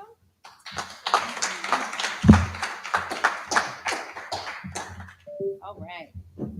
I think I'm going to do the roving microphone. This should work. It should. Okay. Sound check. Got it. And wrong way. Which button am I pushing? Hey, there it is. You want to see a picture of me and my parents? My name's Holly Hatfield. Here's a picture of me, my mom, and my dad in April of 1991 when I was 8 years old. And this is a picture that we took last week of us when they came to visit me here in Oklahoma for the first time. So I had to give a shout out to my parents because I'm sure they're watching. And if I don't mention them, then I'll have to hear about it forever. So now we know that they're in the room with us. It's going to go a lot better.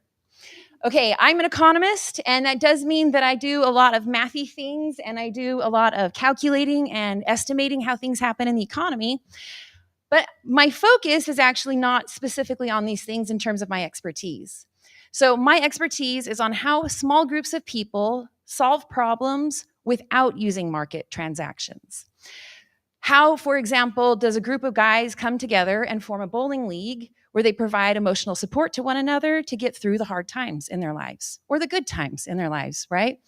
There's nobody paying them to make their bowling league happen, but they just create these kinds of organizations in their society to make lives better for themselves and for others. So in economics, we call this non-market behavior collective action. And in particular, what I'm interested in is how people solve collective action problems. When, for example, are there scenarios where we would all benefit from cooperating with each other, everybody would benefit from it, and yet we can't bring ourselves to do it? So a good example of this that we have in our society right now is the failure in the United States that we're experiencing to be able to have civil discourse. We're experiencing a collective action problem about how to talk to one another about the issues that we're facing. And this is a big key part of course, the conference this week. And of course, I'm the last speaker, so I'm wrapping things up here and kind of getting to the question of, so what do we do? Where do we go with this? How do we overcome these problems that we're having? And how can we get back to a point in our society where we can actually talk to each other about these issues without it ruining the day for everybody? So I'm going to take this question of how we can get back to civil discourse from this perspective of collective action, but I'm also going to take it from the perspective of political activism. So I am politically active, and the way I like to do my political activism is by taking questions like this of collective action and experimenting with them in my daily life. How can I make collective action happen in the sphere of influence that I have? Okay, so what I've been interested in is how we can get these political discussions happening in our society, how to overcome these collective action problems. And so to do that, we have to identify really what the challenges are. What's standing in the way? What are the barriers to us achieving these types of conversations? So first of all, part of the problem is our culture in the United States. I have a meme here that says, friends don't let friends talk politics, right? How many of you have been taught your whole life it's rude to talk politics or religion for any reason, under any circumstances? Do not talk about it. Well, no wonder we're bad at having civil discourse. We've been told it's rude to have civil discourse, right? This is a key part of our culture that we probably should investigate. Second of all is, as was mentioned by Mary earlier, the problem of inequality in a society is going to make it difficult for us to talk about civil problems, in part because civil problems create winners and losers, and then it becomes personal. If changing inequality means you have to give up your property, you're going to feel very different about it than if changing inequality means I get your property, right? And so this problem of winners and losers within the system is going to impede those winners and those losers from coming together and having conversations about where to go next. Because the people who lost are angry and the people who won are defensive. And if you aren't entirely convinced by that and how that's tied to US culture, I think it was James Madison that said the purpose of the government is to protect the property of the rich from the poor, right? The winners and the losers and people trying to protect what they have versus feeling angry that they didn't get a slice of the pie, that's a key issue. And we have to be aware of that when we're trying to create these kinds of conversations. Also, the loudest voices most often don't represent the majority. So just because there are loud voices out there shouting that, things should stay this way or things should go that way, there's no reason to suspect that the volume of those voices correlates to the number of people who hold those opinions. So we might be hearing about, that everybody wants this, when in reality, it's just all of the loud people want it. What do the quiet people want? What do people who don't feel comfortable speaking up have to say? And what are they looking for? And what's standing in their way? So in order to facilitate these conversations, again, we have to be aware of the fact that there are inequalities both in terms of resources and there are inequalities in terms of who is willing and safe to speak up in these spaces. Okay, last is language. And I think that the language issue is probably not as big as it seems like it is, but because it comes up so frequently, we need to talk about it. So first of all, political language evolves, and so that makes it difficult to master. Has anybody felt reticent about whether or not you can use the right pronouns in a public setting, or maybe you're going to use the wrong word to represent the LGBTQTLMNOP groups, and maybe you get nervous because you're not really sure exactly how you're supposed to be talking right now? Or maybe because of our current call-out culture that we have on social media and on these platforms, you do get brave and you speak up and you say something wrong, but you immediately get shut down and kicked out of the conversation, right? Because you get all of the trolls jumping on you because you made a mistake you didn't even know existed. These are language problems and language issues. And third is that problematic language is often inherited, right? Sometimes we don't even know we've inherited problematic language until we say it, and then somebody's jaw drops, and we're like, oh no, what have I done? Right? I'll take it back.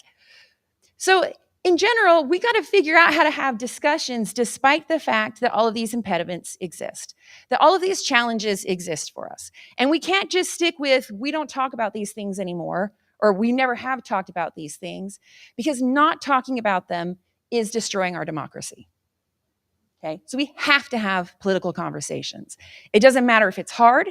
It doesn't matter if it's uncomfortable. We have to have them.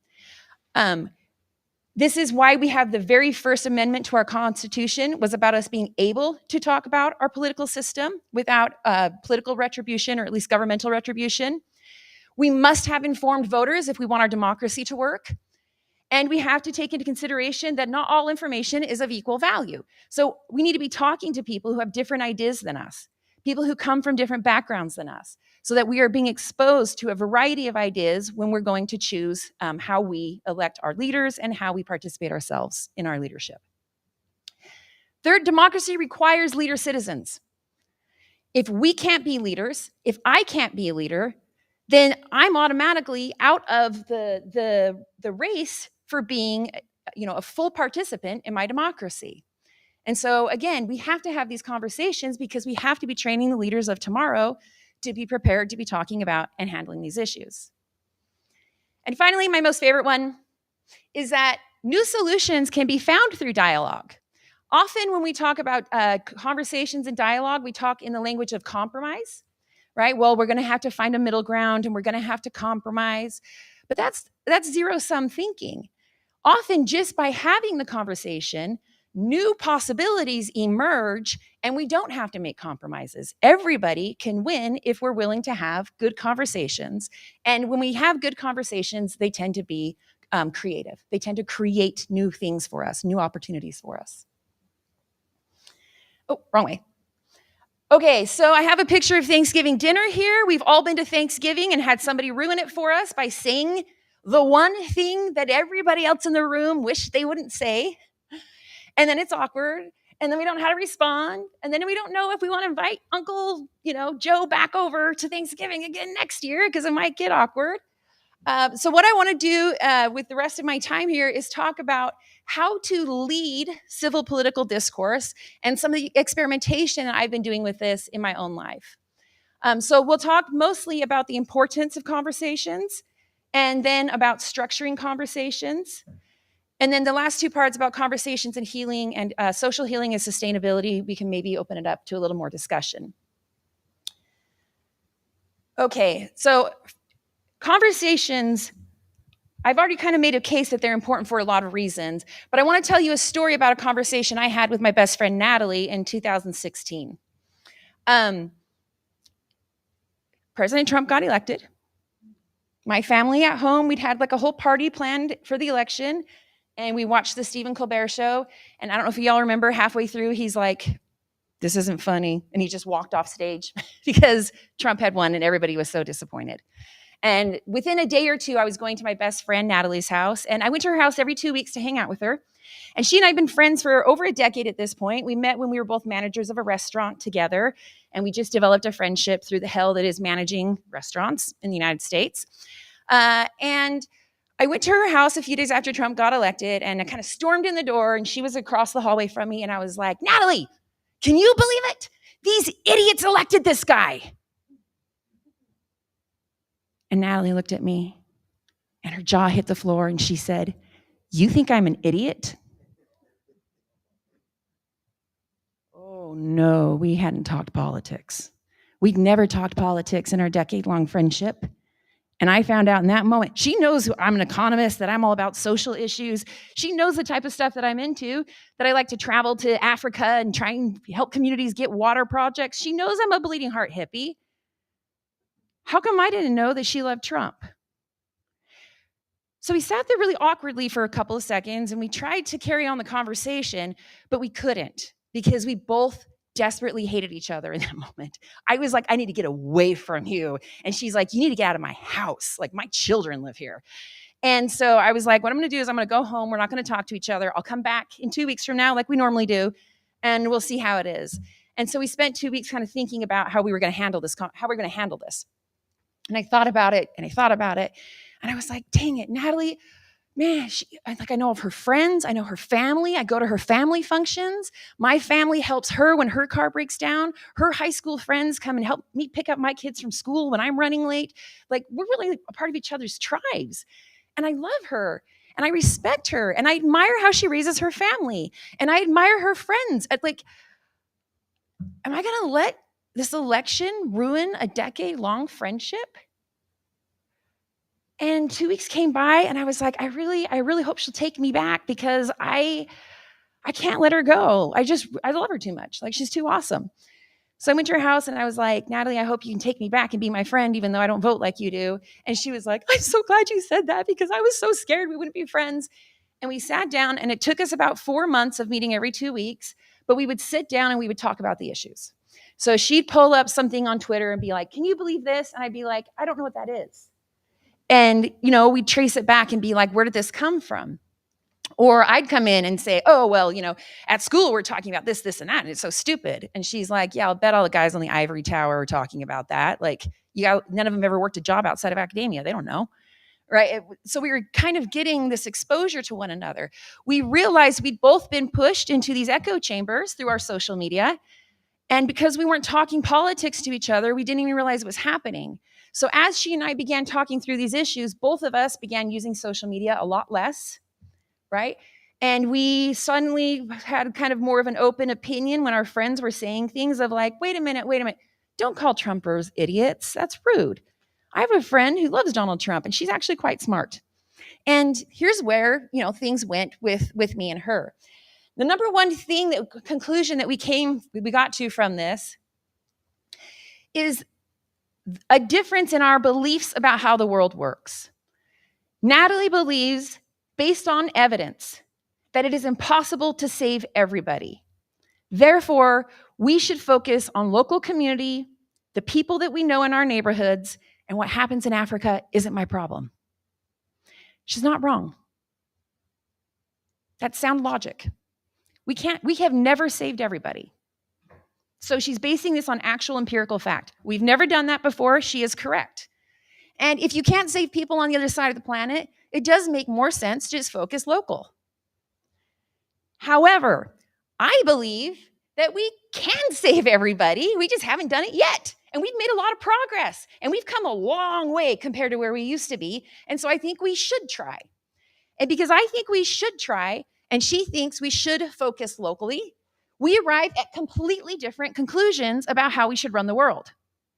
I say we should be doing these big programs where, we're trying to find the people. I have a very Rawlsian idea, right? Find the people at the bottom and lift them up through redistribution schemes. And she's like, are you kidding me? The government has only ever made people's lives more miserable when they try to do that. Have you seen what happened to the USSR, right? Fair point. Fair point. The fact of the matter is, we're both right. And we live in a world where two people can both be right about the same thing and both come to totally different conclusions, right? Depending on where you start on a path and depending on where you're aiming to get, you might have a very different journey than the other person. So what I learned from this is that Natalie wasn't stupid and I wasn't stupid. We were just using different sets of facts and really different assumptions before we even got started into our conversation. Let's give another example here really quickly. I'm going to show you an image. Take a moment to notice how the image makes you feel.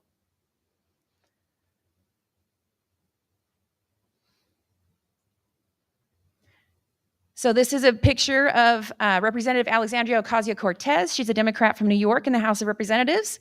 She's known popularly as AOC, and this is at the 2021 Met Gala. And she's wearing this off-shoulder mermaid trim dress in white that has written across the back of it in red, "Tax the Rich."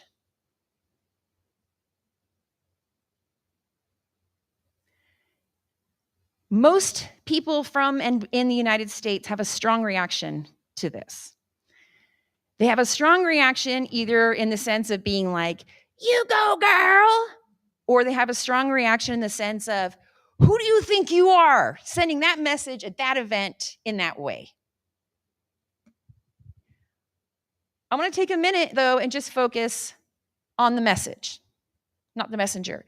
Tax the rich. Now, I have always had a very positive association with the word tax the rich, right? Yeah, tax the rich. I've got kind of this Rawlsian idea. Let's take money from the top and let's give it to the people on the bottom and make the whole playing field a little more even. But I was talking once to a student who said to me, tax the rich is one of the worst phrases he'd ever seen. And I couldn't figure out why, so we had a conversation about it. If you are a classical liberal, if you're a person who your baseline foundations come from the classical liberal school of thought, taxing the rich is essentially punishing people who play the game well. Why would you punish people for playing the game well? People have a right to their property, and taxation violates property rights. So if you come from this perspective, if you start with this kind of attitude and this kind of theoretical commitment, then your focus is usually on your freedom of choice. I should get to choose what I do with my property that I obtained legally. That's the classical liberal way of understanding tax the rich. However, there's also the radical way of thinking about this. If you're coming from a radical perspective, people who from this perspective say the game is rigged and only some players will ever get to win and everybody else will always get to lose. So taxing the rich fixes the fact that the game was set up and rigged in the first place. So the only way to get extraordinary, from the radical perspective, the only way to get extraordinarily rich is to take advantage of somebody else, usually through their work. And for these people, the freedom of opportunity is elevated. Not the freedom of choice, I get to choose, but the freedom of opportunity in terms of what are the options I'm choosing from? Do I even have worthwhile options to choose from in the first place? So what's important about these two perspectives is that, again, they arrive at totally different conclusions about whether or not we should tax the rich, right? Whether or not that's a good way to solve problems. But the key to common ground between these two perspectives is that they both have a respect for the rules, right? The classical liberal perspective says, let's respect the rules of the game. Some people play better. Let's respect the rules of the game. And the radical perspective says, the rules of the game are problematic. But the bottom line is both sides believe in rules. They're just not in agreement about whether these rules are working for everybody. But they both like rules. They both like the game having rules to it. It's just a question of, are these rules being applied fairly and equally to everybody? So when it comes down to it, who's right between these two sides of people? Who wins in this argument? It's not a right or wrong. It's not a win or lose scenario. Everybody can be right. Everybody can be wrong on the issue. And everybody can be missing the main point. All of those things can happen at the same time. We don't live in a neat black and white world, right? We live in one where there's a lot more of the tensions and the dialectics that come together and make problems complicated. It's not usually so simple. Okay, so through the importance of conversations, what I've talked about so far, Natalie and I, through our political conversations that we had, we learned about ourselves in the world. We became closer to one another. We became more compassionate with everybody in our lives. We taught you today about the importance of conversations and being fair to the people that we're having conversations with. And we continue to disagree on almost every issue, right? Sometimes I'm like, Natalie, I'm not coming over because I cannot talk to you about any of this today. Like, I'm too tired to talk about this anymore. But even through us right now, we didn't really have much of a dialogue or a conversation, but just thinking through taxing the rich, right? Can we get a little more compassionate about the other side, the other perspective that they bring to the table? Perhaps they are using good logic and good reasoning. And perhaps the other side is using good information. They're just starting with different assumptions to begin with. And if you are already assuming that not everybody can be saved, that's going to come into conflict with my assumption that everybody can, right? We're disagreeing about how to make assumptions about the world, about the nature of humanity. Of course, we're not going to be able to talk that out in one or two conversations. Of course, we're not going to talk that out over Twitter, right? And what did we lose from these conversations? Nothing, right? It was a little costly when I'd get frustrated to have to keep going, right? But it was costly for Natalie too. And so, we put a little effort into it and we got a lot out of it. And in my experience, we can expand this type of model and take it out even further. So not only am I trying to demonstrate to you how conversations are important, but I want to demonstrate how to structure conversations so that they don't fall apart right when you get to the good part, right when we get to the point of conflict and contention, because that's the best part of a conversation, right? Is when it's like, what? You believe what? That's when it gets really fun, right? How do we make sure that those conversations get structured in a way that leads to better outcomes and not to terrible outcomes? So I'm going to give you a little bit of my anecdotal, non-scientific experiments in classroom pedagogy. I had this great experience with my friend Natalie, and so I decided to try it again. And I did a Black History Month presentation that I invited my whole family to over Zoom. And I got about 27 people that came. And so my family and I had a talk about the history of slavery, the 1716 project, 1776 project. What's it called? 1719 project? 1619 project. Years are not my forte. You'd think numbers, right? Get together with my family. We talked about it. We talked about some of that history. We had a couple of arguments, right? But in the end, I actually had everybody texting me saying like, that was so great. And we feel so much closer to each other. And I didn't know all these things. And it went really well for my family. So I was like, you know what? I'm going to do this in my classrooms. We're going to make this part of the classroom. Now, I've done this in a couple of different classes. But, and one of them, of course, I've done with Dr. Anderson as we taught political and economic systems and theories over the summer. But what I'm focusing on with my students is a required skill set in order for them to be able to be leaders in conversation. So I want to help my students build the skills that they need to walk into a room, start a political conversation with anybody, and come out of it smelling like a rose, come out of it having had a positive experience. So the three skills that I focus on are first, the capacity for discourse and dialogue, which I'll go into detail about it. Second, leadership. And third, compassion. And I'll try to wrap all this up in under 5 minutes. So using my classrooms as a laboratory for civil discussions, I found, and probably a lot of you found, putting on discussion boards or just telling students discuss this thing doesn't generally tend to work very well. It tends to kind of fall apart. So what I've been trying to do is to do group work in a different kind of format and different kind of setting. I've done this in 4 semesters at the University of Utah teaching U.S. economic history. I've done it for 2 semesters for an upper division economic history class. And I'm doing it my 2nd semester here at USAO with the political and economic systems and theories class. And what I'm going to do is I'm going to create a structure for this assignment that is going to put students in a situation where they have to talk to each other about politics and they have to be civil about it with each other. So my question kind of going into this is, could I structure a civil conversation about hot political issues between students of different backgrounds? Can the students overcome a collective action problem and have these civil conversations with one another to earn their grades? And what can students learn about justice and the individual from how the grades are structured? How they get their grades from their group work assignment. So what I do is I put students in a position to practice collective action. I put them into groups as group work. It works best if I assign them randomly. When they pick their own groups, it doesn't work as well.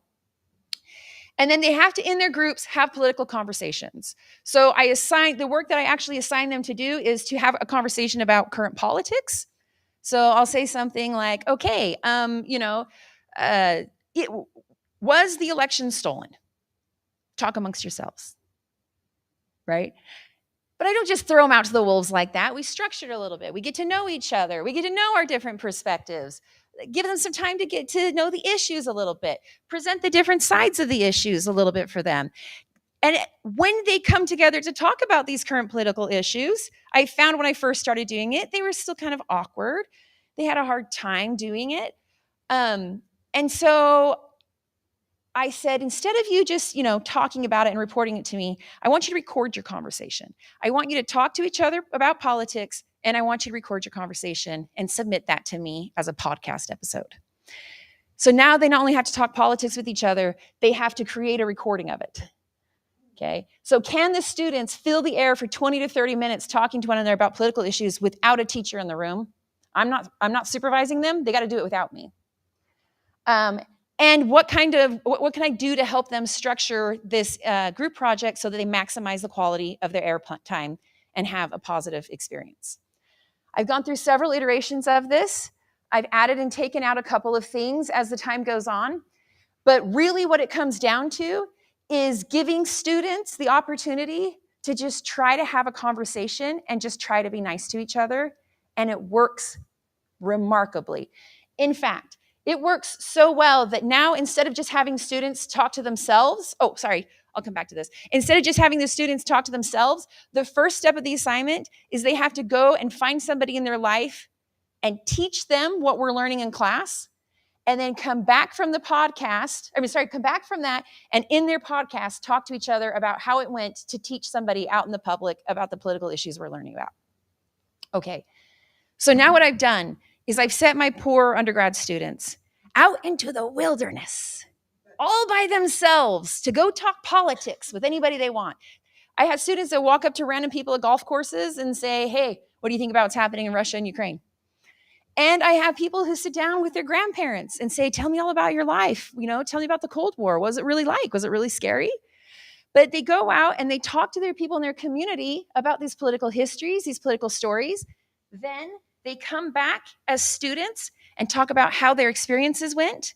If they lied and didn't really interview anybody in the public, that's okay, because maybe they can express their latent, hidden, secret feelings to their peers as if they interviewed somebody else in their life.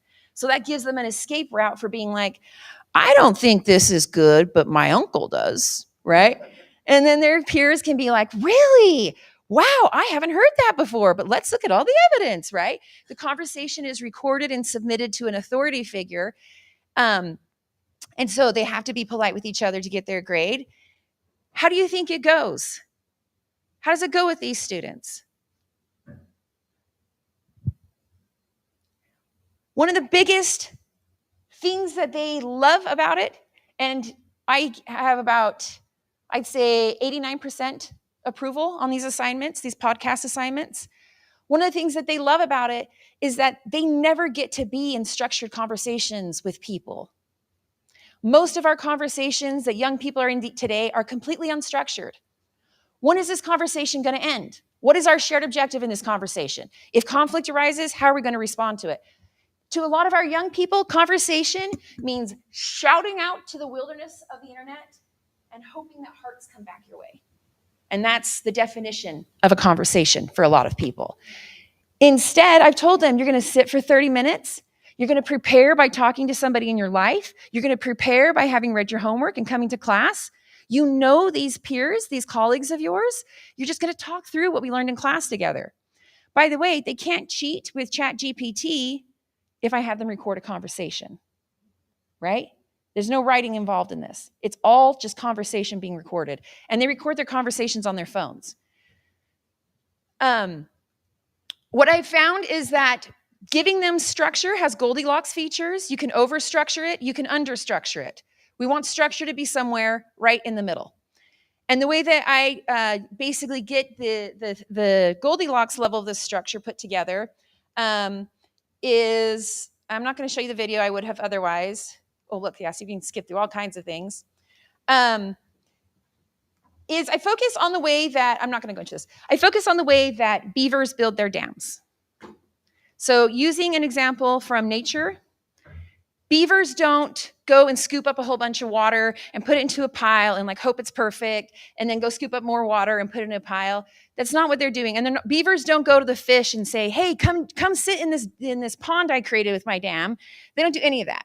Beavers just build dams. That's it.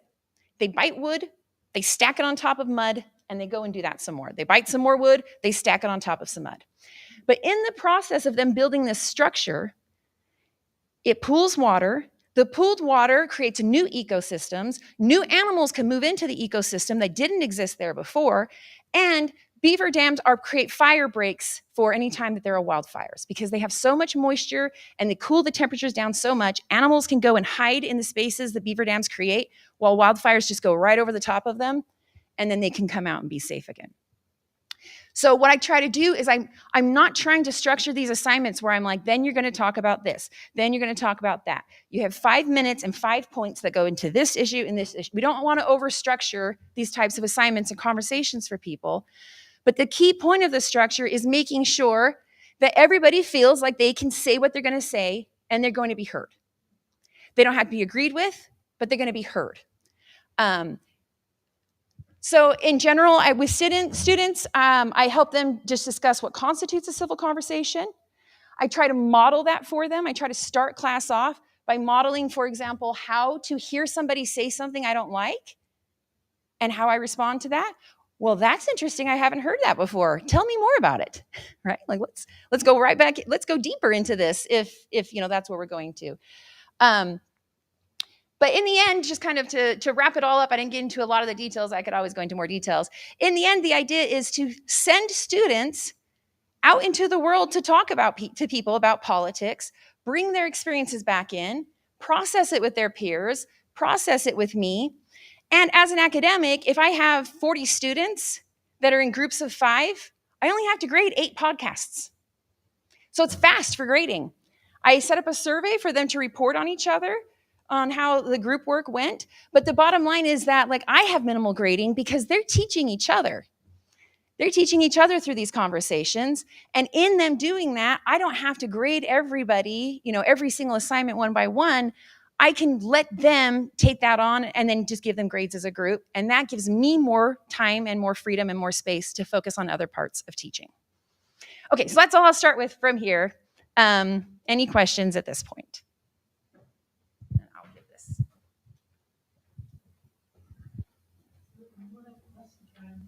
Make a comment? Yeah, for sure. Thank you. I actually want to make 2 comments. So I want to make a comment about the classical liberals and how one of your students said to you that they're against taxing the rich because they play the game by its rules.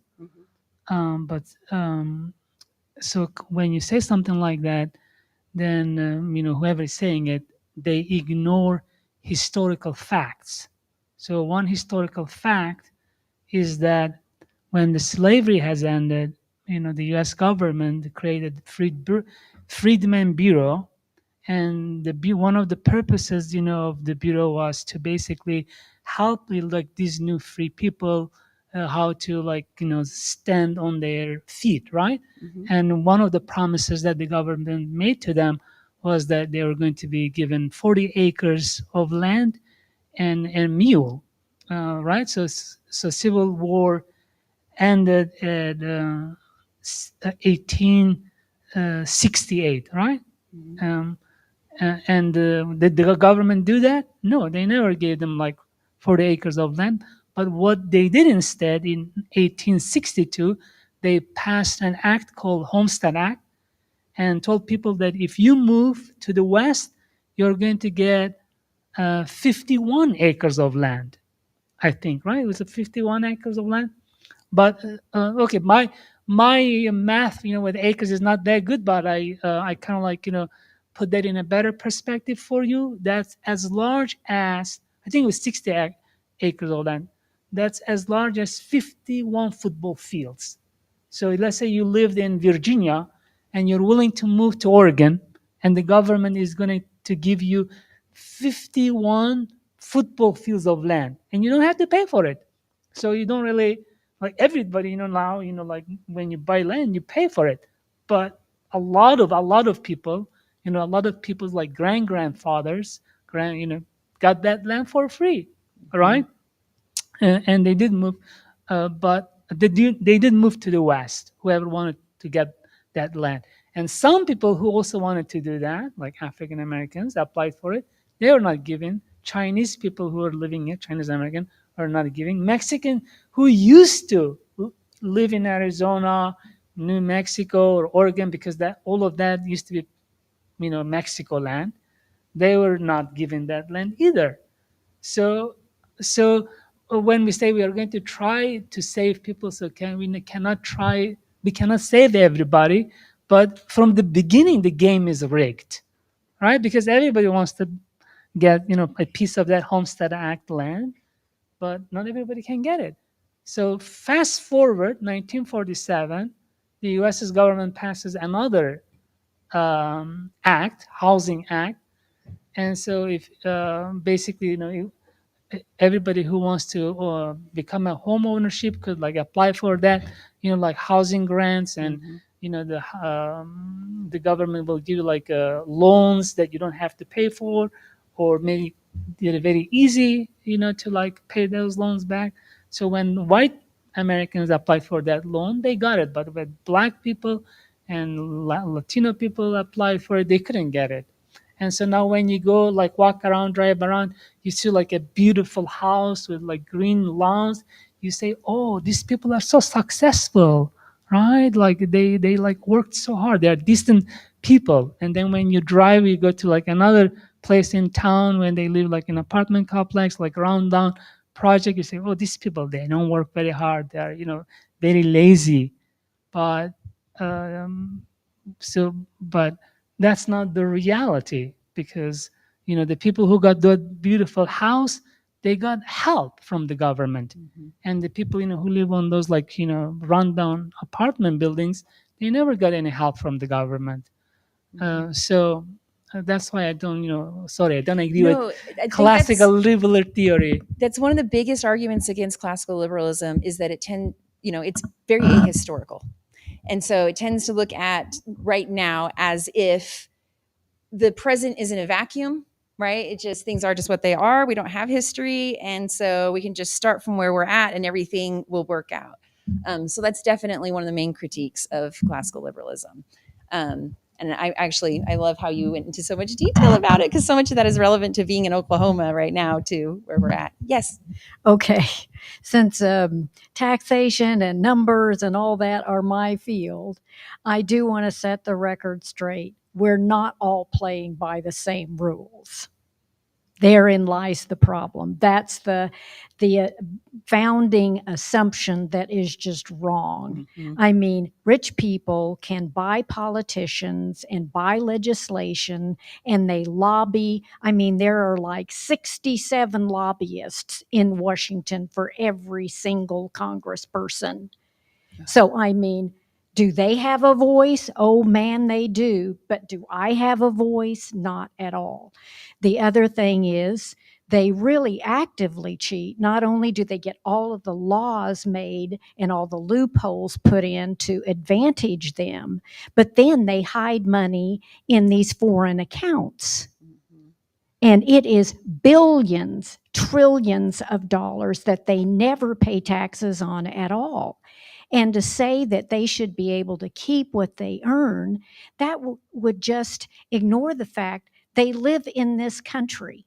They want to have highways and safe water and all of the government services, but they don't want to pay for it. It's like, I get to keep all my money, and you people out there, you pay for it so I can enjoy it.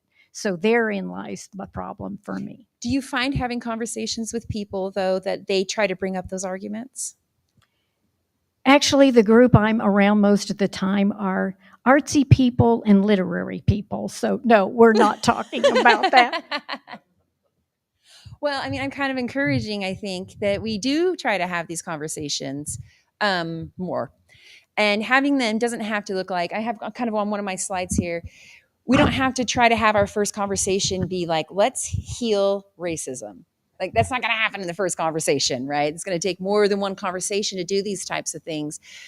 But to not shy away from them, and to also go into them understanding that most people are intelligent. Most people have the basic capacities of intelligence of, following cause and effect in their mind and tracing, certain numbers of details together into understanding a narrative of how things are going on in their lives. The difference is if they don't have assumptions, baseline assumptions that make sense. And if we have different assumptions that we're starting with, and then there's the issue of us having false and incorrect information, right?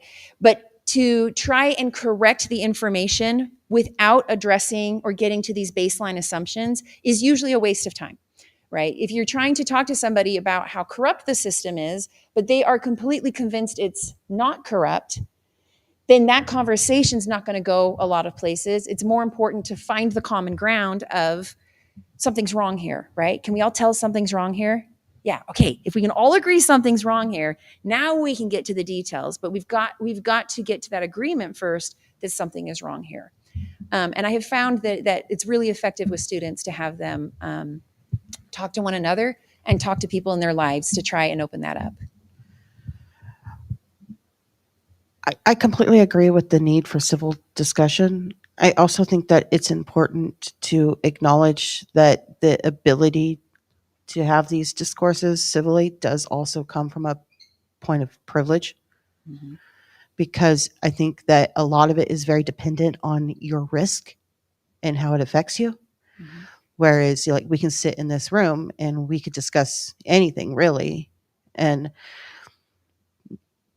probably the only consequence would be that we walk away with a broader perspective of each other and who we are. Whereas there is a need, I think, to acknowledge that there are people who can't have these discussions because there are graver consequences to them, like activists. That, you know, there are people who would shut them down. Mhm. And I think it's extremely important to acknowledge those people. Yeah, I want to make sure I'm not saying like march out into, you know, the most intimidating and scary place you know and be like, let's talk politics, like, because that's also not effective, right? But thinking through for each of us in the context that we find ourselves in, right, in the spaces that we find our positions we find ourselves in within society, of how can we initiate a conversation in this room that hasn't been initiated yet. And can we do it in a way that is focused on common ground? Like with Dr. Hochschild when she was here, right? Climbing the empathy wall, finding common ground, stepping back and saying, I don't have to agree with you in order to hear you, right? And being able to kind of initiate these back and forths. They often in my experience, the people who are most intimidating in these conversations will back down a little if they feel like you're willing to hear them. And so saying, I hear you saying this, this, and that. I don't agree with it, but I hear you saying this, this, and that. That's interesting. That makes sense to me. That will often diffuse huge chunks of the tension that gets created in a lot of these political conversations. But you do want to choose carefully and tactically, right? When do I want to start this conversation? Who's in the room? Are we in the right mindset for this today, right? Are we sure that this is a safe space? And if we can be assured of those things, then, you know, I think also us as people of privilege, a lot of us are in this room because we have a lot of privilege. We can create these types of opportunities for other people to have conversations they might not otherwise have. Yeah. I don't have a question, but I do feel wholeheartedly that you bring up a very, very important point. And that is the issue of listening and being empathetic. And I'm so glad you mentioned Arlie Hochschild, because that's the brilliance of her work and the point that she made. Why do you think, you know, so many people listen to Donald Trump? People who really should have voted in the opposite way because he does not represent their best interest. But he listened. And I think that's one of the problems for liberals, the educated. We've forgotten how to listen in our own arrogance. And history teaches us this. History teaches us this. We can look at Nazi Germany. We can look at the 2016 election and so many other things. And when, you know, and I know I'm talking too much, but bear with me. Never in your life talk too much, Dr. Anderson. Never. But we have to relearn, and that's part of the value that you bring to the table here. We have to relearn how to talk to one another. You know, we do this mess.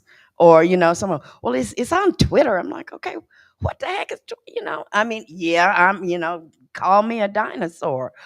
But those platforms have stripped away so much of our ability to have those personal encounters. So if racism is contingent upon keeping distant, ooh, okay, we need to have those personal encounters.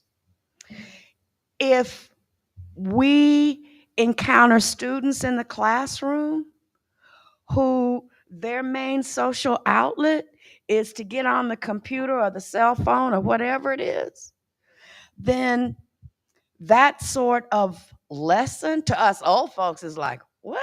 It's like, what?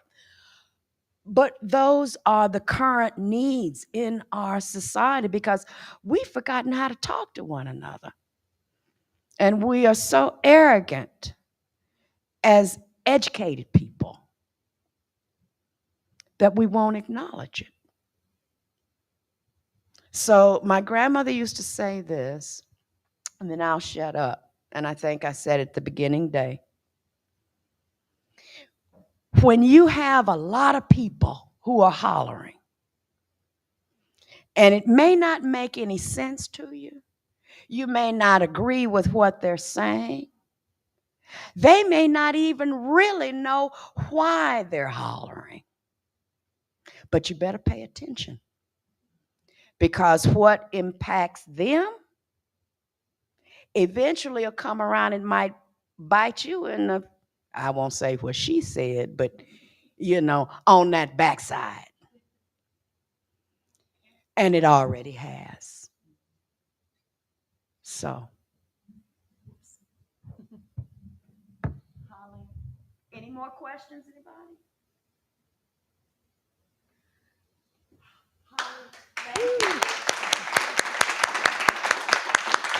And I want to thank Dr. Anderson for putting on this amazing conference for us and bringing us all together.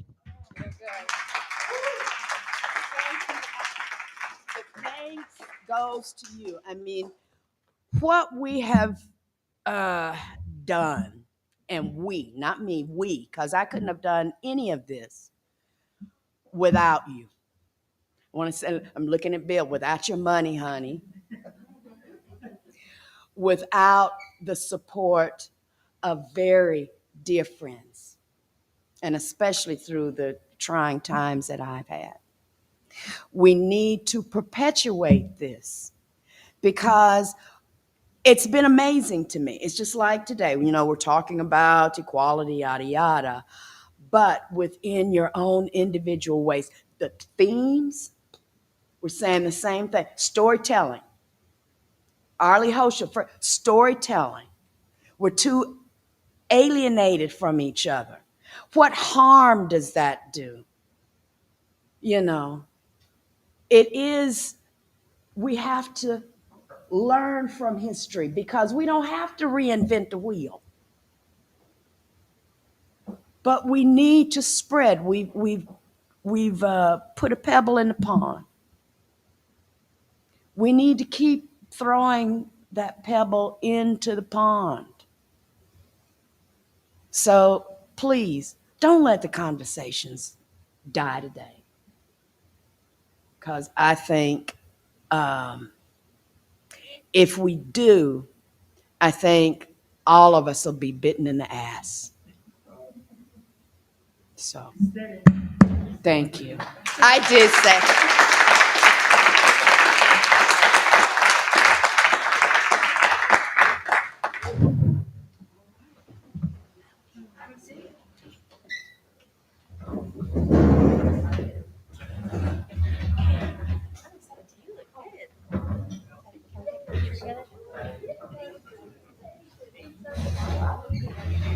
I want to give you a hug.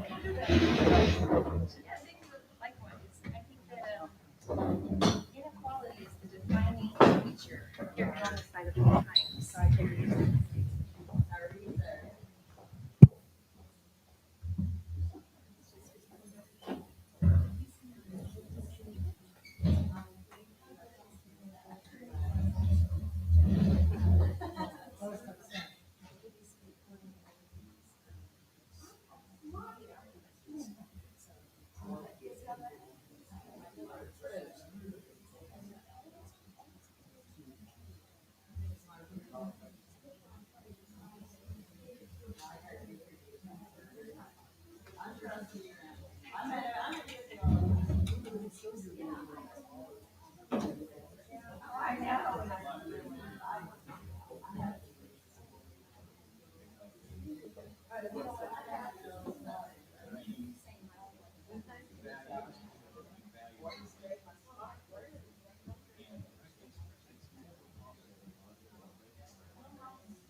And try.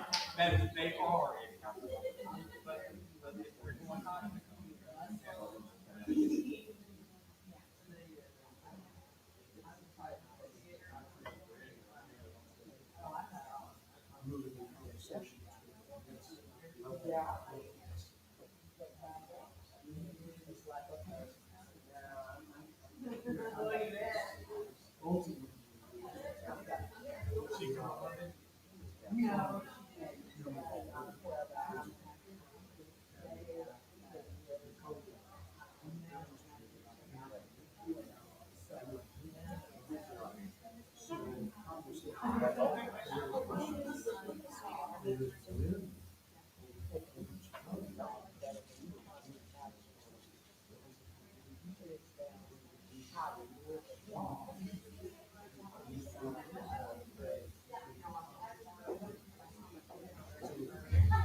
Well, that's what you do, right? You create experience. You create, and it's got to be connection. It's got to be ongoing. It's got to be. But you can create an environment that is Start now. Yeah, that's what I'm talking about. I just want to catch up on that. Absolutely. Anything for you. No, don't say that. Well, you already said that you're gonna have me go down that road, right? That's okay. See you soon. That's good, right? Yeah. You did it? Yeah, we use our part. I got the text tape. In the room, plan, contact, and everything. You know, but we got this right.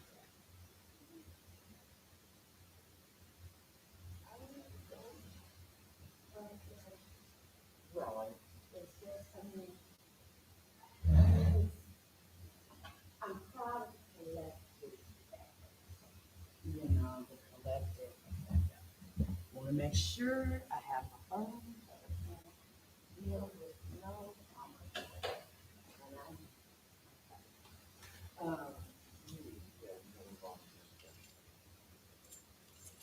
that's how I describe that. Like if I lose something, because I was care of that. I got to volunteer for that. Well, see, I thought I had volunteered for that. That's,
meeting, you're right. Come here.